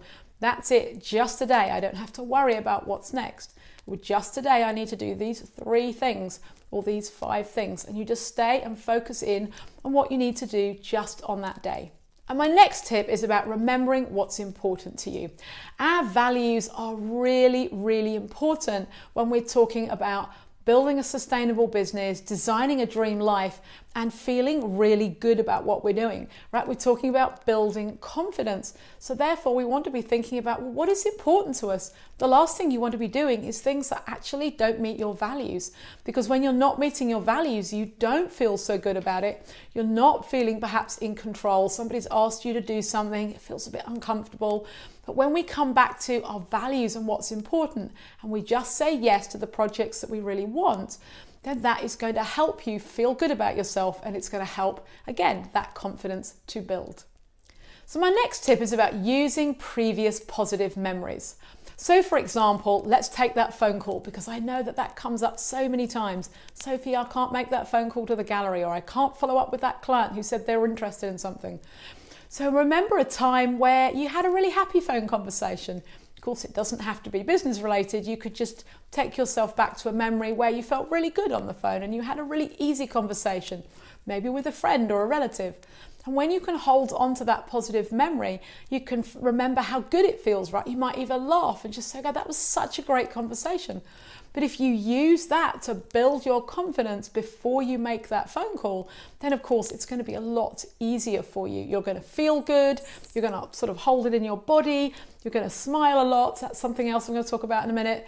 And then the conversation will go a lot easier, right? And again, with everything that you achieve, your confidence will start to build. My next tip is tackle a small task. Yes, you know when you get that sense of, oh, I did that, that's great. Now, if I did that, I can do the next task and the next one. So for example, it could be something as silly as you've come into the studio, it's a bit of a mess. You say, okay, task number 1 is I'm going to clear up the studio. So you've done that, you've achieved it. Now you have a sense of like, okay, success. What's the next task? Okay, I'm going to deal with my emails. So I've filed all, 100 emails. Task, success. What about the next small task? Well, I just need to make a follow-up phone call, all right? Task, done, achieved, success. And the more that you do it, it's the compound factor, of course, the better you're going to feel. So before I share the next few tips, I want to ask you which one so far has resonated with you. Let me know in the comments below where you struggle with the confidence and what tip that I've suggested today you're going to use in order to help you move forwards. So I've shared 6 so far and we've got just 4 more to go. Now, my next tip for confidence is actually about smiling. And I did this a few years ago and it feels really good. Now, I don't know if you've ever done this before or seen this exercise anywhere where you smile in the mirror looking at yourself for 1 minute, 2 minutes, 5 minutes if you can. That seems like a really long period of time. Or you can just smile. You don't have to look at yourself in the mirror, but sometimes it helps, all right? It helps you to stay focused. Do you want to smile? Now, at first, you're going to be... That's how to look like something out of a horror movie. But you're just smiling, because the act of smiling, it changes your facial expressions, it changes your physiology, it changes what's happening in your brain, and you start to feel good. All right, even if at first you don't think, well, I haven't got anything to smile about, just smile. Make your face into a smile and keep smiling for as long as you possibly can. Let's say somewhere, 1-2 minutes up to 5 minutes is perfect. And again, if you do this every day, you start to feel better. When we feel better, we feel more confident to do the things that we need to do. Oh, I think you're going to love the next tip. This is for all of you who love color. Perhaps I should have thought more before shooting this video in this top, but wear bright colors. Now, have you ever gone to a function, a party, or you've gone out and you're either wearing black or grey or navy, something that just kind of blends in? It's really easy to hide in those colours, isn't it?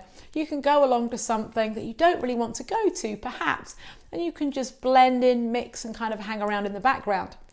But turn up in the red dress and everybody is looking at you, or the red suit, and everybody notices you.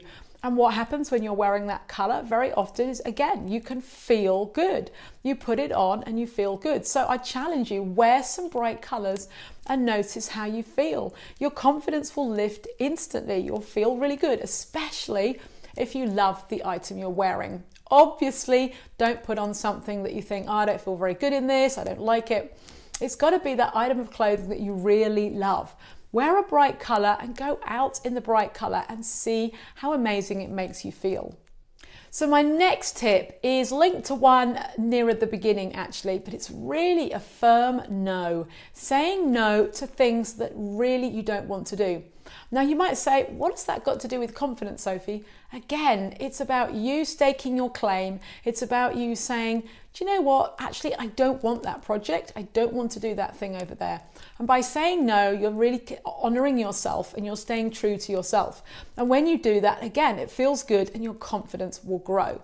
So you've probably noticed a lot of this is about physiology, right? It's very difficult to feel confident if you're sort of hunched and slumped down. You feel a bit like that. But if you sit up or you stand up straight, you put your shoulders back, you're instantly changing your physiology and you feel better. And when you feel better, your confidence lifts, all right? So this next tip is all about acting as if. Now, have you ever done that before? Then let's take that party scenario. Perhaps we'll look at it and say it's a private view for an exhibition. And maybe it's not your exhibition. And you're feeling a little bit uneasy about going, it's not your thing, you've donned the red dress or the red suit and you're like, okay, I've got this, I'm going to go. And now you're going to act as if. You're going to act as if you do this every day. It's a breeze for you to walk in. You're going to chat to everybody, you're going to meet the gallery owner, shake his or her hand, and you're going to feel good. You're going to act as if it's something that's easy and you are that 100% confidence person. Because what's going to happen when you do that, again, on an ongoing basis? All of these little tiny things are going to compound. When you act as if you've achieved something, as if you are that person, as if you are super confident, what's going to happen? Your body's going to assume that, and then you're going to actually become that person. You're going to become that confident person, able to go to the private view and feel really good about it, able to make those phone calls to clients, able to post something on social media and really not care about the comments that come beneath it, able to grow your business, do those out of comfort zone things that you want to do. When you build your confidence, you're one step closer to the success that you know you deserve and that you know that you really want. So I hope you've enjoyed today's video. If you're not sure which tip is for you, then maybe just listen back again and decide which is the one that you're going to really work on, and then let me know in the comments below. I've got other videos on mindset too, so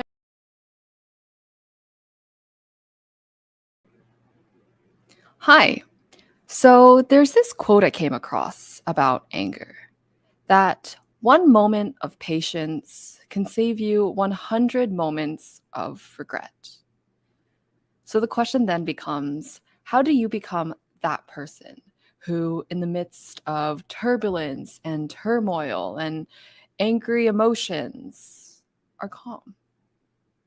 By the end of this video, you'll be able to walk away with practical tips that you could apply right away to improve how you manage your emotions with yourself and your emotions with others. I'm Monica, and I recently graduated with a degree in neuroscience, and I'm now pursuing medicine.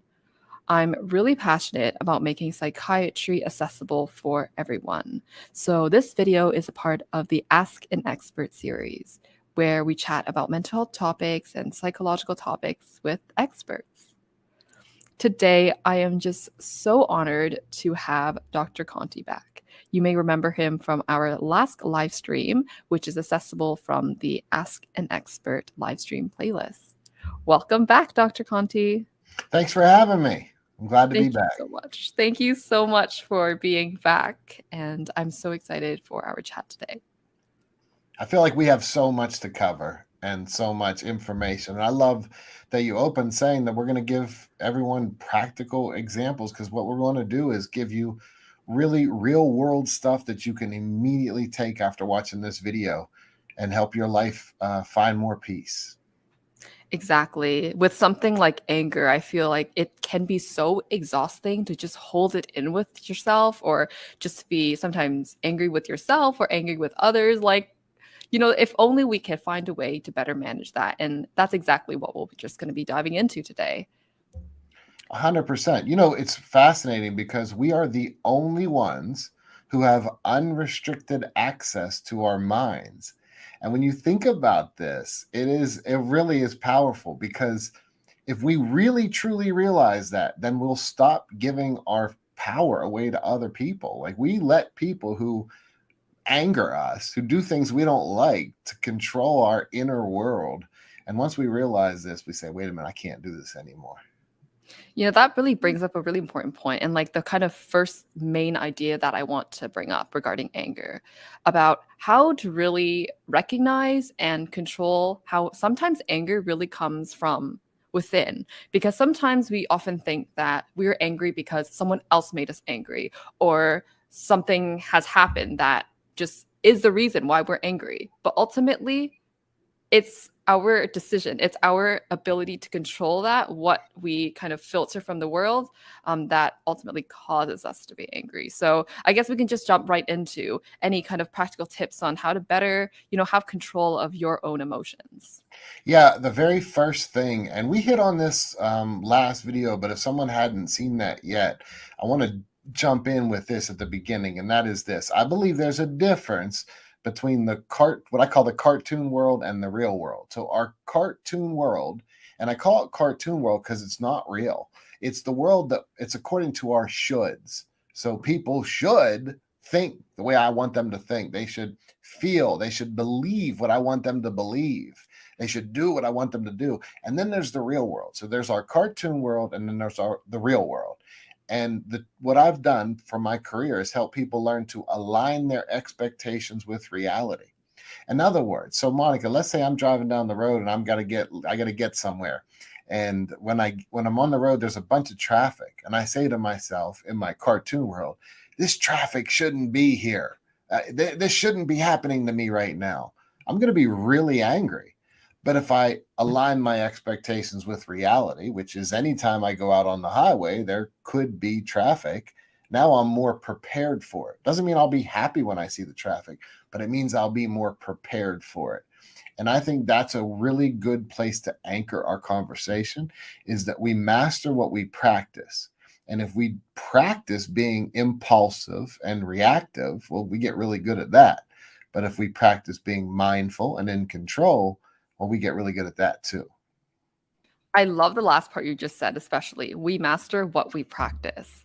I remember when I was preparing for exams, just on the topic of like anxiety, I would ask myself, why am I expecting myself to be so calm when on a day-to-day basis, when I don't even have exams, I'm already, you know, sweating all the time, just worried about things. Like, it makes no sense. So bringing it back to what we were talking about with your example, like having tips to be able to just go through your everyday without having emotional outbursts is a way that is kind of protected. So when we have those experiences that can, drive our emotions up, it's not, overflowing or is not going crazy.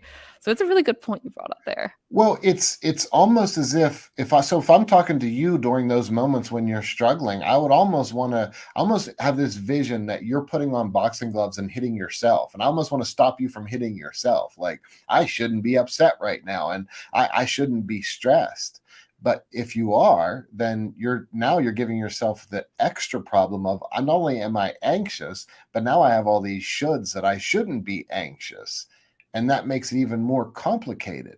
So at least be easy on yourself from the beginning and recognize that as human beings, our emotions will ebb and flow. We'll go up, we'll go down. Then that's okay. It's normal. But I think it'll be less extreme if we accept it. And it'll be more extreme if we say, this can't be happening. I can't take this. That's where we really intensify our own emotions. Amazing. So just already, for those who just joined us, I have written down in my head to, number one, practice being objective, aligning what we kind of see with what we think with what is actually happening. Number two, just being able to master what we practice and hopefully kind of be accepting rather than, just kind of rejecting whatever is coming to us and how we feel. And I wonder if this is really kind of, I think actually this is quite general, like it would apply to anything, but any sort of tips that are more kind of situation specific, whether it's like, I don't know, being angry because you messed up about something, whatever it is. There we go. Let's go. That's a perfect one. So I quite literally did this morning. I forgot to let my wife know about my schedule, so I confused my schedule for what I have going on this week. So we ultimately remedied it and we fixed it, and I could switch days on things. But in that moment, when I realized that I forgot, I dropped the ball and I messed up my schedule, I had the immediate thoughts that anybody would have. Like, I practice this every day, day in and day out. But in those first moments when I thought, oh no, I messed this up, my thoughts could go really negative really quickly and I could get down on myself. What I had to do was say, stop. I'm a human being. Of course, I'm going to make mistakes. I'm not going to minimize it. I'm going to own it. But then I'm going to do the only thing I can do, which is work with what I can do.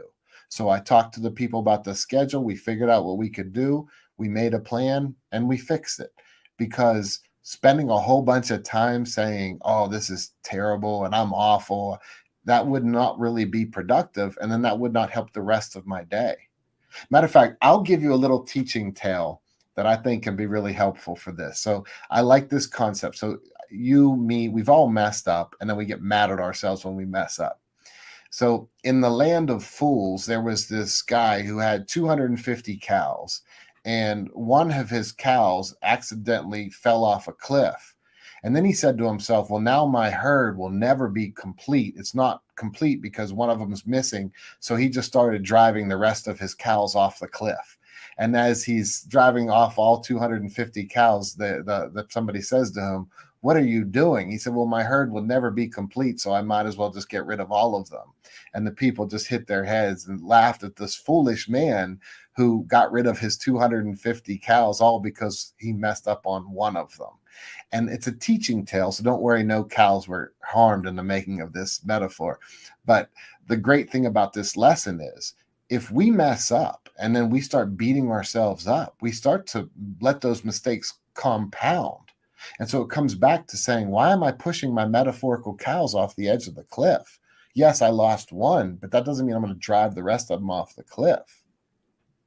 Yeah, so I think it kind of, when you were giving that story, it really reminds me of the idea of like just taking responsibility. Because at that time, like when that person is like, throwing out their cows or whatever, driving them off the cliff, to them, they're like, oh, like, I don't even know what do you think is going on in their minds? Like, hypothetically, when someone's just doing something that they know is actually causing something to be worsening the overall outcome. Like, what is actually going on? So I specialize in working with people convicted of violent crimes. This has been the specialty of my profession for what I've done for 2 decades. And what I see is that when people live in shame, they act out of shame. So if I feel like I'm no good, I'm worthless, I'm nothing, then why not hurt myself or others? And there's a difference between guilt and shame. So guilt is feeling bad about something we've done to hurt someone. That's normal, that's healthy. Like if we do something we feel guilt, we can learn from it. That's okay. Guilt is feeling bad about something we've done. Shame, however, is feeling bad about who we are. And my research for more than 2 decades has shown me that when people live in shame, they act out of shame.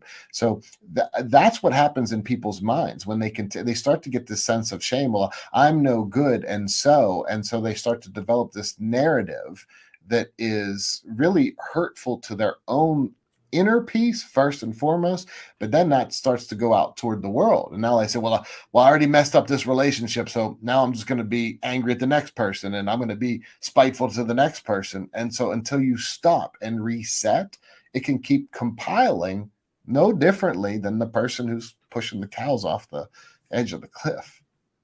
So that idea of responsibility, how does one then kind of take that responsibility to then say, okay, what I'm doing is wrong.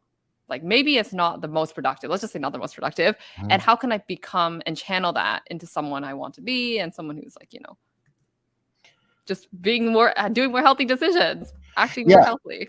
So that's such a great question. I think to me, like that exemplifies your insight and consciousness to be able to say, okay, so what do I do? So I think that when we can start to say, now what? Now, what do we do? The past is gone, and there's nothing we can do, no matter how much insight we ever get, to get 1 single second back. The future's hypothetical, hasn't been created yet. The only moment that exists is this moment. And so the question is, what do we do from this moment forward? I did over 100 episodes of a podcast called Tackling Life with NFL legend Ray Lewis, first ballot Hall of Fame football player. And we interviewed an astronaut once. Did I tell you about Reed Wiseman the last time we talked? I mean, I might not have mentioned it, but I don't think so. I I would don't love think to I hear did. it. Yeah. I don't think I did. So Reed Yeah. Wiseman was one of my favorite interviews I ever got to do. And he's an astronaut who walked in space. And when you think about the magnitude of that, fewer than 200 people in the history of humanity have walked in space. And yet this astronaut walked in space. I got to speak to him. It was awesome. So one of the things that he said, and I don't remember if it was on our show or off air, but it was this, it was when you're in space and something goes wrong, you don't have time to think, I can't believe Sally didn't fix that. I can't believe Bill let this happen. The only thing you can do when you're hurling through space in a spaceship is work the problem. What can I do from this moment forward? So to me, there is a brilliance to your question. What do we do now? The past is gone. The future hasn't been created. So what can we do in this moment? And what I say, and this is the most concrete thing that I can give you, is be accurate with your language. Be accurate. It wasn't the end of the world. It wasn't the worst thing in the world. You made a mistake. So what do I do now? Well, I can be accurate with my language. I can stop myself from perpetuating this extreme language. I'm terrible. This was awful. The person who cut me off in traffic, they're a horrible person. No, the car drove a little closer to my car than I wanted it to. The person at work said something that I would have preferred she not say. Like, it's really, when I'm accurate, it really curtails the amount of anger that I'm about to have. Can I just say, this advice was shared from the last episode of the podcast, and it is life-changing. Since you said that, I have applied it to my own life, not only for just like anger, but just on my day-to-day basis, and it has just elevated my happiness and the way that I see things. So thank you. I'm just going to type it in the chat for anyone here who has missed it, because it's truly life-changing. So thank you so much. Thank you. No, and I feel grateful that you share it like that and phrase it like that, because what I do at this point in my career, January, I've been doing this work for 25 years. And what I do is, at this point in my career, when I do presentations, and I do a lot of trainings on yield theory that I created. So we'll do 3-day, 5-day trainings. And what I do is I say, look, these are exciting because I take 25 years of sitting down with people, more than 20,000 hours of clinical experience, being blessed, humbled to sit one-on-one with people where they share their most intimate secrets with me.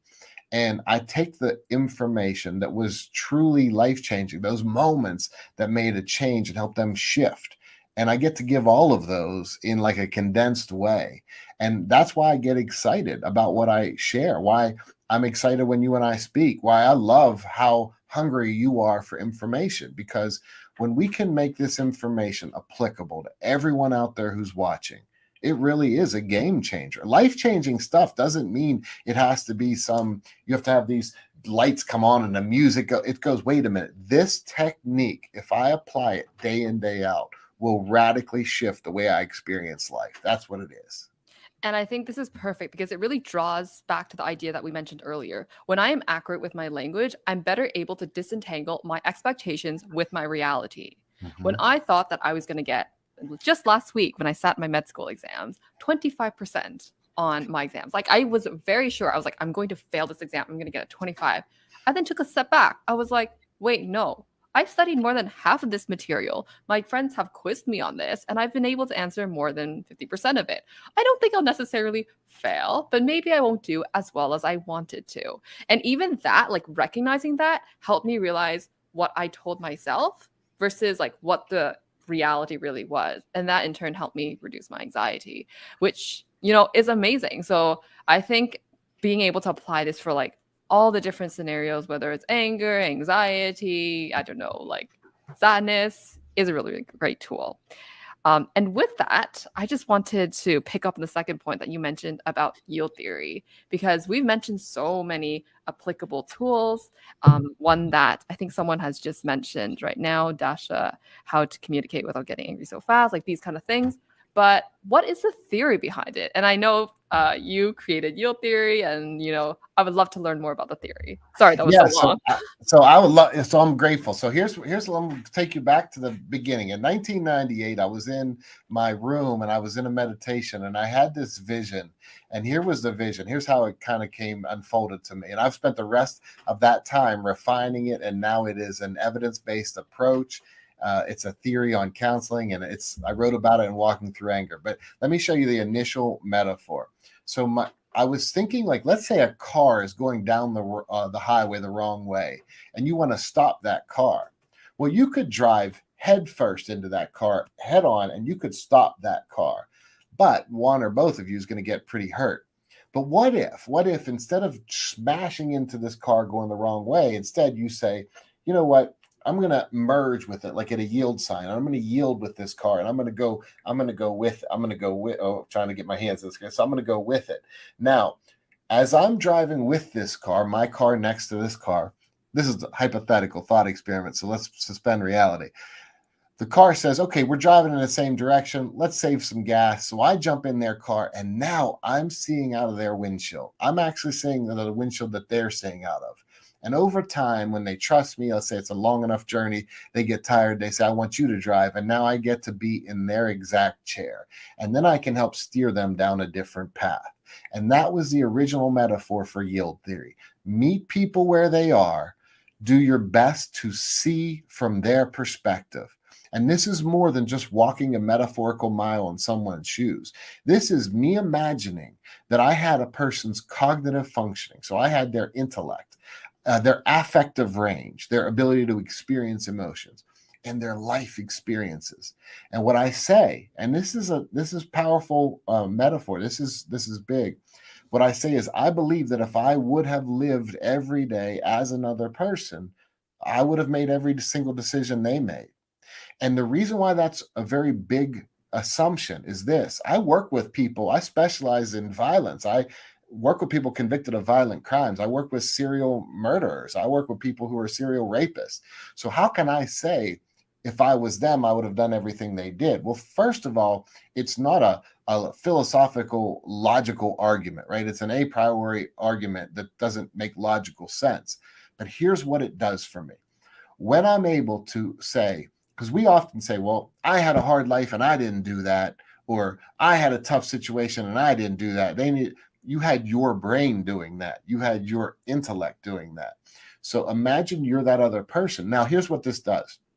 It wipes away judgment for me. So then when I meet people where they are, and let's say someone's really angry, I can listen to that person and I can truly listen without judgment.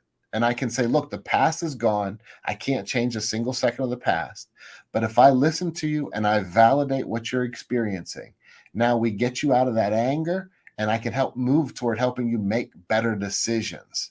So that's the substance. And ultimately, yield theory comes down to doing three things. Because I told you last time, Monica, I try to make things really simple for people. So I think we're always skeptical of other people. Like we're skeptical, especially if someone disagrees with us. Boy, we could be skeptical all day. But I always say, I want to be skeptical of my own ego. I want to be skeptical of my own thoughts. I want to challenge my own thoughts. So I sat back and I said to myself, well, what do I really do? Like I stand at a cell door in maximum security prisons and I talk to people. I sit in a comfortable Zen setting in my office and I talk to people. What do I do? And I do three things. And this is what I would tell people to do. I listen, I validate, and I explore options. So you're with that family member who's so angry and maybe they're being really self-centered. I've seen a couple comments say, how do I deal with a narcissistic family? And I see that word come up a lot in the chat. And so think about this. They're really self-centered. Your initial thought is, I'm going to go tell them what they need to do differently, but they're not going to hear that. So that's like smashing the car head on. You can tell them they're wrong, but they're not going to listen to you. But if you put yourself behind their eyes and you truly listen to them, and then you validate that experience, like, my goodness, that sounds like that was really awful for you. That sounded like that was really difficult for you. And and here's the key, not just validating, but validate until they feel validated. Because you know as well as I do, we all want to be heard. And if somebody keeps saying things over and over again, that person probably doesn't feel heard. So when we can help them really feel heard, now that we're validating them, now they feel better neurologically. And you know this from neuroscience. When you're angry, you're in your limbic system. You're in your amygdala and you're getting really fired up. That's that fight or flight response. But once you feel validated and that emotional release, now you move to more the frontal cortex, your higher level decision making. And now we can explore options. Now we can say, okay, now where do we go from here? What's the best decision to make from this moment forward? So it's powerful. I know there's a lot to take in, but it's powerful. So I'm just going to summarize, and just to make sure that I completely understood, at the core of yield theory is to really take someone's perspectives and to try to see what they see and to meet them where they are. Mm-hmm. And to really break it down, it's to really listen, to actually think about the meaning of the words they're saying, not just kind of listening like whatever, like actually, what are they trying to tell me? To validate, to make them actually feel like they are heard, not just being, yes, I'm so sorry. Like, no, like actually listening, validating, and then coming up with solutions that you guys can both agree, like kind of meeting in the middle. That's kind of what I drawn from it. That's phenomenal. That's phenomenal. It's incredible because it's funny because like in this comments, you have tons of people and they're all talking about different things. But I happen to see on one, they go, well, if Monica's shaking her head, she's not listening. And here you go. You just accurately summarized everything I just said. And so sometimes we look at other people and we have a projection that what we're seeing is the truth. If we truly take time to listen, we go, wait a minute, maybe the world's not unfolding the way I think. And that's challenging our own egos. Honestly, that's one of the toughest things that any of us has to do, because our ego is our sense of self, and our ego wants to say, I'm right and everyone else is wrong. But that's not reality. Reality is we all can challenge our own egos. And so I have a few follow-up questions, actually. One that has just been coming up from the chat. What do you do in terms of exploring options when the other person is unwilling to explore those options? Because ultimately it takes two to tango, doesn't it? It does.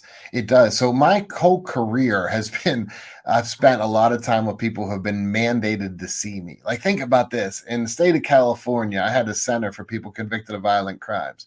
Now, once they get out of prison for committing a violent crime, they were sentenced to 52 weeks of anger management. This is outpatient. This is outside of prison. And they had to come to this anger management, and they had to pay for it out of pocket. So you can imagine how angry people were to see me. Now, I could sit and be like, "Oh, they're just angry, they're resistant," or I can put myself behind their eyes and go, "Wow, if I just spent time in prison or jail and I got sentenced to do this too, I would be angry as well." And so I would really listen and I would validate that. And I wouldn't force people to talk. I would say, listen, if you need more time, you need more time. Like, who am I to say when you're ready to speak? And because I wasn't doing it as a technique, I wasn't doing it to say, okay, now you should hurry up and speak. I was being genuine. Like, if you need time to be angry, be angry. And because of that, when you truly let go, then people will be much more likely to actually speak. So if you find someone who's not ready to talk and you say, well, I did listen and I did validate them, so they should talk now, you're probably jumping to that cartoon world. I validated them enough. Now you're talking about you're talking about your own ego and what you did. And that's why I always say, Monica, and this is a big one for that person who asked that question. When you validate, don't just validate till you check a box and go, see, I did it. Validate until that person actually feels validated. And again, you know this from neuroscience. When people are angry, they're in that limbic system. And when you could watch, if people are speaking to you and there's brain scan, they're under brain scan, that anger, once you validate them, it dissipates. Now you actually see blood flow in different parts of the brain, specifically going to that frontal cortex. So I always tell people, what I'm saying isn't rocket science. This stuff I'm not saying this is rocket science. It's pretty simple, right? Listen, validate, explore options, but it is neuroscience. This is definitely neuroscience. Yes, I would just like to say, so when in class, people were saying, what's the best way to kind of dissipate these like emotions sometimes during like, anger and things like that? Honestly, it's the sleep. Just sleep. In other words, to just take a step back until you feel ready to address it, when other people feel ready to address it, because the reality is that, just like you said, not everyone is ready to like let go of whatever they're being angry at. And it's okay to have space, because only through space, only through feeling ready are you able to effectively explore options. Whether that is like, giving space through sleeping, giving space through taking walks, giving space through, I don't know, meditating. Any of these things are perfectly valid to just take a step back. Well, you're right. You hit the nail on the head. So think about this. How many times have we all been hangry? We're hungry, so we get agitated and irritable. We start an argument, and after we eat, we go, what were we mad about? We don't even remember, right? Or you stay up arguing in a fight, and it's because you start arguing because honestly, one or both of you is overly tired. So the profound realization is this: when you're hungry, when you're tired, when you're thirsty, when your body's temperature is off, or you're overheated, you're in a part of your brain called the hypothalamus. And that is smack dab in the middle of your limbic system. So it makes a lot of sense that when you're hungry, you feel a little bit more agitated and irritable. When you're overly tired and you haven't slept. So we have this new puppy. She's a 6-month-old Cane Corso. She's awesome. She's so fun. She's beautiful. I wish if she was down here, I'd pull her up so you guys can see. Maybe next time I'll have her. Yes. She's so adorable. But she does something. My wife will say she's fussing it out when she's real tired. She'll be like, "Rah," and she looks like if somebody was watching, I go, oh, she's scary. She's not scary to us. She's fussing it out. And how many of us do the same thing? We're angry, we're agitated, we're irritable. So if we could be mindful, maybe now's not the right time to get your point into the other person. But the challenge many of us face is that we're impatient. And so when we want to tell somebody something, we start talking at them rather than with them. And I don't know if I told you about the fool on the mountain last time, but I want to share that. I think this will be a perfect time for people to hear that story. Let's hear it. There was a person, he was supposed to lead a group of people up the mountain. So he ran to the top of the mountain, and he got to the top and nobody was with him. They were all at the bottom of the mountain. So he started screaming at them. He's like, you should be up here with me. I started down there. I had it tough. I made it up here. And he's yelling and yelling at them where they should be, but they couldn't even see him, let alone hear him. So he becomes known as the fool on the mountain. And before we judge this fool on the mountain, how many times have you and I and all of the people who are watching us right now, how many times have all of us at times talked at people like, you should understand what I'm saying. Like you shouldn't be thinking what you're thinking right now. In those moments, we were no different than that fool on the mountain. And so that's why yield theory is about having the self-discipline to leave where we are and go truly meet others where they are psychologically, what they're ready, willing, and able to hear. And the reality is many times it's going to take more patience than what we want to give. But here's another key. And this is one of those moments that, like, I feel excited for people to hear this, because if I could reach in your heart and have you really feel this, this would be a game changer. And that is when you truly let go and you interact with people and you give them the compassion to say, I'm going to meet you where you are, and you give you the true space. The truth is, when you're truly let go, it'll happen so much faster than what you think. When you actually take the time, you will validate. It'll get you there so much faster. And patience is really the key of everything, I think. Mm-hmm. And that's why I, like, during the times when I journal, I always tell myself, how can I be at a place where I feel like whatever could happen to me, I have patience. I have patience for whatever is going to happen to eventually happen. Like, to take steps to make sure that whatever I want to happen is going to happen. Sorry. And I think if I could just share some of the things I found really helpful, like mindfulness was truly a key to that. I mean, every single morning I will wake up and I will listen, even 2 minutes of just mindfulness, guided meditation.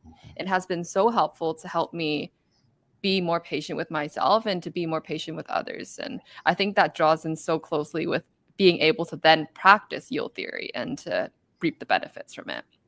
It's that is exactly it. So we have a question here from Will J. He asks, do you have any techniques to become more patient in yourself, to become less impulsive? And Will, I love this question, and it hits on what Monica's talking about right there. You heard her use the word practice. We're practicing this. So here's one of the most pragmatic techniques you can possibly do. Here's how you begin to develop patience. Remember that we master what we practice. So if you practice daily, every time something doesn't go the way you think it should, you lash out. Rah, rah, rah. You get really good at that. But so what do we want to do? If we want to develop patience, let's do the opposite. So let's say I'm thirsty. Right now I have a big jar of water. When I'm thirsty, the moment I'm thirsty, instead of grabbing it and downing it, I grab my water and I use the exact phrase that you used, Monica, which is mindfulness. And I say, okay, I am thirsty. It's not the end of the world. Let me take a moment, take a breath. Now, after taking one breath, now I can drink. The next time I go to take a drink of water, I might take 2 breaths. And what I'm going to do is I'm going to consciously say, when I have the impulse to do something, I don't have to satiate it. I don't have to satisfy it immediately. I can take a breath. I can take 2 breaths, 3 to 4. And then I can do this. I can practice this in other areas. That's just the first one that came to my mind. I have water right here. Whatever you want to do, Will, think about whatever you have that you're about to do. Take 1 breath. Now, I'm mindful, because I've done this long enough, that somebody out there watching goes, well, I practiced that. I tried that once. It didn't work. Well, just the way you can't do 1 push-up and think now you're strong, and you can't do 10 push-ups and think, you have to do them consistently over time. And if you do enough push-ups and you do them consistently over time, you will get stronger. That's a fact. That's a physiological fact. And if you quit doing push-ups for a long period of time, you'll lose that strength. So it's something you have to practice. The same is true with mindfulness. If you practiced it once a long time ago, or you heard about mindfulness, or you get excited when you hear other people talk about how they practice it, that's not you practicing it. You have to actually practice it day in, day out. And I promise you, the more you practice it, the better you'll get at it. And one more last thought on this, Will. If you intentionally throughout your day say, I want to get better at patience today. Well, here's a blessing. The world is going to give you tons of opportunities. The universe is going to say, here you go. I'm going to give you a bunch of opportunities today, Will. The people you're around, they're going to make you upset. All kind of opportunities. So now what are you going to do? Intentionally, you're going to say, I'm going to practice patience. Just as sure as I would practice weightlifting, by having those weights, I'm going to have all these troublesome moments. I'm going to practice patience. I love how you brought that up, because when you were saying that, I just thought like people go to exercise to feel healthier, like physically. This is just the same. Practicing mindfulness. It's like going for an exercise, but for your brain. I love it. It's like a little, like, it's not like you go exercise and the next day you'll be like having the figure that you always wanted to have. It takes time. And just like that, like at first I would like to say, like, I was kind of, I don't know, not really sure about whether mindfulness would work or not, because I've just heard it's been so commercialized, things like that. But when I actually was open to it, like addressing that initial doubt and being like, okay, I'm willing to challenge my preconceptions and then practice it, not just for a day, but for a month. And then tell myself, after a month, if I don't like it, that's fine. But like actually having that concrete date, I was actually able to really kind of take in all what mindfulness has to offer. And so I'd like to kind of give that advice, if I may, for, you know, everything that was mentioned today. You might have tried it before, but have you actually like really, really believed in it, like, or at least was open to it? Because if you do something, but then your mind is like, oh, I actually don't really believe in it, you're like fighting yourself, and that's not going to work. You know, like that has been one of my learning points in the past few months. So I thought I'd just share that. Yeah, I coined a term called the foot in the water principle. And so I got this from my center when I was in California. I'm not there anymore, but when I was in California, my center was in South Lake Tahoe, California. And so Tahoe is a mountain lake. It's a cold lake. So if somebody wants to say that they swam in Tahoe, they can't just tap their toe in the water and be like, oh, I swam in Tahoe. No, if you want to say you swim, you got to dive all the way in. And in the same way, if you practice any of the techniques that we've talked about today, and you do them one time and you go, see, it didn't work. Well, then you were looking for it to not work. And of course, you're going to find that. If you want to see something not work, of course, it won't work. So it's about doing it, like you said, dedicate yourself for a month to something, practice it constantly. But if you're practicing it, trying to say it doesn't work, I have a really good example for this. So in martial arts, I did martial arts my whole life. And in martial arts, let's say someone comes to a gym and they're trying to learn what to do if someone pushes you. If you're trying to learn what to do and you go up to the teacher and the teacher says, go ahead and push me, and you walk up and you lean all your weight backwards and you just try to push like you're just trying to run backwards, the teacher's going to say, that's not how people push. You don't run around going, oh, let me jump backwards. You push and you go through it. But if you want to walk into that martial arts studio and say, these martial art techniques don't work, see, I go like this and it doesn't, then you're not actually doing it. So if you're going to do mindfulness and not actually do it, then of course you can confirm what your ego wants you to believe, which is that you're right and whatever you believe right now is absolute truth and you have nothing else to learn in your life. Your ego is going to try to convince you of that. But to challenge it's going to take effort and practice. But I promise you, it's worth it. It's worth it. Like I'm easy to find in an internet age. I don't give people stuff that doesn't work, and I promise you, this stuff works. It does take effort. We master what we practice. Absolutely. I know we've covered a lot today. So just to wrap up, I want to give some of my own thoughts and just like summary of some of the tips that you could literally practice right after this video.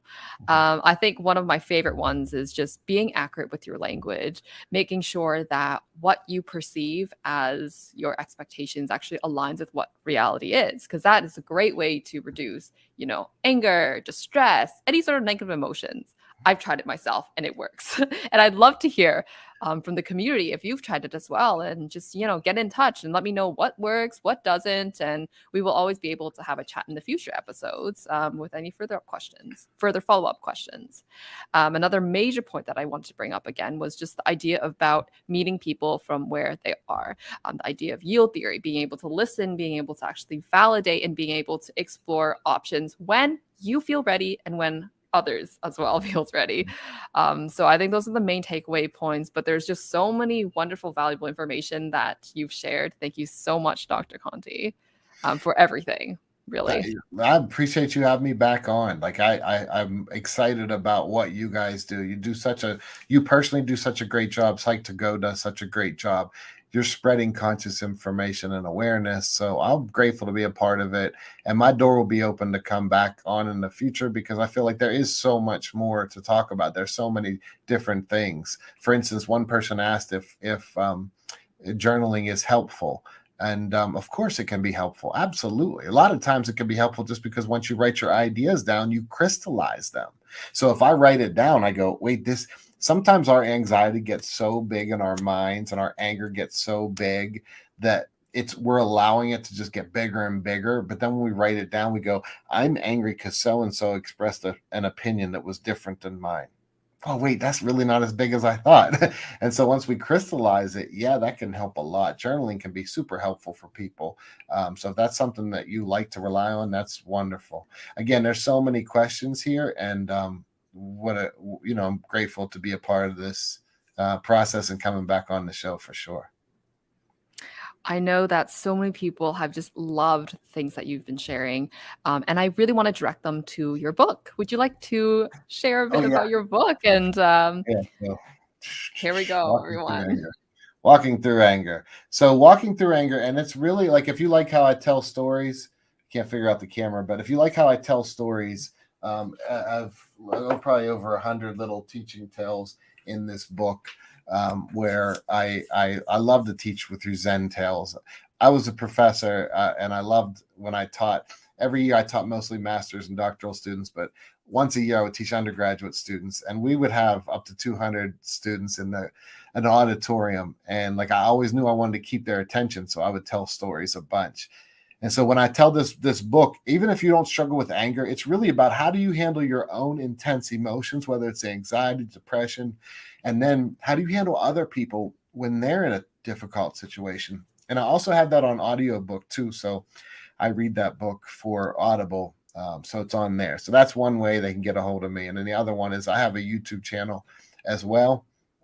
And so, yeah, I'd love for people to check that out. Amazing. So everything is linked down in the description box below. Until then, please let us know what you would like to hear next in the comment section, or you can get in touch through email. Hi there, Elon here from Satori Prime, and in today's video I want to give you a huge tip about relationships. Now, whether this relationship is with your kids, your spouse, people at work, friends, this is applicable to all.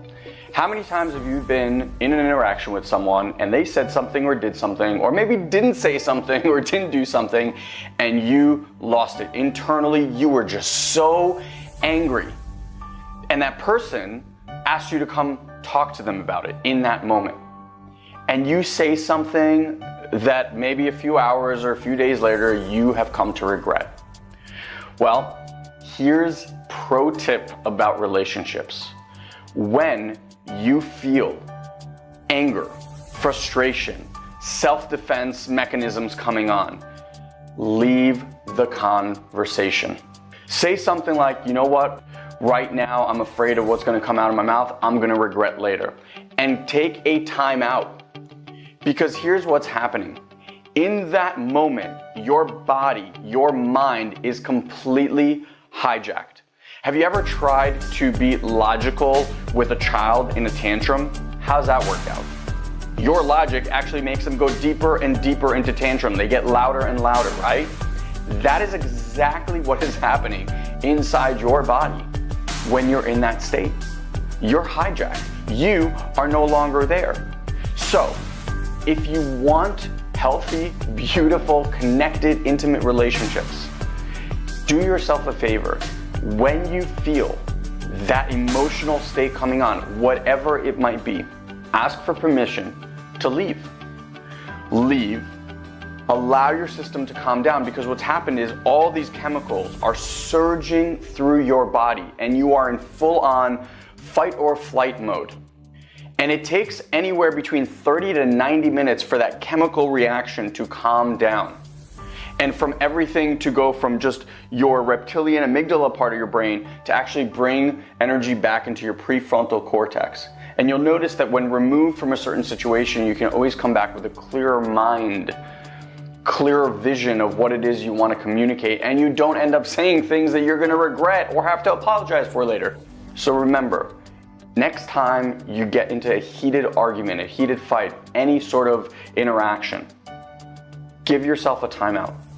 Say, I will come back to you. I just need some time to cool down, and I will come back to you, and then we can have this conversation. And you will notice that your relationships take on a whole new level of intimacy and connection without having to apologize every step of the way, right? Let me know how this tip works for you in the comment box below. If you ever tried this, how it's worked for you. And if you like this video, give it a big thumbs up. Also make sure that you subscribe to our YouTube channel because we are constantly sharing tips and practical things that you can do through your life. So sometimes people will ask why, let's say I give a profound meditation on the nature of self and people are really rested in the nature of self. And that's fantastic, it's great. They feel this peace, they're starting to sort of move towards the edge of the mind begins to be transparent, and there's this sort of oceanic sense of peace that begins to infiltrate their experience.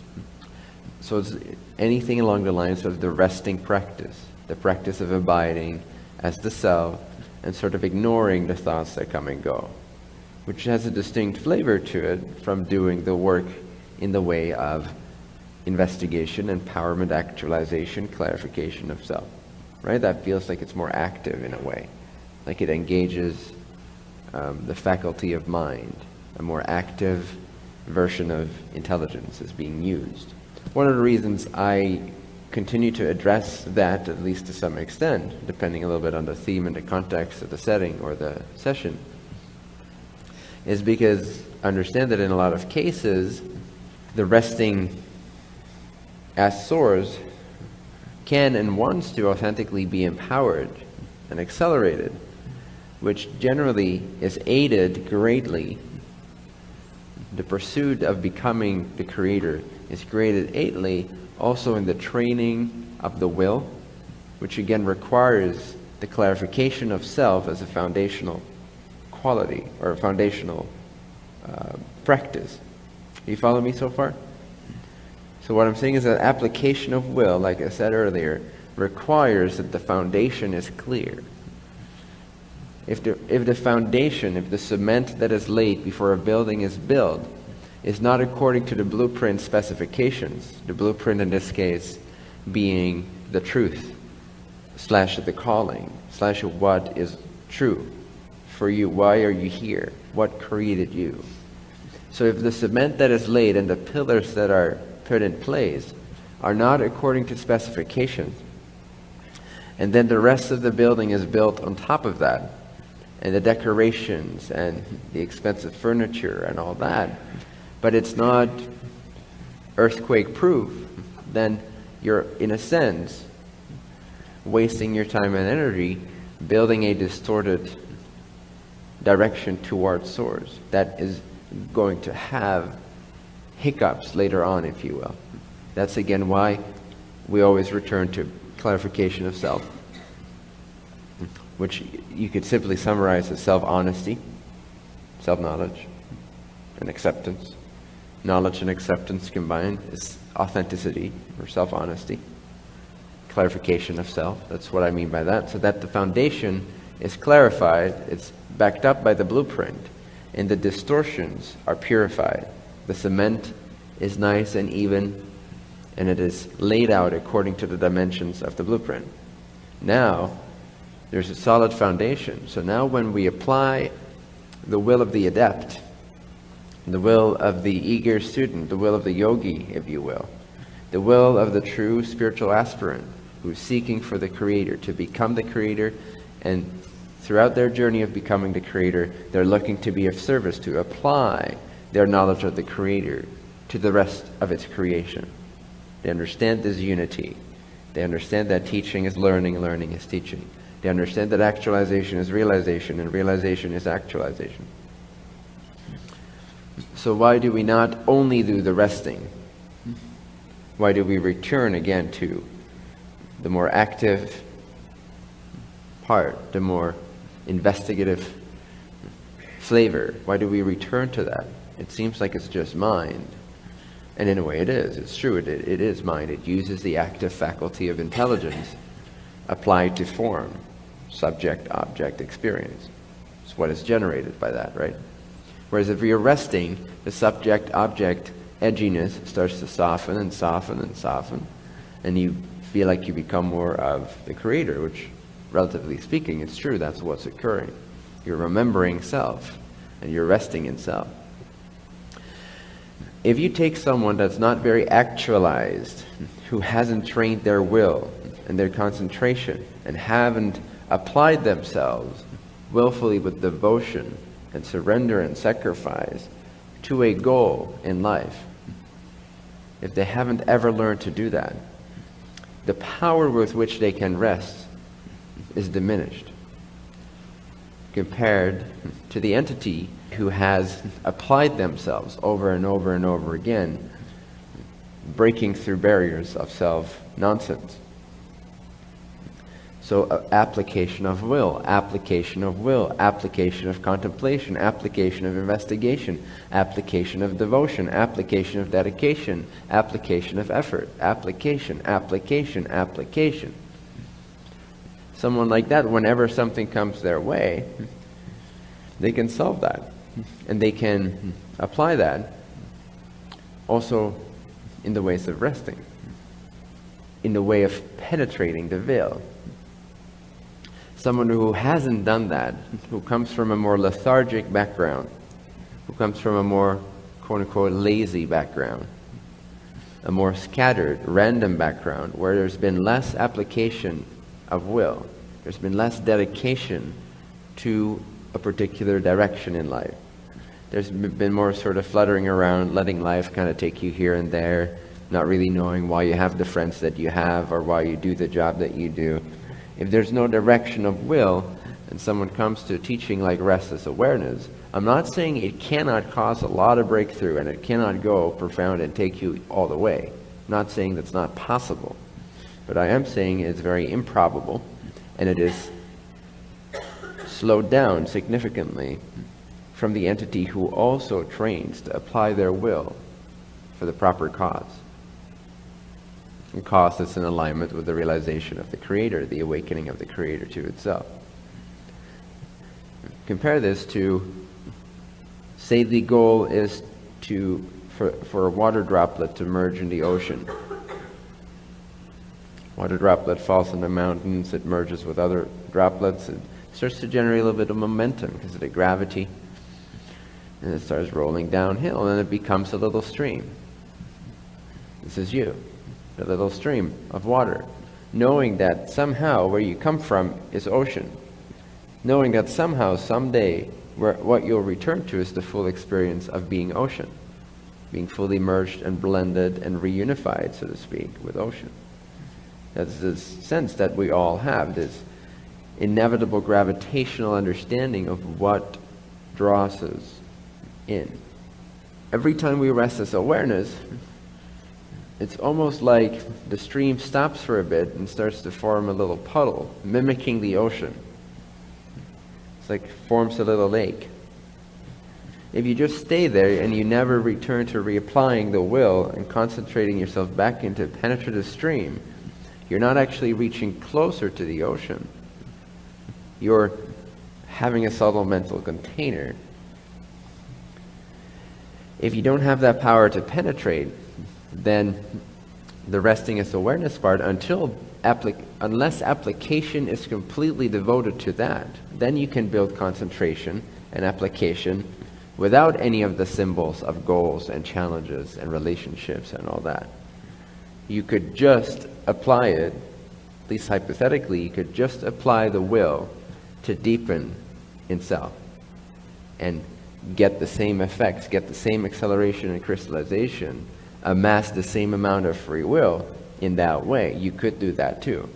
But given the nature of our daily interactions, given the nature of the purposeful timing of our transformation here at this point, at this planet, and how many of us have a blueprint that dictates something wanting to be shared, expressed, and accelerated in others as well, wanting to be learned and realized through interaction with other selves, given that that's the nature of many of you guys' blueprint in this incarnation.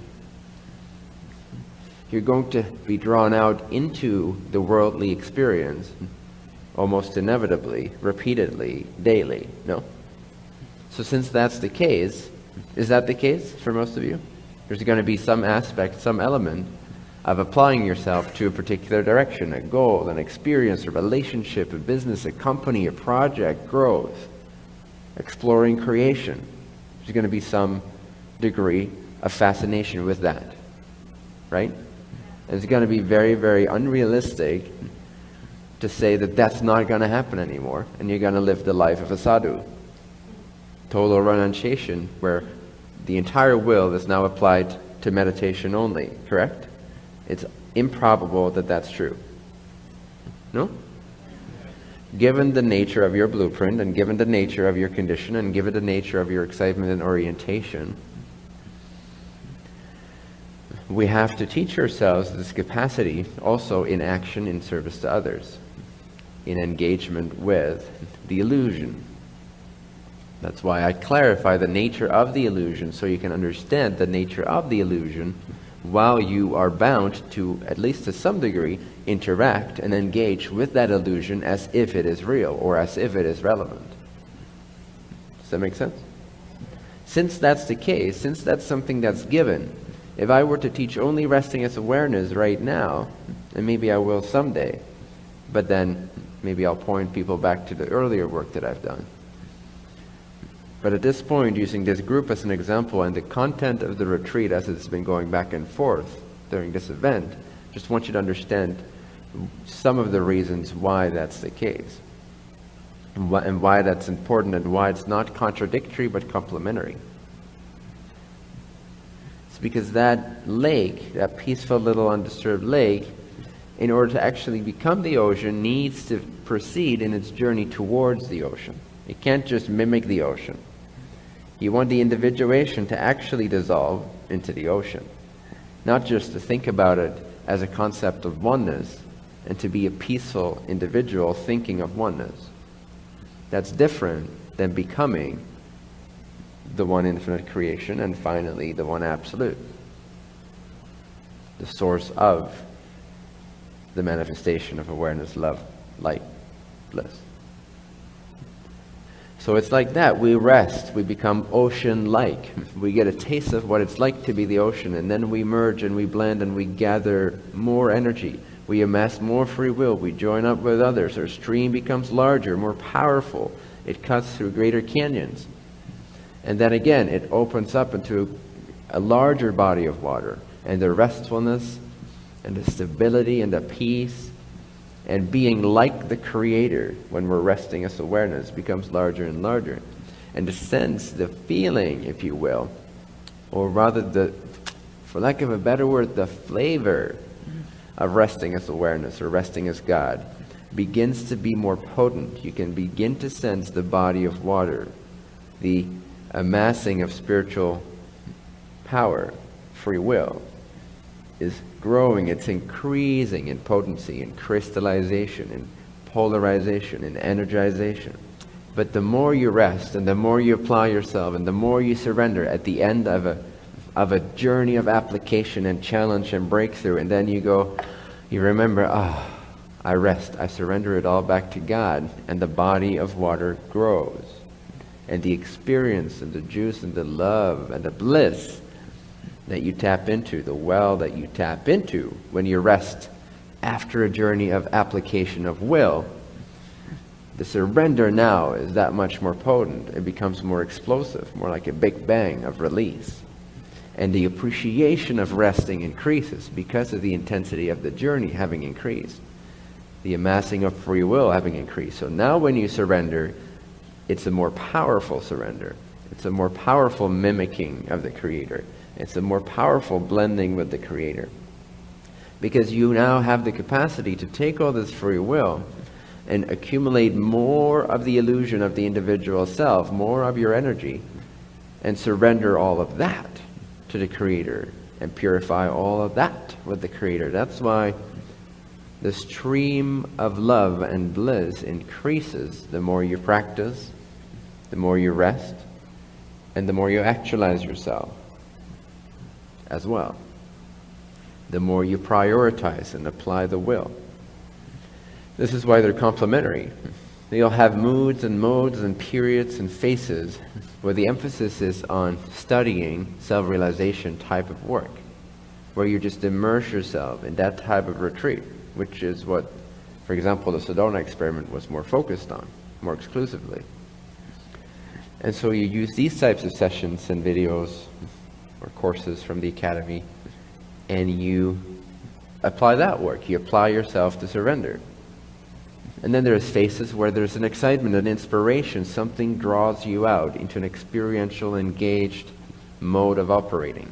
And then you apply the will and everything you've learned to live more sourcefully, more truthfully, in a more clarified, purified state, applying yourself, purifying your intentions for the greater good of all, identifying with the greater good of all, which equals the vision. When I say become the vision, it equals become the greater good of all, become the hidden desire in the hearts of all men, all of mankind.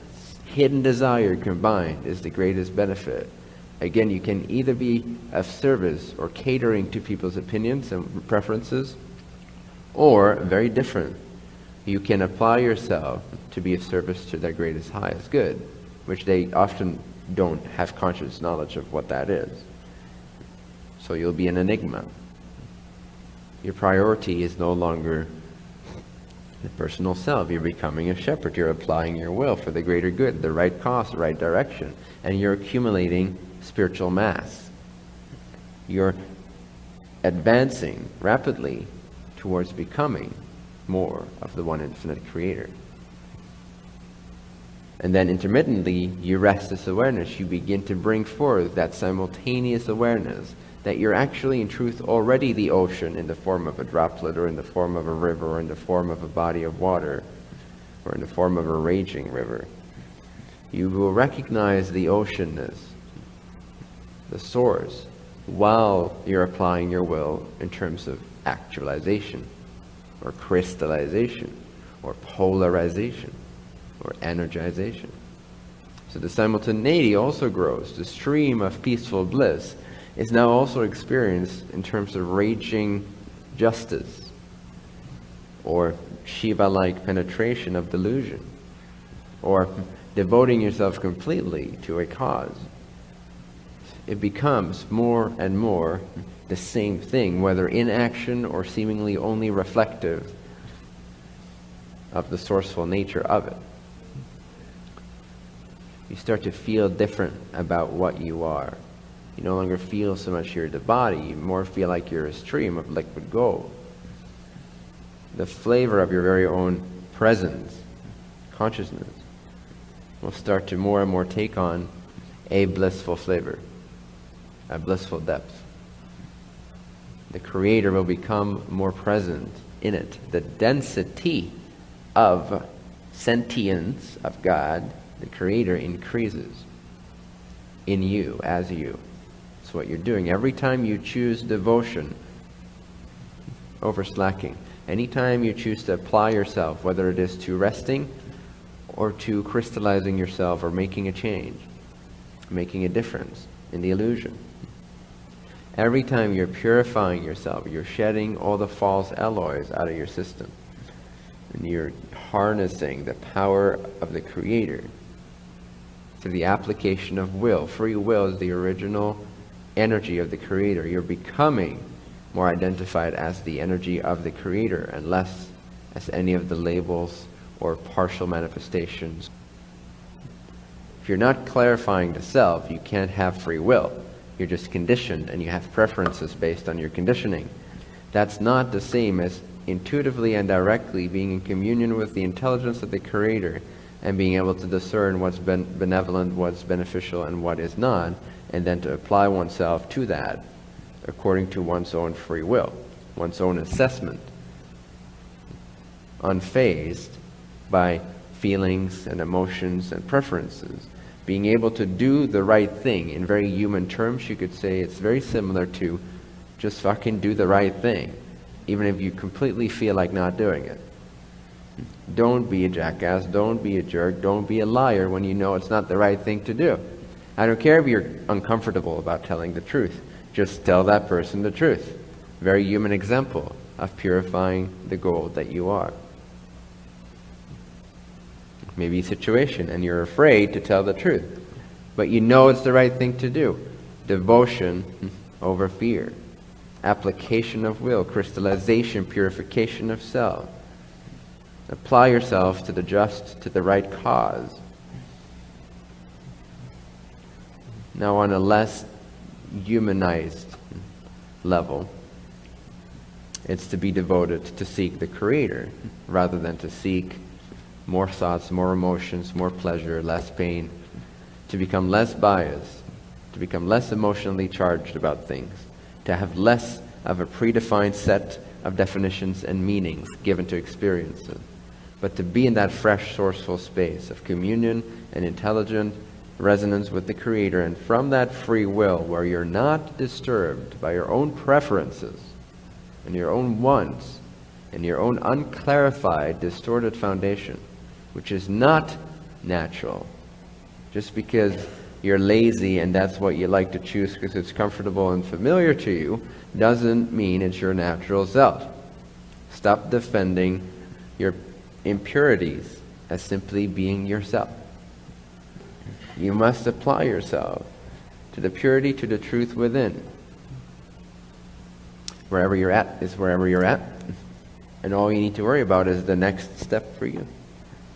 I'm just giving you a bigger picture overview of the spiritual evolution as it evolves on a universal level.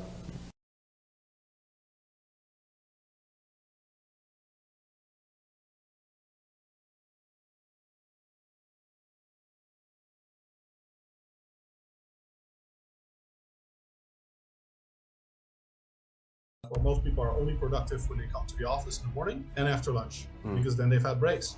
And after that, productivity massively declines. You see that most workers report only about 3 hours actual productivity per day. Welcome to the Siemland podcast. I'm your host Siemland, and our guest today is Menno Henselmans. Menno is an online physique coach, researcher, entrepreneur, and bodybuilder. This is a two-part podcast, and this is the second part in which we talk about Menno's new book called The Science of Self-Control. This episode is sponsored by Magic Spoon.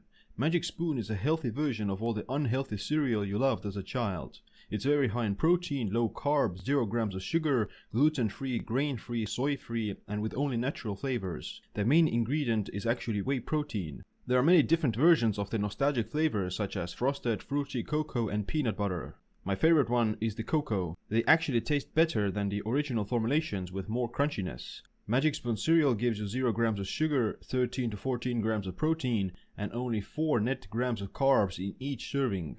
If you want to try out Magic Spoon, then head over to magicspoon.com/seam and use the code SIIM to get $5 off any order. Magic Spoon is so confident in their product that it's backed with a 100% happiness guarantee. So if you don't like it for any reason, they're gonna refund your money, no questions asked.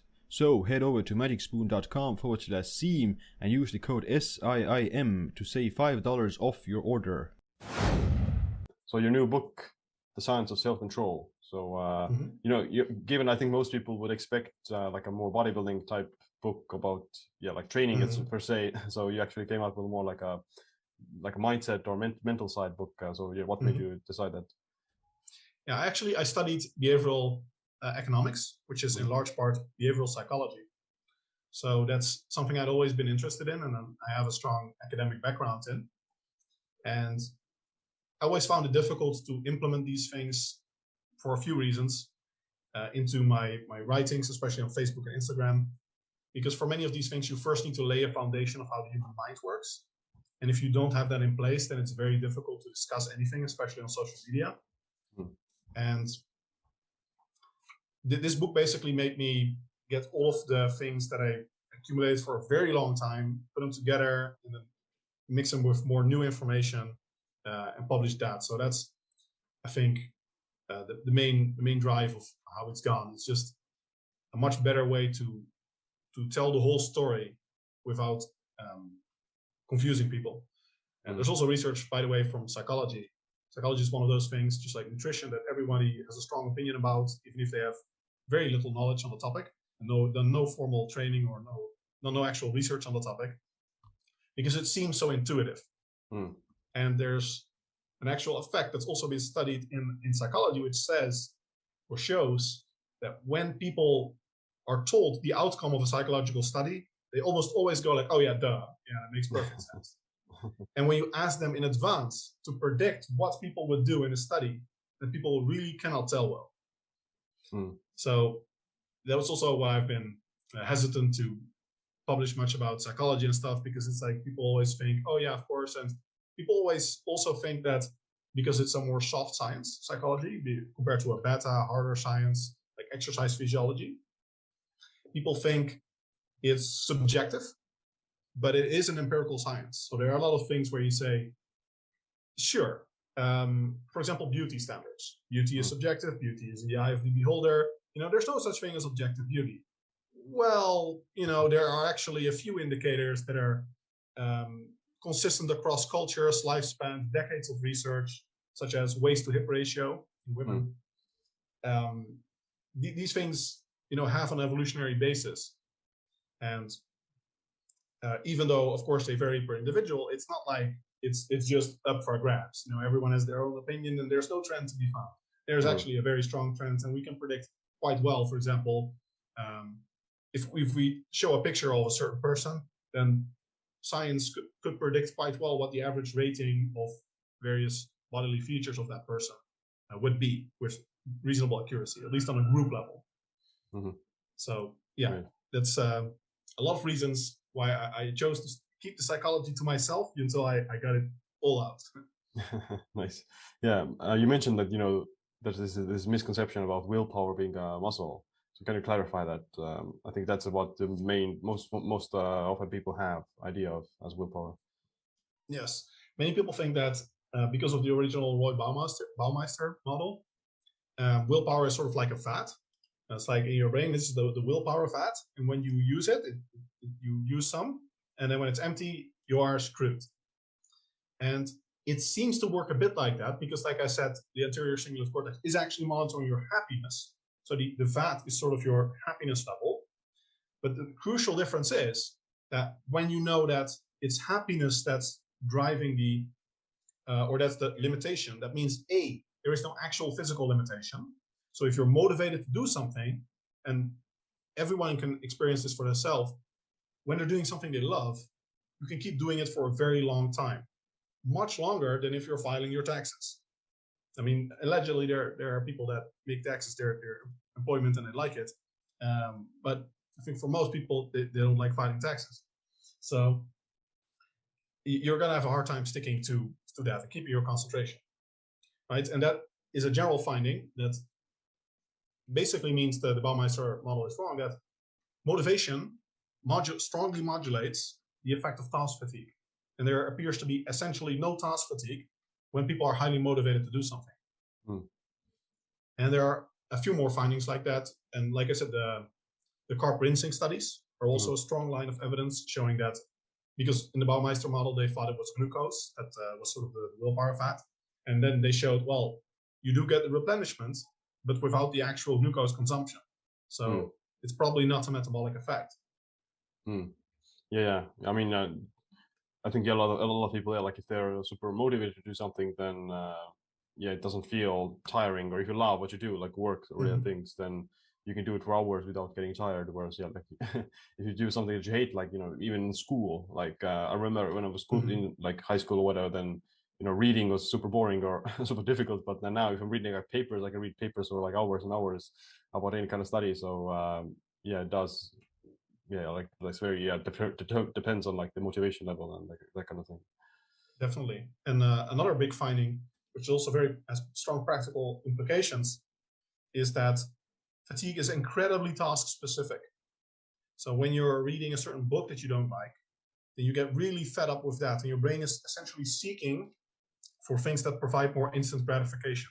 Like it's literally, if you put someone in cognitive neuroscientific scanners for this,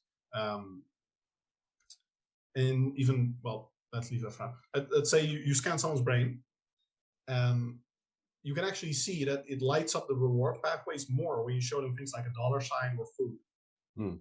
Like the brain is literally sensitized. It's like looking for something, anything that makes us feel better right now, because what we're doing now is not doing the job. And that means that you can also prevent willpower failure very effectively by switching up your tasks and taking breaks. It's probably one of the biggest overall recommendations of my book is that most people work too much. They take too few breaks and they just try to keep pushing on. And that's very much ingrained in our society with the 8-hour workday. And you really see the effect of that, where most people are only productive when they come to the office in the morning and after lunch, because then they've had breaks. And after that, productivity massively declines. You see that most workers report only about 3 hours actual productivity per day. In some surveys, I think it's 2 hours, 2 hours and 30 minutes or something. So if you have your average employee, you pay them 8 hours a day, but they only work 2.5 actual hours. And that's because you keep them locked up in a cubicle, forcing them to work. Whereas if you give them more freedom, you allow them to switch their tasks, they can actually get the same job done or even more, much more efficiently with less time investment. Right. So the key is to initially find what you like to do, but if you can't, if you aren't able to do that, like you're supposed to do your taxes or whatever that you hate or something else, or studying in school that you need to do, like what are some of the tips to increase self-control and willpower there? A few things you can do are to get familiar with the feeling of mental fatigue and stop working when you get that feeling, and then implement some pleasurable break activity. Anything that makes you feel better. Research has found that prayer, cold showers, watching a series, like literally pretty much anything that just makes you feel better or that takes your mind off things. And I found that video games are actually incredibly effective because they are designed to be very immersive. They're a bit like meditation in the sense that they're even more effective than meditation, because with meditation you have to actively sort of empty your mind yourself by focusing. The video game does it for you. It's designed to get your full maximum attention. You don't even notice there are other people in the room and stuff. And then just in 20 minutes, if you stop, you don't need, very important, you don't need a non-addictive kind of video game. Then you stop and you can get to work again, and it's like your mind is reset, like you've cleaned your cache in the computer analogy. Right. Yeah. Well, I think that's like a slippery slope as well, that you can get stuck into the other end, that you like watch an entire like season of a TV series or play like 3 hours or whatever. So I think you need delineated breaks. Yeah, you need to know your weaknesses as well, and maybe put in some like structure or boundaries to those activities as well. Yes, and select them so that, for example, you watch a series that's only 20 minutes. You can use alarms like that. Then there is still some willpower involved. Of course, there's no magic. There's no magic trick. But in my book, I do go into a lot of actual practical things that work and have been found in scientific research to work, that make things easier, and at the minimum can get you the same work done in a lot less time. Given we're still on the topic of nutrition and things, so dieting actually is very difficult for a lot of people from the mental side, actually, especially like even not from the physical side. So like avoiding temptations and having the self-control to not eat the cookie and things like that. So how do you go about that? Yeah, I go into that in a lot of detail as well. And avoiding temptations is a big one. And you already basically touch on the key principle here, and that's to avoid them. Research has found that the people with the most self-control actually use it the least. And being successful for most people is not a matter of relying on your self-control and discipline. And I think that's a crucial failure of the idea that willpower is like a muscle. The implication of that would be that you need to train it. Well, look at anyone that's dieted and just look at how successful they become over time. If willpower was like a muscle, you should get better at it over time. People do not get better at dieting if they do not receive the proper instructions. They relapse, regain all the weight, and over time they just get fatter most of the time. So if you compare that with what happens when you train a muscle, it gets stronger. Even if you don't do it well, at least you get some results. But that's not at all what happens. In reality, you should do the opposite. You should know that even if you have strong willpower, you should rely on it as little as possible. Because even if you can rely on it, it's unpleasant. Relying on willpower is inherently an unpleasant thing. It literally makes your brain reduce your level of positive affect. So you should avoid temptation as much as possible, like not having food visible, not buying things that you don't want to eat. There are loads of ways that you can make your diet, staying very satiated. That's not a big part of the book, like how you optimize your appetite control. It's just really important not to have to use it too much, basically. Right. Yeah. And does that mean, like, how do you not use it? Let's say if you're sitting in front of a cake, then you can't not use it. You have to use it to not eat the cake. Yeah. So if you're sitting in front of a cake, there are actually a few things that you can still do that research has looked at. You can implement what's called episodic future thinking. That means that you're imagining what your next meal is going to be. And that basically makes the comparison more salient in your brain. So it makes you realize, okay, now I could eat the cake. Another thing that you can do, and you can combine it with this, is thinking of the energy density of whatever you're going to eat. That's a good habit to get for doing. Like, how many calories per 100 grams does this have? With a cake, it's probably 400 to 600. And you think, okay, I could have one slice of the cake. I still won't be full. And that's, say, 400 to 600 calories. Or I could wait a bit now, and in 2 hours, I'm home, and then I have this nice pasta dish or whatever ketogenic bowl with meat and veggies prepared. And it's low calorie, it allows me to stick to my diet. It's healthy. I also like eating that. I just wait 2 hours. And when you think of it that way, you can make a much more rational choice. Effectively, what it does is it engages your system too, a more rational part of your brain. And that allows you to make the decision much more consciously. Another few things you can do are you can literally push the cake away. This serves as a psychological affirmation of rejection and actually can help you not consume it. You can also verbally commit to not eating it, because in social groups in particular, many people are hesitant, and that doesn't work. You have to be firm with your beliefs. And even if you're not necessarily convincing others, which you can, which is also very effective, then you have to very firmly show that, these are your beliefs. I'm not a person that eats cake. Because if you're like, yeah, or no, or you make up some lame excuse like, yeah, no, I'm feeling a bit nauseous, then they're going to be like, have a piece, have a piece. Yeah. And at some point you're going to succumb. And then other people also know you're weak. And if they keep pushing, then you're going to eat the cake. And it makes them feel better about themselves for also eating the cake. So you're going to be in this vicious cycle where a lot of people actually don't want to eat the cake, but everyone's doing it because it makes everyone feel less bad. Yeah. Whereas if there was one person that stood up and said, look, guys, why do we have all this crap in the office? Shall we just eat a little healthier? Or about we have some options, for people that want to eat healthier. Then you can actually convince others to maybe join you in living a healthier lifestyle. Yeah.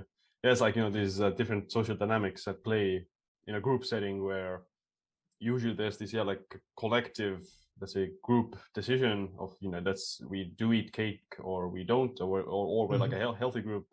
And what determines that is, like someone has to take the initiative, or a lot of times people, like just succumb to the standards of the collective, thinking that this is what this group is representing. But if there is someone who raises or changes those standards, then the entire group will change as well, their behavior too. So it's a very social dynamics.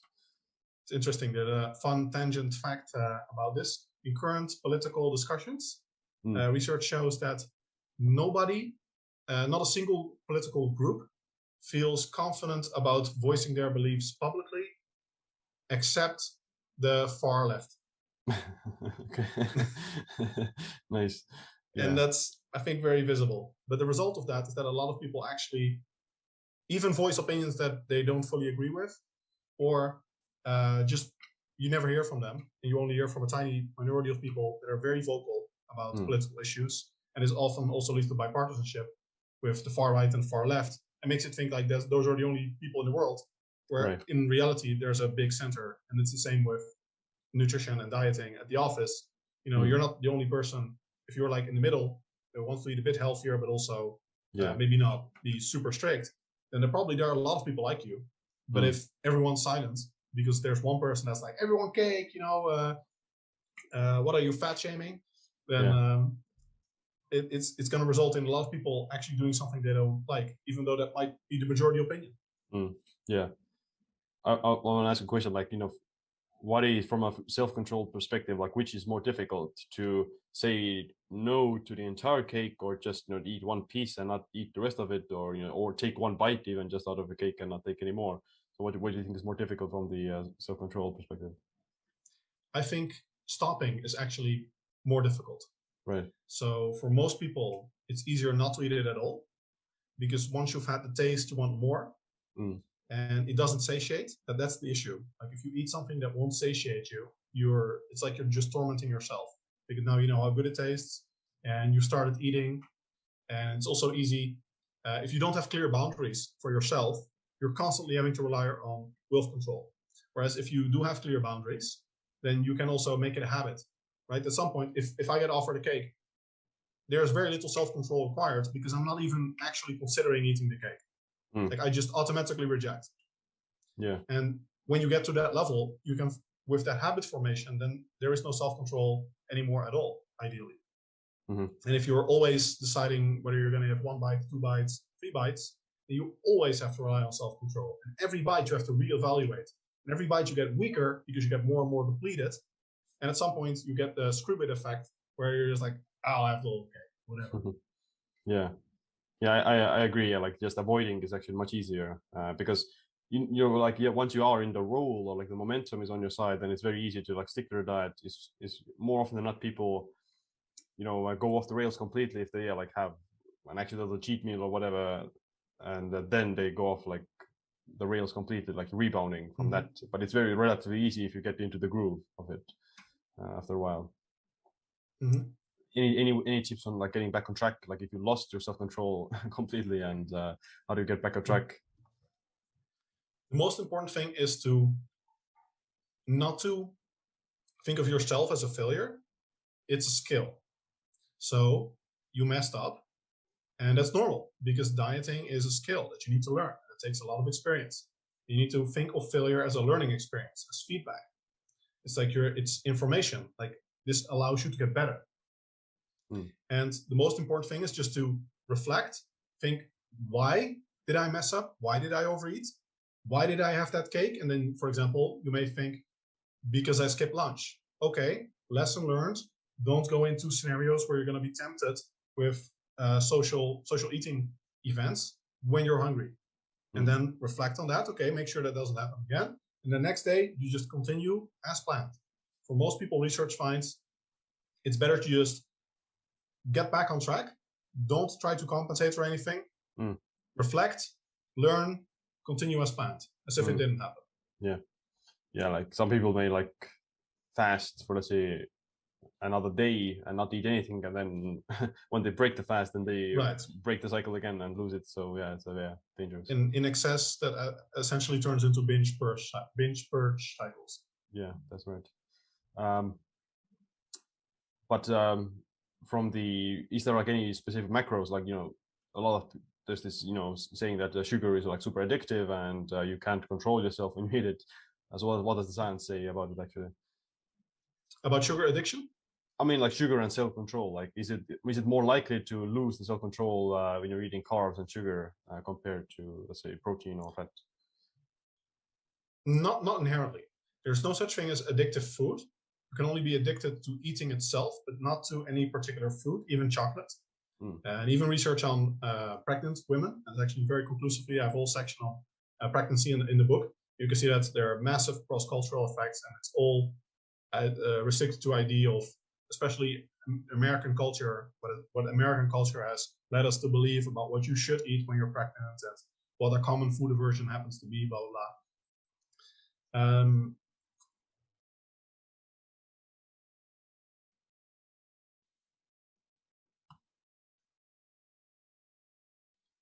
Sorry, it's I'm losing the audio a little bit. I think the internet was hacking a bit. Where did it drop off? The pregnant women. Right. Let me see. Yeah, there's a lot of research also on pregnancy. For example, I have a whole section in the book on what pregnant women eat and what kind of food aversions they have. And there you can see it's all cultural, and we are so strongly influenced by what, especially American culture, like United States American culture, has led us to believe about what's normal and what are common food aversions and the like. That said, any food that is highly palatable, which most high carb foods are, is going to activate your brain's reward pathways more than other foods, which are generally not as palatable, such as typically protein. So in practice, it is the case that many high carb foods, in particular starches, because fruits and veggies definitely do not fulfill this category, but bread, rice, potatoes are kind of in the middle, but especially like fried potatoes, they are just very easy to overeat on, and they are generally relatively well liked, or just very easy to eat for most people. So many people do have greater difficulties restricting those when they're eating them, compared to, say, high protein foods, vegetables, fibrous fruits, and even high fat foods. It depends on whether they're processed for the most part, because you won't find many people overeating on avocado or olives, but you'll definitely have difficulty with like full fat pork sausages. Yeah. Because those are, again, also super easy to overeat on. Yeah, like this. I think like it's the ultra processed foods, which is like the new term, that these hyper palatable engineered foods that with all these different ingredients, that's like the main cause, not like specific like carbs or sugar or whatever. It's the ultra processing that kind of makes them super hyper palatable, and that generally, even if on them being a part of a diet, increases the total calories you consume on a daily basis, because they're generally higher in calories as well. Yes, definitely. Any, like, how long does it take to, let's say, build or develop self-control? Like, because there is some aspects of neuroplasticity still at play that your brain does change to a certain extent. So like, how long does it take, and to what degree does it change? Well, your actual level of self-control is basically fixed. There's very little you can do to improve it. However, you can reduce your reliance on it majorly, and that's much more effective. And it generally takes, like, if we're talking time frames, I think one of the only time frames that might provide some use is the time frame that it typically takes to build a habit, which is about 3 months. It depends a lot on the habit, though, and the number of repetitions. But in 3 months, you can make major changes to how you engage with your own discipline level, because you can replace a lot of things with habits. You can learn to use implementation intentions in the meantime to effectively form quick habits in your brain, like if-then rules, that decide your actions. And you can learn a lot of psychological tricks in a relatively short period that make a very big, notable difference in your life. But what is going on is, let's say, if a person, let's say, I don't know, in the past they used to be, maybe like very, like, they say things out loud immediately what they think, for example, but nowadays maybe they're like more, reserved, or they're not saying out loud. Let's say they're not I don't know, insulting people, or they don't get angry as much. Like, what is involved, what's going on there if a person doesn't get angry, let's say, in traffic as much as it used to in the past, or vice versa, like they now get angry but they didn't in the past. Like, if those kind of changes happen, like, what is going on there? Yeah, I'm not sure how much that relies to self. That's a big mixture of self-control, habits, social norms, like anger management is in large part probably also about your own level of happiness, how you deal with other people, your social norms, experience, just having a lot of feedback that your anger outburst didn't help at all. or they just make people worse off, or maybe you even hurt someone. So I think it becomes a lot more difficult when you get to a social phenomenon like that. But it's definitely not going to be because your self-control itself got better. Like maybe you learned how to, I think that's probably one of the big ones also, how you learned you learned your own boundaries, basically. I think that's much more important than trying to improve your boundaries, because most people really don't need, for most things, you don't need super high levels of self-discipline. You just need to be smart about doing them so that you don't need extreme discipline. Yeah.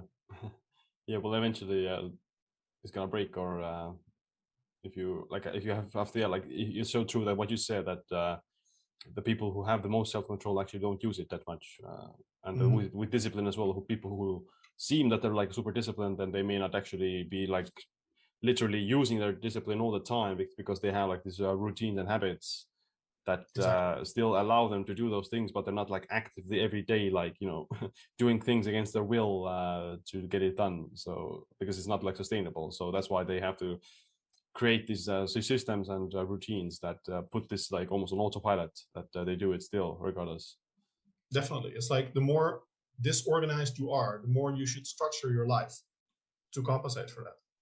And if you're a naturally super organized person, then you won't need to organize your life as much. But you can compensate for lack of being inherently organized by providing more structure to your life intentionally. Yeah, so it's like the conscientiousness Exactly. is a good trait. Is there a way to build that or increase it? No, that's pretty much also fixed. That's and conscientiousness is strongly correlated with self-control ability. Nice. That's so. What can you change then? You can only change your habits and routines then. Yeah, but you don't need to, because self-control is not, really limited in the first place. Like it's not physically limited. It's just related to your happiness. So it all comes down to ways to set your life up smarter and be happier in the process. And then you'll find that your actual self-control ability might, as a result of that, improve a bit. But that should not be the goal. It should be to not use it most of the time, and replace it with habits, structures, etc. Yeah. Is there like any studies looking at whether the belief of whether or not you have self-control, or whether or not you have like this unlimited willpower or it's limited, looking at, does that affect the results? So that if a person has the belief that they have this finite willpower, does it actually change their behavior or make them less self-controlled, for example, or have less willpower? I have a hard stop in 1 minute, by the way. Okay. But yes, there are actually studies by Veronica Job et al. I believe her first name is Veronica, which really conclusively show about, to make it full circle, about carbohydrates specifically, for example, that people that think that self-control is a limited ability, they actually benefit from consuming carbohydrates. Whereas people that don't think this, they don't benefit from consuming carbohydrates. Okay. So that really goes back to the original idea of a large part of it being mental, and this idea that you can't succeed is already a very big obstacle to your success in the first place. Gotcha. Well, all right, we'll finish there. The book is on Amazon, right? Yep, on Amazon, my website is available as an audiobook, an ebook, and on Amazon you can buy a paperback or a hardcover. All right. Well, it was great talking with you, and I'm gonna let you go. My pleasure. All right. See ya. Bye. All right. That's bandwidth. I feel like that is a word that I've been hearing and reading a lot lately. And so it prompted this interesting discussion in my mind that I thought would be relevant to you all. So here I am. I want to talk about bandwidth and like the things that I've been learning and what I think that it might mean for us as moms. I feel like all moms are busy moms, so I don't even want to distinguish. I was going to say especially for busy moms, but I think all moms are quite busy. We all have a lot on our plate that we're trying to handle and juggle. And so, yeah, I've been reading a lot about that. And when I think about bandwidth, especially like mental bandwidth, I think about it as like your ability to like focus on tasks, concentrate, just like the energy that you need to like get through the day. And I feel like it's relevant for moms because I feel like you'll feel more confident and more peaceful when you feel like you have enough bandwidth to process all the things that need to get taken care of. But I feel like one thing that moms may struggle with, especially if you feel overwhelmed all the time, is we might feel like we don't have enough bandwidth, energy, focus, concentration, like all willpower, all the good things that we need to be successful. Sometimes it can feel like a struggle that we don't have enough bandwidth to juggle all the things that need to get done. And so I want to talk about bandwidth for me because one thing that you guys may or may not know about me, I used to talk about this on my channel a lot, is that I am an Enneagram 5. Please research that because I'm not an Enneagram expert, but I know that one thing about Enneagram 5s that some people see it as a flaw, but after the things that I've been reading about bandwidth, I'm starting to possibly see this characteristic as, having its good side and bad side. But one thing that we believe in as Enneagram 5s is basically the conservation of bandwidth, the conservation of energy. How do we still accomplish our goals and get things done without feeling depleted at the end of the day? And although I'm not like an expert in that, I have definitely learned a lot and have found things that make me feel better when I approach it in a certain way versus things that definitely make me feel depleted and like I have no bandwidth left at the end of the day. So I want to talk about, I think I came up with 6 things that have been successful for me in the effort to preserve bandwidth, emotional and mental bandwidth. And so before I begin, I want to talk about why bandwidth is important. I took some notes here. Yeah, you need bandwidth in order to have willpower. So if you have goals that you're wanting to focus on and you notice that you're not showing up for them, it's probably because you're lacking bandwidth. You need bandwidth in order to make good decisions. You need bandwidth to be able to concentrate on tasks. I don't know how many of you guys have ever experienced this where you're trying to accomplish a task and you're doing it when you're tired, you feel depleted, and it just feels like you're not doing it as well as you would if you did it at a different time of the day when maybe you're high energy. That happens to me a lot, and that could be an issue of just not having the bandwidth to do it. I was listening to this YouTube video that was kind of talking about this as well, and he said one mistake that people make is when they plan out tasks that they need to get done, we tend to plan in time, like, I'm going to work on this from this time to this time. The next task I'm going to do from, this time to this time. And we think that we can plan with time alone. And that's not the case for a lot of people, because what we need to be managing instead of our time is we need to be managing our bandwidth, because just because we block out some time to do something doesn't mean that we'll meet that time block and also have the bandwidth that we need in order to have the willpower and the energy and the strength and the focus to be able to show up and complete the task. So instead of only planning by time, we need to also be making sure that we're taking our bandwidth into consideration and making sure that we're planning our day to also match the bandwidth that we have. So that's what I want to talk about, how to increase your bandwidth or at minimum preserve the bandwidth that you have. One more thing that I want to say about bandwidth, and especially with its relationship to willpower before I begin, is that I feel like for a long time people have thought about willpower and bandwidth as a characteristic, like, a characteristic of someone. Like if you have strong willpower, you show up no matter what, that means that this person has, is a good person. They don't have any characteristic flaws. Meanwhile, if you struggle with bandwidth, you struggle with having the energy to show up consistently, that shows like poor moral traits for that, person. And that's the way that they used to think a long time ago. And I think a lot of us are still kind of trapped in that thinking. But the more and more research that comes out that kind of tests this bandwidth idea and willpower, the more that the research is starting to support that willpower is more like a muscle. And just like if you go to the gym and you try to like work out your muscle, you will deplete the energy in that muscle at some point, at which time you would need to take a break, recuperate, and try to regain that energy again. And then you could try again, maybe the next day or in a few days' time. So that's what it's like when it comes to our willpower and when it comes to our bandwidth. We only have so much in a day, and we need to manage it because it depletes. And then once it depletes, it's very difficult to, like I mentioned, be consistent, do or demonstrate willpower, have the focus and concentration that you need in order to accomplish your tasks appropriately. So I hope at this point you guys understand the importance of bandwidth and the importance of taking it into consideration as you're planning your day, as you're planning your goals.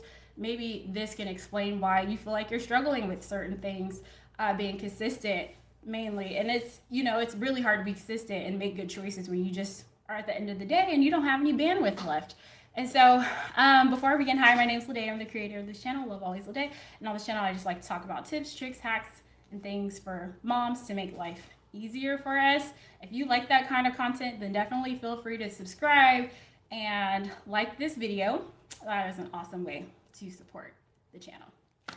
All right, the number one way or thing that I noticed that helps me preserve bandwidth is you guys may have noticed this in my last video, but I really try to do my most challenging tasks earlier in the day. So whether I have like a task of the day, like I have a goal that I'm trying to meet, and I know that this is like one of my big primary goals of the day, I try to do it as early as I humanly possibly can. Sometimes it's not very early because I have kids. I might have to do things for them. I have routines that I need to get done, but as early as I can, because for me and the way that my body works, I have the most energy in the first half of the day. But for someone else, you have to know your energy. Maybe you have the best energy after you've eaten a healthy lunch. I don't know. But I try to plan the biggest tasks that need to get done around when I have the most energy. And for me, it's not exactly directly when I wake up. I need time to like kind of get my brain going. Then I need time to get my routines. But like once I get my routines done, like boom, if I'm going to get something done, if I want to increase my chances of getting those tasks done, I have to execute early for me. And that makes sure that I'm using my bandwidth for the most important things. Because what will happen if I don't is I will get pulled in so many different directions. I will get, things come up. We have families. And by the end of the day, after I've been pulled in 50 different directions, I've handled everyone else's priorities, I have no energy and no bandwidth left for the things that I decided was a priority. So what I notice is if I do it first, I can get those things done and still have plenty of bandwidth left to tackle the unpredictable parts of my day. And so this doesn't only apply to goal setting. For me, this can even apply to like my routines.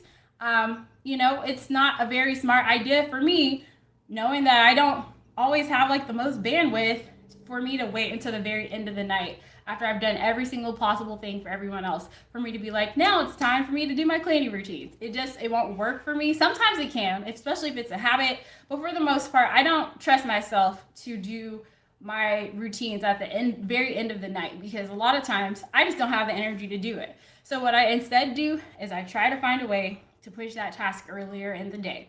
If I have like a small window of time before I need to go pick up my girls from school, I'm not going to waste that window of time. I'm going to do some darn dishes. If I am waiting for something to cook in the oven, I'm not going to waste that time. I'm going to be folding laundry because I know that all these things can give me a head start. If I don't know, I'm just in the kitchen and I don't have anything to do, or if I'm taking a break from work, I'm going to be like dicing berries and stuff and getting ready for the next day. Because just because I have a goal to get those things done at the end of the night doesn't necessarily mean that I have to do all of it at the end of the night. If there's any way that I could give myself a head start or incorporate it into earlier parts of the day when I have more bandwidth, I just know that I'm more likely to be successful than if I wait until the end of the day to try to get things done. So that's just me. All right. So we're talking about 5 ways to maximize your bandwidth. And now I'm going to be going to point number 2. One thing that can take a toll on your bandwidth is trying to hold too much information in your brain at one time. You guys, there are studies that support that. Let's see, I have notes here. I've been taking notes when I'm reading, you guys. But there are studies that support for our short-term memory, we can only hold about 7 pieces of information, give or take 2. So for some people, that number's 5. For some people, that number could be 9. But we can only hold a small amount of information in our short-term memory at one time. And the more information that you just try to hold into your short-term memory, that has a way of pulling down on your bandwidth, because what happens is we think we're just going to remember it, we're going to tuck it into this nice corner of our brain, and that's not how it works when it comes to our short-term memory, because instead what it does is it just kind of bounces around in there, keeps popping up, distracting us, pulling us from the task that we're supposed to be working on, because we're remembering all this stuff that we need to do. Oh, I need to do this. Oh, I forgot I need to get my son's medication order. Oh, I forgot. So one thing that you can do to preserve your bandwidth and to keep like those little short-term memory tasks clear out of your brain so that you can be focused and have bandwidth for the day is to have a system that you trust and to write those things down in a system that you trust. And so before I got, into my system, I tried to like write tasks down on sheets of paper. I tried to write tasks in to-do lists, but even that wasn't enough for me because I kept losing my sheets of paper. I kept losing my to-do list. And like, I just didn't feel like, or information would get lost in the to-do list. Like I would overlook it and I would still be struggling to like get things done in a timely manner because I totally overlooked it. It was on my list, but I didn't pay attention to it. And so, for me, I noticed that having a system, the system that I do now, helps me with that because it helps me build that trust that when I write this down, I will absolutely take care of this task because it's not going to get lost. I have places where I document certain things. And for me, that has given me peace of mind. So when I write something down, I literally release it from my brain so that I can focus on the task at hand. And I feel like it took me starting the Fly Lady system for me to feel like that sense of relief from writing things down in my life. For example, if I have things that are coming up, I know the perfect place to put it in my Google Calendar. I have, I have planners that I've created and I have like the perfect place to like document stuff. And I just know that information is not going to get lost. And because I create routines and systems that are realistic, I'm not overcrowding my day and expecting myself to do too much. Because it's realistic, I know I'm probably going to get that task done, and I feel a high level of confidence in myself that things are going to get taken care of. And that gives you such an increased amount of bandwidth when you can write stuff down and trust that it's going to get done. I read that there are 2 ways to kind of stop that loop of, things floating around in your short-term memory. The first way is to get the task done. Just stop what you're doing, do the task, and that will release it from your brain. The other way that you can also have that same sense of relief is to document it into a system that you trust. I think that came from the Getting Things Done book. I have not read that book, but it was referred to in the book that I did read, which was How to Take Smart Notes. That's what I read this weekend. And, this actually goes along with the second thing that I was going to write. You guys know that I'm a lady who I think a lot. I have lots of ideas. I like to build lots of connections, and then I like to talk about them. And that was another thing that was frustrating me. Like I would have these ideas and I would always be worried that I would forget them because I would like write them in notebooks. And then when I need the note, I don't know which notebook I wrote it in. Did I put it in my app?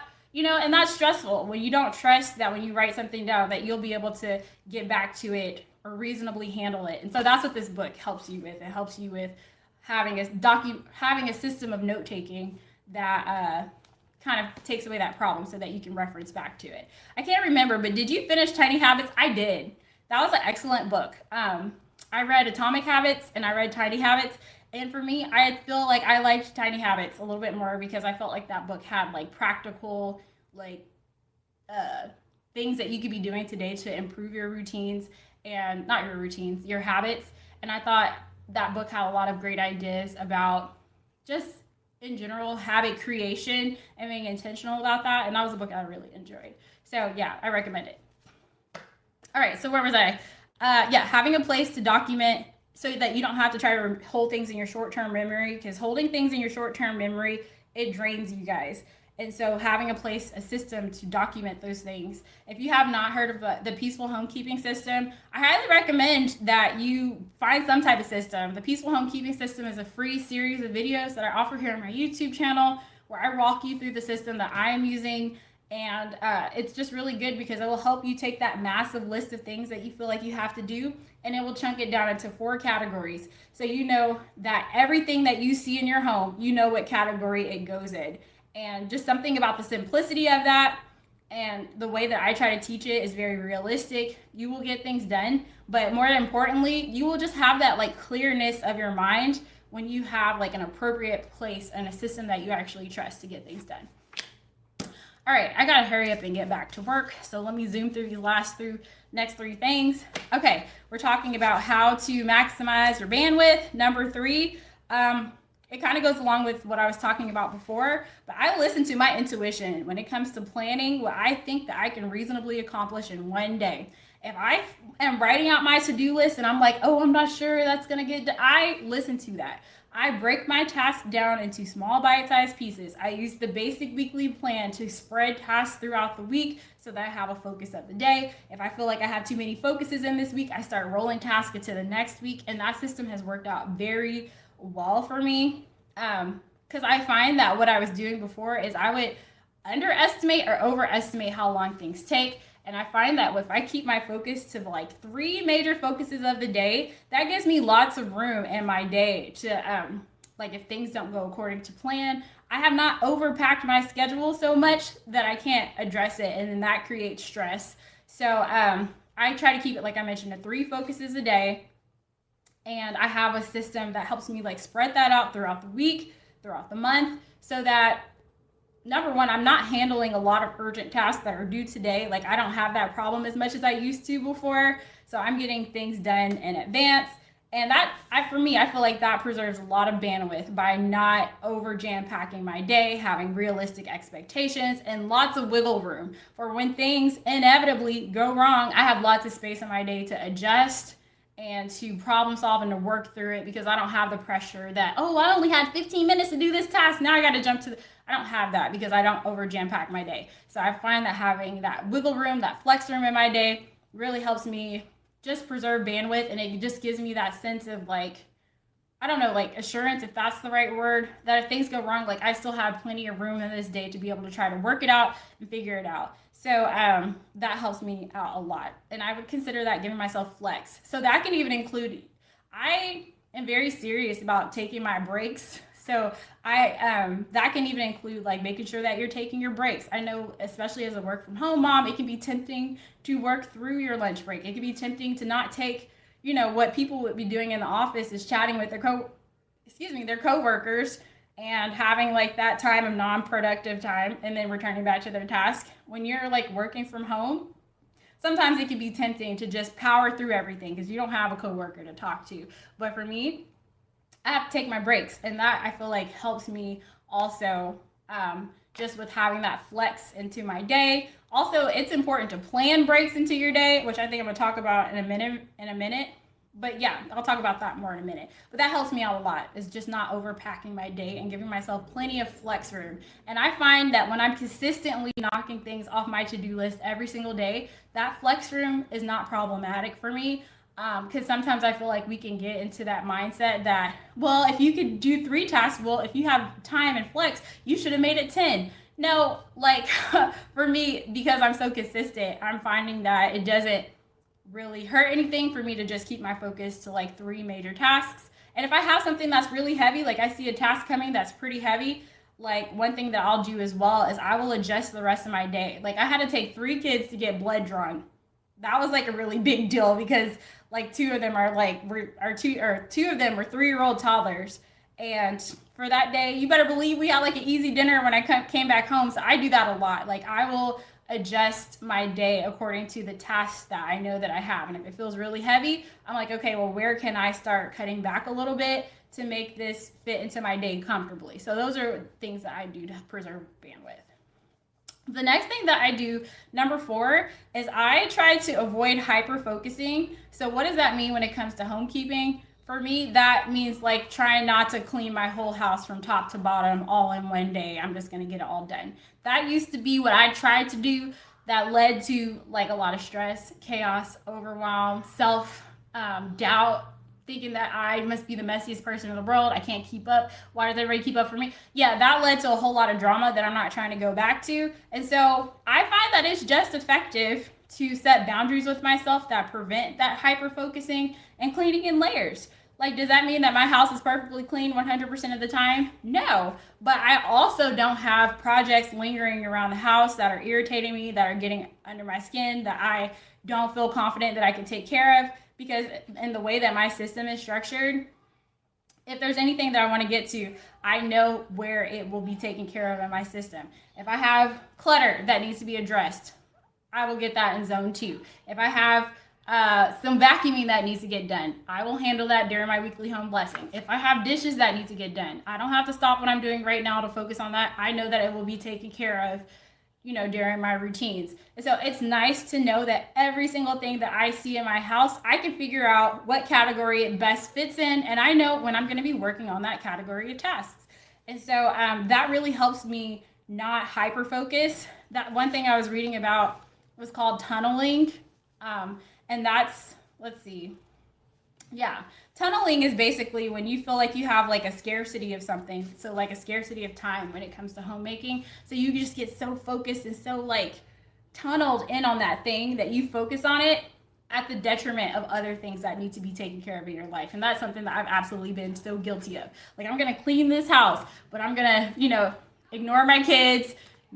I'm probably not going to cook. I'm not going to maintain the work that I've done. Like, I just throw out everything else out the window. My emotional, well-being, everything out the window because I'm focused on this goal. I want a clean house.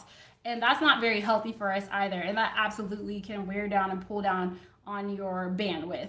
And so instead of hyper focusing, it's like we want to be focused, we want to get things done, but we want to make sure that we're balanced about it and that we're juggling all the things that need to get done. So for me, avoiding hyper focusing, cleaning in layers, having a plan helps me preserve bandwidth. All right, the next thing is, I've talked about this before, but trying to reduce the number of decisions that you make in real time. Like if it's 5 o'clock in the morning and you're trying to get your kids breakfast ready, for me, it helps when I already know what I'm about to do. If I have any possible way to separate the thinking of that task from the doing of that task, I really try to do that because that is one thing that will pull from your bandwidth is decision making. Responsible decision making pulls down your bandwidth. They call it decision fatigue.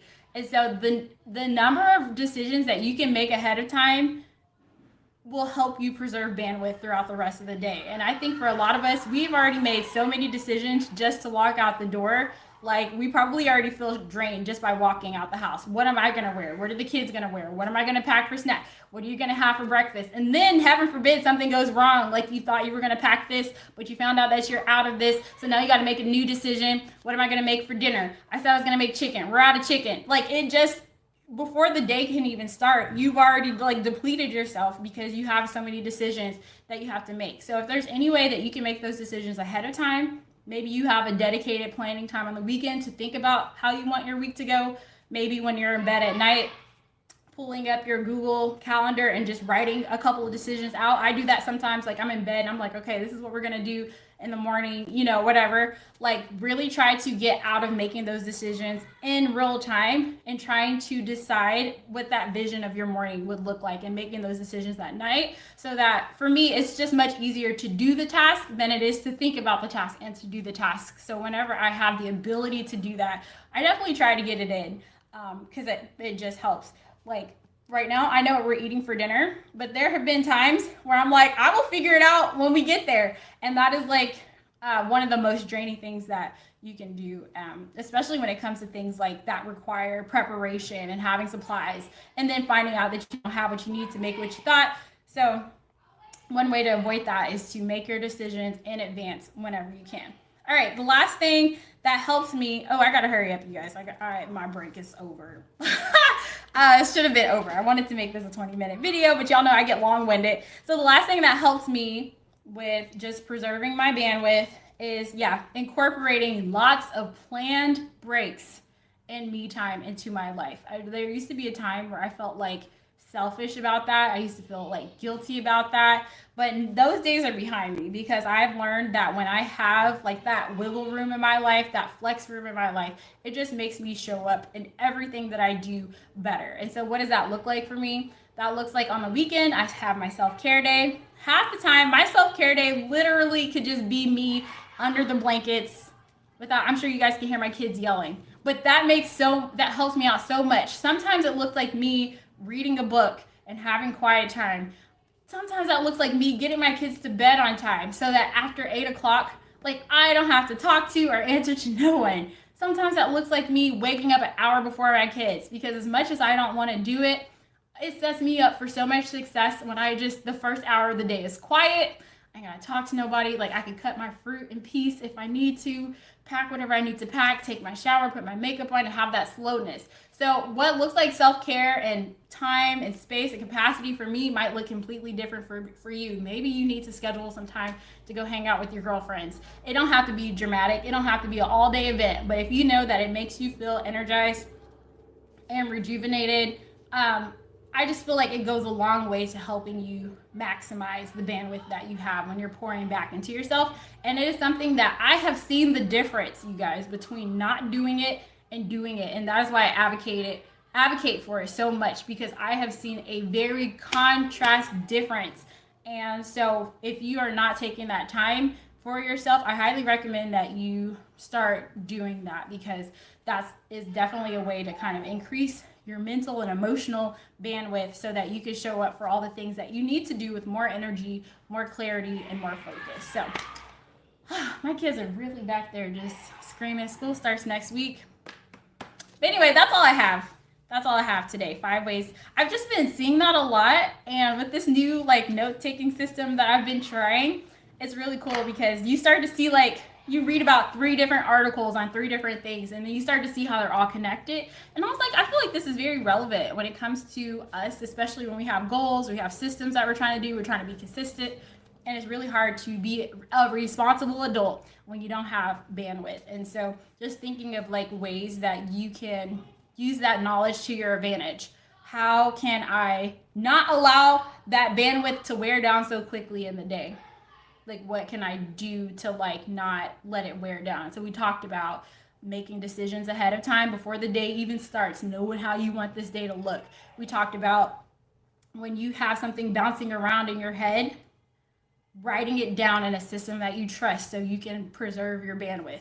We talked about, doing things. If you know that you have tasks that are like important, maybe they're not urgent, but they're really important and you want to see yourself working on it. We talked about either giving yourself a head start throughout the day when you have bandwidth, or trying to work on bigger tasks first. We also talked about just not planning too much into your day, like trying not to over jam pack your day and really allowing there to be flex room, because things will come up and it is really stressful when you feel like you packed your day with so many activities that you can't, you can't adjust, you can't problem solve. And let's just normalize that. Like, once we get our 3 tasks done, if everything goes smoothly, let's normalize, taking the rest of the day to do the best you can with your normal routines and tasks that you have. Let's normalize like being okay with like not having to keep adding more and more and more stuff to our plate because it's not okay to take a break. Like, I have definitely normalized that, and I do believe that having that space in your life as often as you can will definitely help with the preservation of bandwidth. The book that I was reading was called I didn't read it, but that was referred to a lot, was called something about scarcity. Yeah, if you Google scarcity, why having too little means so much. That was the solution that they had for just increasing your bandwidth, is giving yourself more flex room in your life. And I know that's going to look different for every person, but one way that you can do that is to stop putting so much pressure on yourself. If there's goals that you can control, that you can take off your plate, trying not to put that pressure on yourself to like cram so much in your day, and giving yourself that flex room will improve your mental and emotional bandwidth. And so I think I covered all 6. So yeah, that's all I wanted to say. Thank you guys so much for watching. If you like this type of content, then make sure that you like this video. Hi, I'm Elisa Vitti. I'm the founder and director of the Flow Living Hormone Center. I'm the best-selling author of Woman Code, and I'm the creator of the My Flow period tracking app. The Flow Living Hormone Center was really something that I needed, a long time ago when I was dealing with my own hormonal health issues, and I really wish there was a place where I could have gone when my period started becoming problematic, where I could talk to someone about the issues that I was struggling with, where I could test my hormones at as much as I wanted, or I could get some effective and natural treatment, and I could track how all my progress was going and how my symptoms were doing. And so the Flow Living Hormone Center is really the first and only global menstrual health care concierge platform where you can do all those things. You can talk to someone, treat, test, track, everything to do with your cycle and your hormones. A lot of the messaging that we're given as women about our reproductive health is lacking in enough science and enough practical wisdom that we feel like we should also avoid it. And then it ends up causing us to make choices in our own healthcare of doing nothing, which we know is really dangerous from great research that's long been out there. You know, the BioCycle study, for example, determined that if you have untreated PMS in your 20s and 30s, right? And PMS is a serious hormonal imbalance where you have too much estrogen and not enough progesterone. If you let that go untreated, which, hello, everybody does, we just joke about it, that will increase your likelihood of developing the 4 big diseases of inflammation postmenopausally. So that's heart disease, diabetes, cancer, and dementia. And I don't think we should be joking about that. I think if you have a friend who's complaining about PMS, you should be like, oh my goodness, you're on fire. You need to do something today so that you don't end up, without your noodle, at 60.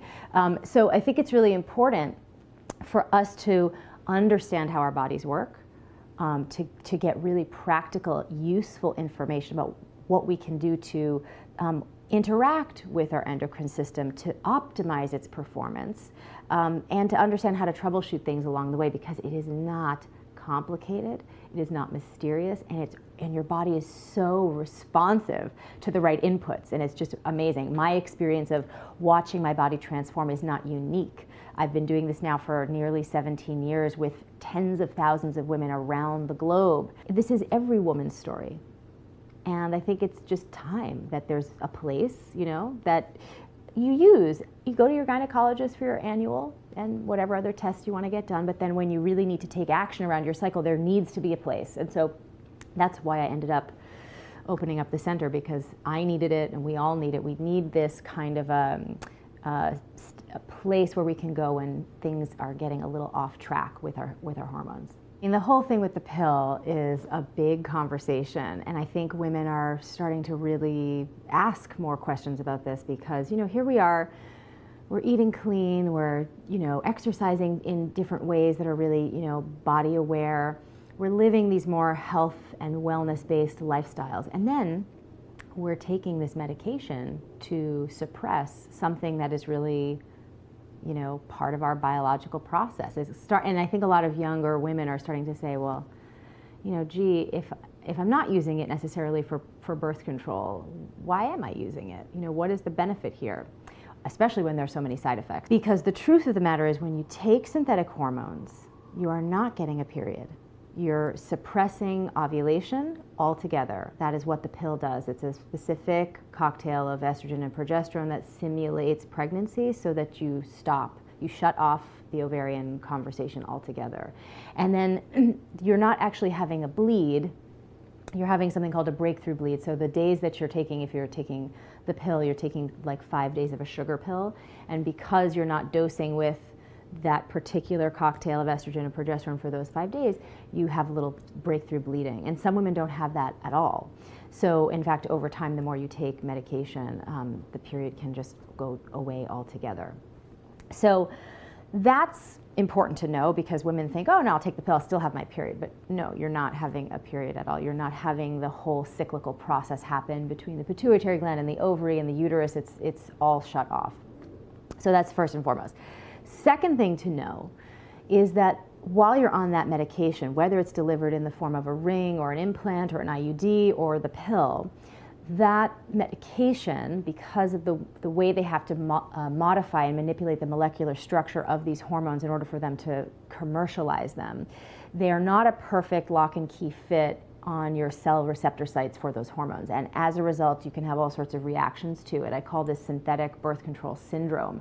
So you get on any of these medications, and how many of us have that experience where you're like, oh, something's wrong with me because I can't take the pill, right? I've got to find one that works for me. Well, what that means is that you're just having sort of an allergic reaction to that synthetic modified molecule, right, of that estrogen, of that progesterone.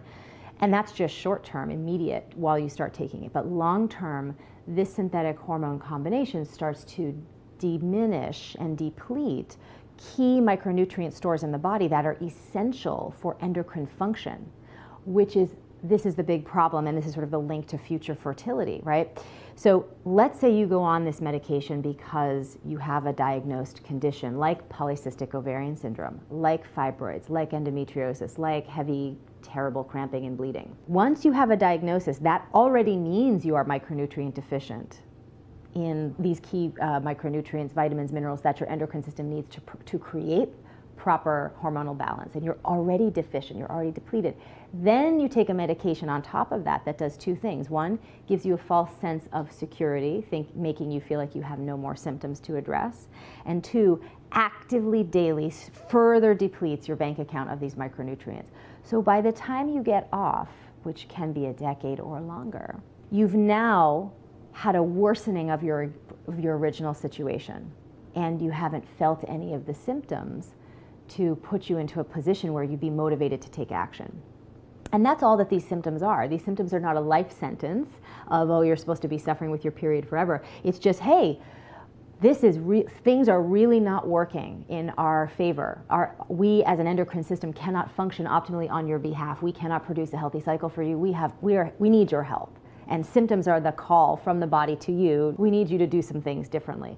But when you're taught, we live in this culture that says, oh, I don't know, you just have some bad period luck, and the best thing to do is just medicate it and forget about it, then of course you do nothing and you don't feel those symptoms, and then there's this worsening of that pre-existing condition. And so for that reason, it's really frustrating, and I see this unfortunately all too often, where women then at like 35, 37, they've been on the pill for 10 to 15 years or longer, 20, and they've had something going on that has been unaddressed. Then they go off and they want to get pregnant right away, and now they have to recover, major recovery time from all that depleted micronutrient stores and address the original hormonal imbalance, and it takes time. The longer you are on the pill, the longer it takes to recover. So, this is one of the reasons why I created the Balance by Flow supplement line, because after 17 years of researching sort of what are these essential micronutrients that every woman needs for her endocrine system to function optimally, I just wanted to create a set of formulations that would do that for women. They're there for if you have a diagnosed condition, or if you're taking the pill, or if you really feel like you need it for preventing pregnancy or any of the devices. Make sure that you're supplementing adequately so that you're not further becoming depleted. Your bank account isn't going into the red, right? You can at least end the day with a neutral balance. So your fertility is something that you don't want to take for granted. We live in an environment that is sort of replete with endocrine disruptive chemicals that are really already compromising your body's ability to do the thing it's designed to do if you choose to reproduce. There are chemicals in the environment, chemicals in your food, chemicals in your home, chemicals in your makeup that are actively disrupting your body's ability to produce balanced levels of hormones that over time can erode your ability to have, regular ovulation and a healthy cycle. From the point of view of men, sperm production worldwide in the past 50 years has gone down by 50%. So these chemicals are not just affecting women, they're affecting men. And on the flip side, in terms of children, now there's a rise. There used to be just precocious puberty you would see in young females as early as 9, but now we're seeing that also spill over into the males as well. So precocious puberty is on the rise, which means younger bodies are being exposed to these synthetic estrogens, chemicals in form of pesticide on lawn care and in the cleaning detergent at home, and of course pesticides and growth hormone in food. And it's stimulating the endocrine system, too quickly in a young person, and they'll start developing at 9 when that should be more like 12 or 13. And then on the flip side, we'll see this really impact fertility. So I think this is a major issue that's only going to get worse as we continue to wreak havoc on our beautiful planet here. And I think that you have to take personal responsibility. You cannot wait for these things to kind of get addressed globally. You need to sort of recognize that you're in charge of what kind of chemical exposure you can control for. So your home should be green, your cleaning products, your makeup, your food organic, and if you have children, you need to really protect them even more consciously, a little bit can go a long way in terms of exposure. Even the choices of hand sanitizer you use, you know, the triclosan, this antibacterial chemical that's been put in hand sanitizers and toothpaste and dishwashing soap. It's a known endocrine disruptor in men and women, and the FDA made such a statement, but so it's not allowed to be in hand sanitizer anymore, but it's still in a lot of toothpaste, which you'd think you'd use toothpaste a little bit more than hand sanitizer. So just be educated. You know, everything's out on the internet. The Environmental Working Group is my favorite online resource to check any chemical that you may be looking at on a product to see how safe or unsafe it is. And it's just so important. You know, as important as putting the right inputs into the system is important for endocrine health and hormonal balance, making sure the wrong things stay out is an equally important job. And when it comes to fertility, you and your future child will thank you for the work that you put in today to preserve your reproductive function and protect your egg quality, your genetic material. This is a great thing about your body as a woman. You have early warning detection, right? Those little period problems that are cropping up in your teen years, acne and bloating and PMS, the red light is flashing on the indicator dashboard saying, hey, something's not working. Taking action in your early 20s and getting your hormones set up, because your body's going to heal so much more rapidly anyway because of your youth, is such a gift to give yourself. You know, instead of waiting till you're nearly 40 to start addressing your hormones, it's going to be a longer process. The endocrine system is marvelous. You know, it's an extraordinary system that I just don't think we spend enough time learning about or getting intimate with and familiar with, because it really runs the show. I mean, I always joke, people say, you know, oh, I'm free thinking. I'm like, well, you're as free thinking as your hormones are balanced, because they're really running things. For example, if you don't eat enough at the right frequency, spacing, right? Your blood sugar drops. This is called hypoglycemia in terms of a response. And the endocrine system, its primary job is to safeguard the transport of glucose to the brain, the heart, and the muscle tissue. So it really doesn't like it when you screw around with, you know, how much you're eating and when you're spacing out meals. It really likes a consistent calorie intake and consistent timing of meals. So when this hypoglycemic episode happens, the whole endocrine system gets into action. Cortisol, insulin, you know, things will start moving. Even thyroid can be involved, and just to make sure that your body starts to get access to glucose if you're not putting it in through dietary means, right? Now, episodically, this is okay, but if this becomes a chronic issue, other things are going to start to take over. And so this idea that you think their willpower is something that we have at our disposal is nonsense when you look at the science, right? What you have is you have cortisol taking charge when there isn't enough glucose dietarily coming in. And so cortisol will talk to your fat cells and say, hey, mobilize some of that stored fat and get it out into the bloodstream as quick as you can.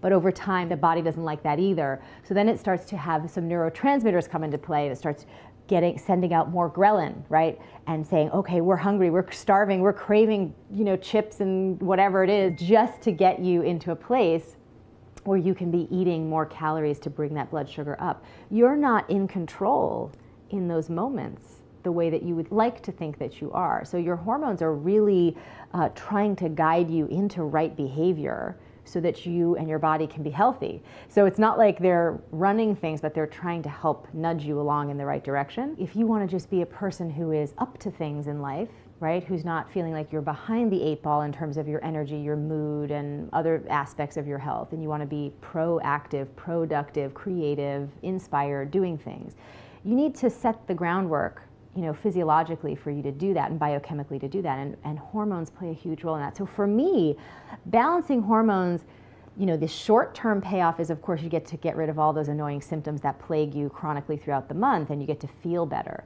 But long-term, what's really the opportunity is that you get to prime yourself for your best life, your best work, your best inspiration. You get to really use your body as a tool to master your life, and that's really what it's about. I went on Dr. Oz and did a demonstration that I had been doing for years by using fruit juice to simulate the different colors of menstrual blood on little white dishes to show women how they can use their monthly bleed as a blood test, right? You can do this, you use it as a blood test, it's blood. The specific color of it can actually tell you very clearly the ratio between your estrogen and progesterone. And you would want to know that because it would tell you why you're having PMS, why you're maybe not being successful with your fertility journey. You can watch that change, the color and texture of your bleed month over month. It's the best, easiest, most user-friendly self-assessment that you can do, is really looking before you flush at what's coming out of you from a menstrual point of view. So this is so important that we actually built a free tool. We just think every woman should have access to this. So it's the period type quiz. You can just go to the flowliving.com homepage and answer 7 questions about the color of your period and the texture and the things that we need to know. And it will tell you what's wrong with your hormones, which is so empowering, because then you'll know what to do. And it also tells you what to do, what foods to change, and how to get you in action right away. Because what's really exciting is once you start to play with your food a little bit, and then you see what's happening next cycle, you start to notice, oh, some of my symptoms are diminishing, and look, I'm seeing changes in what I'm seeing in terms of color of the bleed. There are only, 4 different things that it could be color-wise, right? So you can have sort of what I call the brown type, the pink type, the red type, the blue type. Those 4 colors really determine whether or not you have not enough progesterone, too much estrogen, not enough estrogen, or you have that perfect balance between the two. And that's really valuable information that every woman should know every month, because it's not static, right? You could have things happen over the course of a year. Holidays, stressful situations at work, family, stressors, changes in your diet, changes in your lifestyle, major episodes of traveling, all illnesses, all sorts of things, because of the link between the immune system and the endocrine system, can impact what shows up for you monthly. And the best way for you to gauge how well your body is responding to all of these different situations that arise that are external to your endocrine function and how it's impacting them, that's really where you can see it show up. And it's such a useful tool, because then you can start to troubleshoot. Because then a lot of women then ask me the question, well, how do you know what to do? It's so easy. That's what we developed the app for, so that you can learn why you're having a symptom and then learn which foods to eat to make it better and make it go away within a month or 2. And that's the thing I just love, letting every woman know that if you make food changes that are appropriate for your particular set of hormonal issues, you can bring them to resolution within 3 months, typically. You can have a really wonky period today and 3 periods from now have it be what it should be. That's not a very long time. That's not a lot of commitment. Think about things you commit to for far longer and you don't get results. This is something that has major responsive action in the body, and it's encouraging. The more you do, the more you see your body performing better, the more you're going to take care of your hormones, and that, of course, is a perfect biofeedback loop that we want to encourage. I think for me, I'm tracking things daily. I don't wait for a monthly kind of report exclusively with the color of my bleed, although that's like the final exam. If you were to think about it, you want to take daily quizzes, you want to look at how your body's performing daily, but the final exam, how you really, if you did it right that month, that will show up in the actual bleed phase. But for me, I'm looking at how is my energy, how is my mood, how's my digestion, how's everything going on these sort of supporting cast member roles of the endocrine system. And then if I've really gone off, which I don't do, because for me I'm so hormonally sensitive, I really cannot, I'll notice that I feel a little bit crankier or more tired, but I'm pretty committed to the program. I mean, it's why I'm able to still have a period and have a healthy cycle. The protocol works if you're on it 80% of the time. You don't have to be perfect, which is great news. That's how resilient your body is. But for someone like myself, I just know that I feel an extra 20% more fantastic if I'm on protocol more exclusively. So there are things that are non-negotiable for me, like eating the right foods in the right phases of my cycle, exercising the right way for the right phase of my cycle, getting the right sleep hygiene perfected, and taking the right supplements, and avoiding pro-inflammatory foods and endocrine disruptors. I mean, these are just things that I do that I can't not do. I mean, and if I'm traveling, I still do them. I bring stuff with me, it's just part of the fabric of my day-to-day life. So it's not a big burden. But I built up those practices over time so that I have mastery over them now. So wherever you are, if you're just getting started, don't worry about how many different things I'm doing that you might not be doing. Start with something. Start with something that resonates with you. Like if you think, you know what, gee, I really should swap out all the chemicals in my home, and that feels like a straightforward thing because it's one and done. You know, you throw out the bad stuff, buy some new stuff, and it's done. Start with that. You know, start where you can. If it's switching to organic, start there, and you'll start to see that you're actually making improvements. A little bit goes a long way. So Woman Code is this book that I wrote, and it was published in 2013. You know, I wrote it because it was the conversation I had been having in my professional career with my clients for over a decade, and I thought, you know, this is the protocol. I want women to know about it. I want them to understand, you know, about endocrine disruptors. I want them to understand that once you have a diagnosis, it doesn't mean you're stuck with it for life. And I wanted them to understand how their hormones worked, what they are, the symphony of how they work together, how things can throw them off. I wanted it to be a very practical, tactical book about how your body works and what to do. It's the sex ed you never got but really should have gotten, about being female and having a female biochemical operating system and how you interact with that to optimize its function. In chapter 5 of that book is this magical chart. And I created this concept called cycle syncing now almost 20 years ago, where I was in the course of my research just sort of piecing together that for each of the 4 different hormonal ratios you have, that one per phase of the cycle, there are 4 phases of the cycle, you need to actually be eating specific foods to both offset and support the metabolism and production of different hormones in that phase, and then also exercising the right phase not to further deplete your hormonal balance, and then of course if you are balanced, you get to take advantage of the beneficial effects on your brain chemistry for heightened productivity and creativity. If you read on the Amazon page all the women who've have gotten pregnant and gotten their cycles back, and I had a woman on a recent Facebook Live, and it made me cry, even though I hear this all the time. It still moves me. It's still this is why I do it, because I know what it feels like.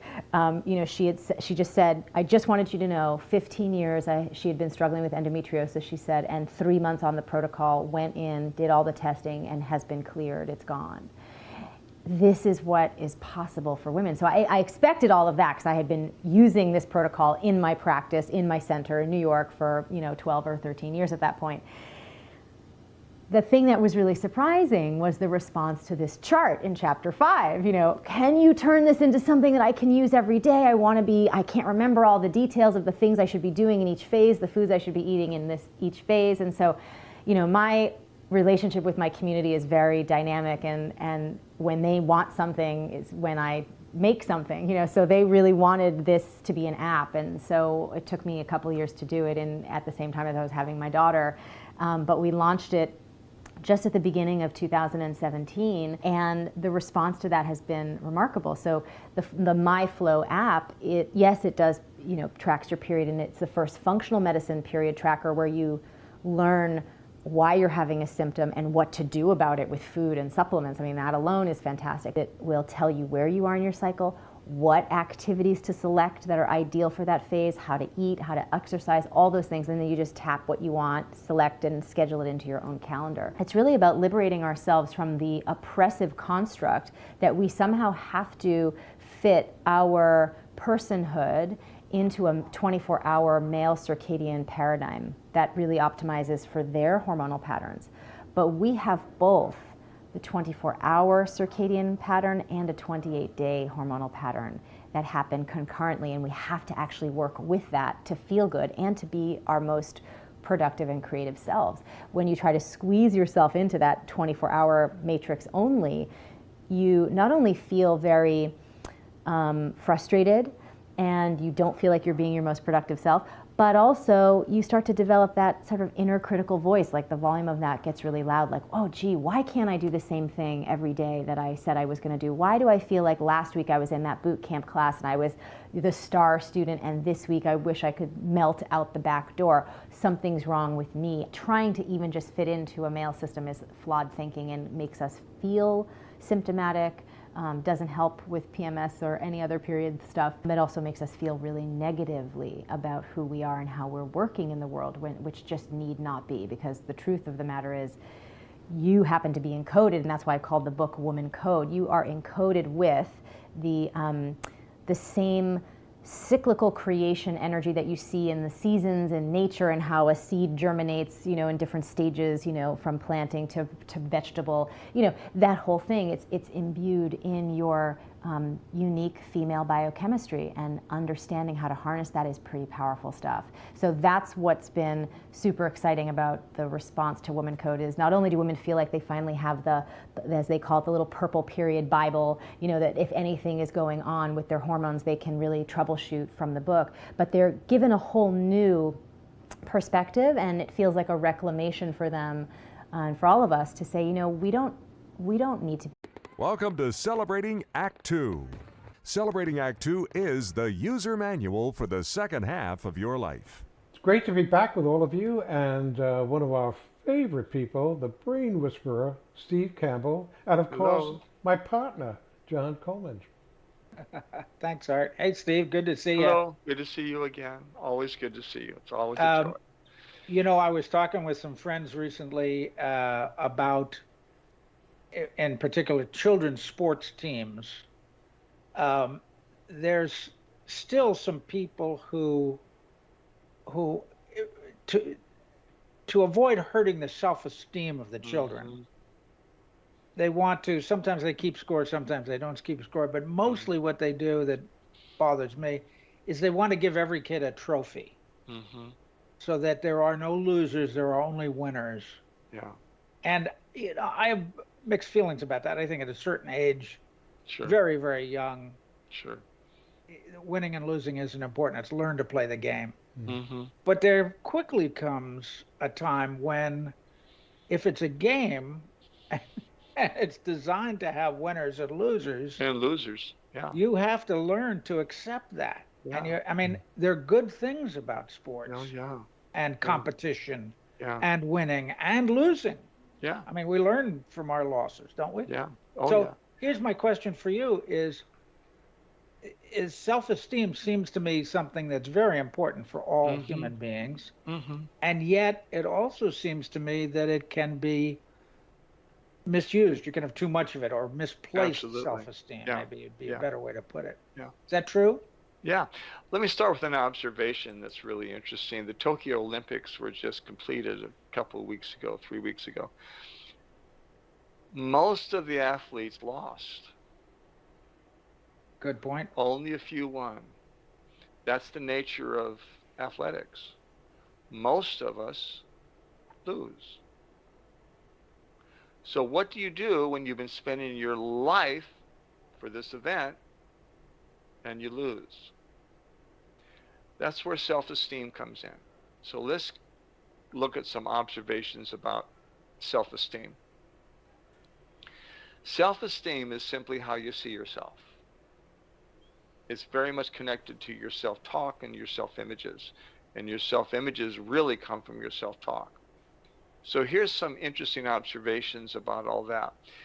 Number one, our mind will not let us be unlike ourselves. What does that mean? What does that mean, Steve? Well, let me share with you a very, very famous study that was done by Dr. Stephen Danish, a psychologist from Virginia Commonwealth University.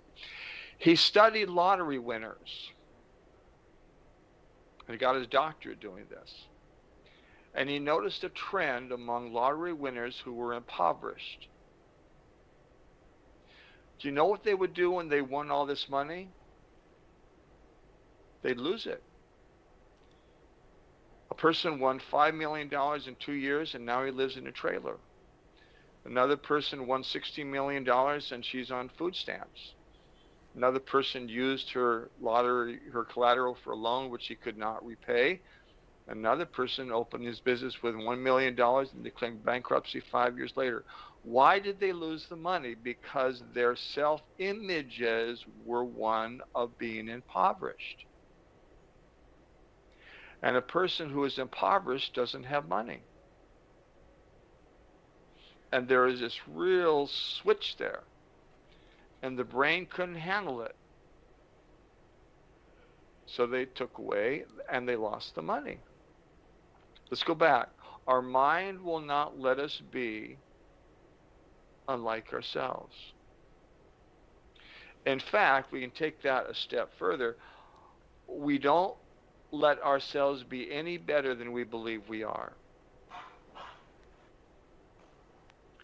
Let me say that again. We don't let ourselves be any better than we believe we are. So let me share with you a story of my wife, Mary. For the first 10 years of our marriage, she smoked. And when our children were born, she would go in the backyard in the corner and smoke. She would sit down at a chair and smoke with her Diet Pepsi. And she would say every January 1st, this is the year, this is the year, this is the year I'm going to quit smoking and quit smoking.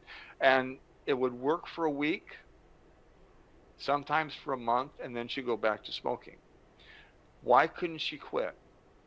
Here's the reason. Because her self-image, one of them said, you are a smoker. And she had had that self-image for 35 years. And her brain would say, well, if you're a smoker, why are you not smoking? And in a week, she would come back and pick up the cigarettes. Then one summer, she flew back to Michigan to watch her father die of emphysema, which is one of the most horrible ways to die. And I picked her up at the airport in San Francisco. She looked at me and she said, you are looking at a non-smoker. And she hasn't smoked since. What did she do? She made a decision. She replaced her self-talk. Notice I didn't say change. I never use the word change when I'm talking about the brain. Why? Because the brain hates the word change. The brain doesn't want you to change. The brain wants to keep you right where you're at, because change always involves something different. It always involves something new. It always involves something risky. It always involves something maybe unsafe. And your brain's job is to keep you risk-free. So when you start using the word change, the brain's going to say, no, no, no, no, no, no, no, don't change, don't change it. So what Mary did is she said, I'm replacing the self-image I have as a smoker with one as a non-smoker. And why is that risky in a way? Because the old self-image is still there. It's up there somewhere, entangled way in the back of her mind. And she could bring that self-image forward anytime she wanted to, but every single time she chooses not to, her brain rewires that self-image so it becomes stronger and stronger and stronger. That was 25 years ago. She hasn't smoked since. If I bought her a pack of cigarettes, she would look at me with the strangest look on her face. Why in the world did you do that? I am a non-smoker. Okay? So let's talk about then where our self-images come from. They come from our self-talk. And those self-images determine how we feel about ourselves, which is our self-esteem. So let me give you an example. I loved to draw dinosaurs when I was a little boy, and I have 3 sisters, and one day I spent a Saturday drawing a T-Rex. Took it to my sister Shirley, who's the oldest. She's the expert on drawing. She had her drawings on the refrigerator of our house. And I said, look, look, look, look, look, look, look. And she had her friends with us, and she didn't want to be bugged by her little brother. So she looked at the picture and she said, oh, Steve, that's really stupid. You can't draw. Shirley gave me an opinion, which I then recorded right up here. I can't draw, Shirley says. I did the same thing for Sally. Sally said the same thing. I put another image up here. I can't draw. Then I said, well, I'm going to do this for Mom, except I'm not only going to draw one, I'm going to draw a stegosaurus right on my wall, which I did with crayons, paints, plaster, the whole thing. Ran down to the kitchen, come see, come see, come see. She opened the door. Oh, Stephen, what have you done? You can't draw. What did she mean on the wall? What did I hear? I can't draw. Now here's the dangerous part. When Mom said I can't draw, and Sally and Shirley, the brain began connecting those three opinions. And it created a pattern. And from that pattern came a self-image. I can't draw. And I've been saying that to myself for 74 years. Over and over and over and over and over. Now, this is really important to understand. If I had a desire to draw, I could go to the community college, take a class. I probably wouldn't be great, but I could learn how to draw. I have no desire for that. My desire is to become the best teacher I could possibly become. That's where my self-esteem is. If I decided that drawing is really important, something that I'm not good at, where would my self-esteem go? So what I do is I look for things that I'm naturally good at, which is teaching. Now,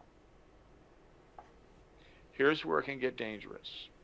Let me look at the work of Dr. Maxwell Maltz. Dr. Maxwell Maltz was a plastic surgeon educated at Columbia University, and he specialized in female facial reconstruction. Women who had been burned, who had been hurt in accidents. When he began his practice back in 1954, he noticed a pattern. He would do the surgery.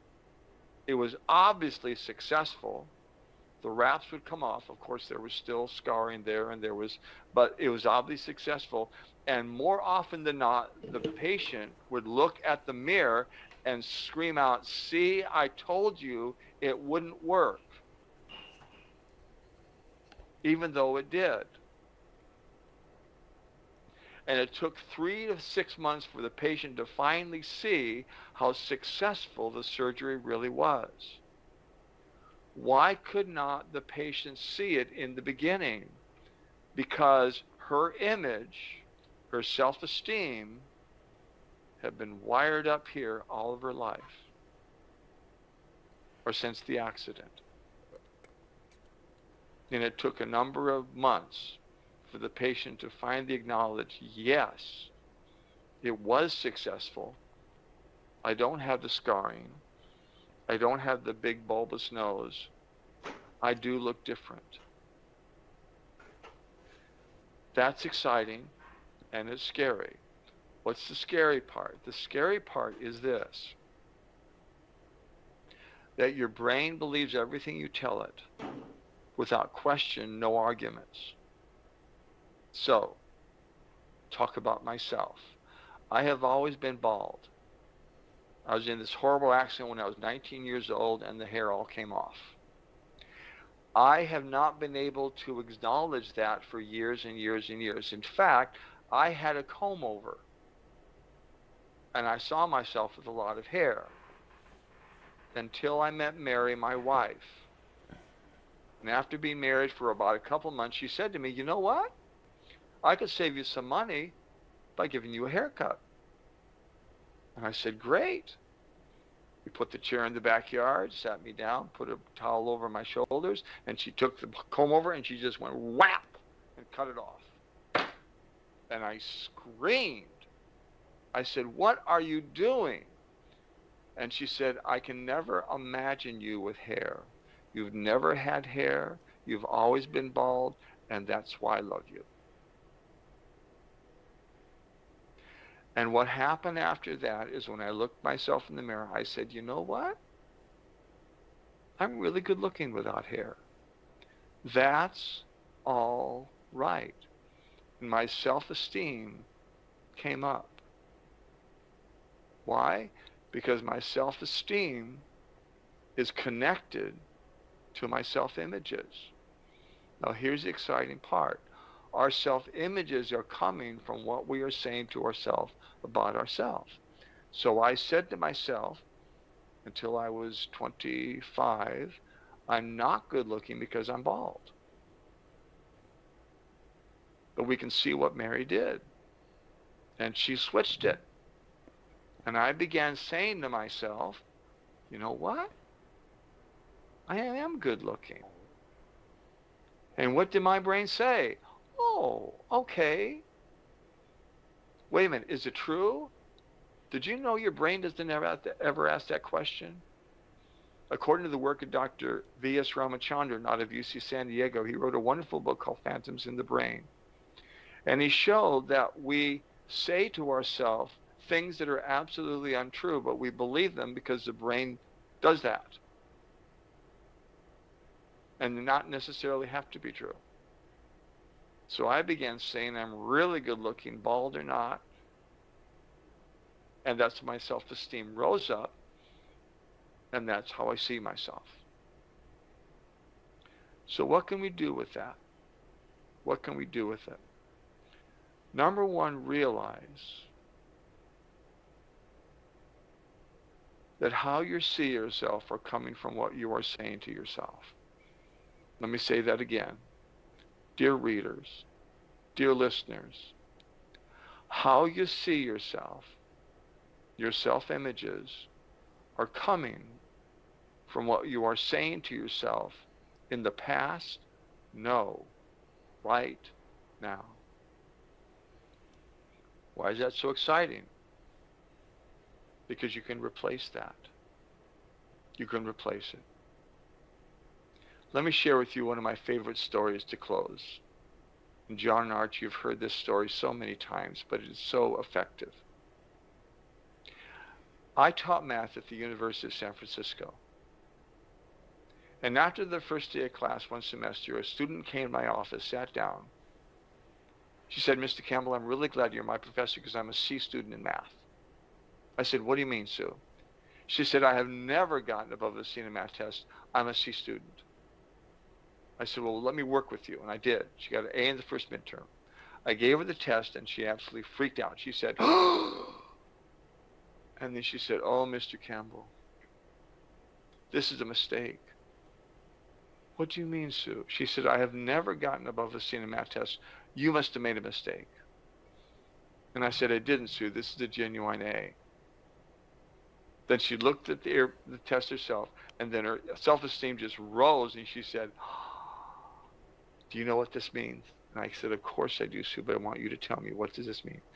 Mr. Campbell, this means that when I flunk my next test, I can still maintain my C. I said, Sue, just get an A on every test. She said, oh, I can't. Why? Where was her self-esteem?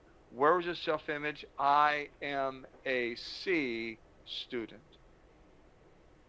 So I sat down with her. I said, Sue, answer me this. What would you have done if you had flunked this first test? Do you know what she said? She said, easy, I would have studied like crazy to get an A on the next test. Sue, just get an A on every test. She said, I can't. Why? I'm a C student. I've always been this way. I am bald. This is how I was raised. This is the way I think. This is where I get stuck. Or, dear listener, do you know when your old life ended? It ended 1 second ago. So when did your new life begin? 1 second ago. Now do the math. 60 seconds per minute, 60 minutes per hour, 24 hours per day. In one 24-hour period, you have 86,400 new opportunities for a new life every single day. If you live to be 90, those opportunities raise to 2,883,202. All you have to do is take them. It's your choice. I love it.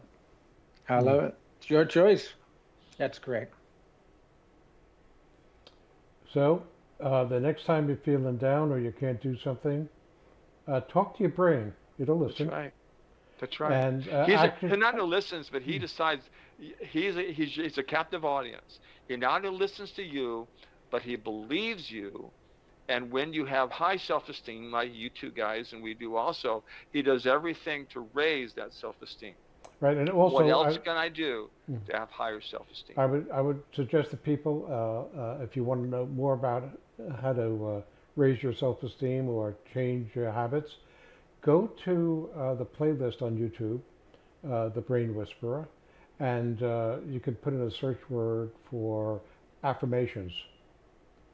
And by telling your brain what you want it to believe in the right way, you'll have a head start on convincing this thoughtless brain. That's right. Was that an oxymoron? Your thoughtless, not an original thought brain, that you are whatever you want yourself to be. That's right. For more on Celebrating Act 2, visit our webpage, follow us on Facebook, subscribe to us on YouTube, and tell your friends. Celebrating Act 2 is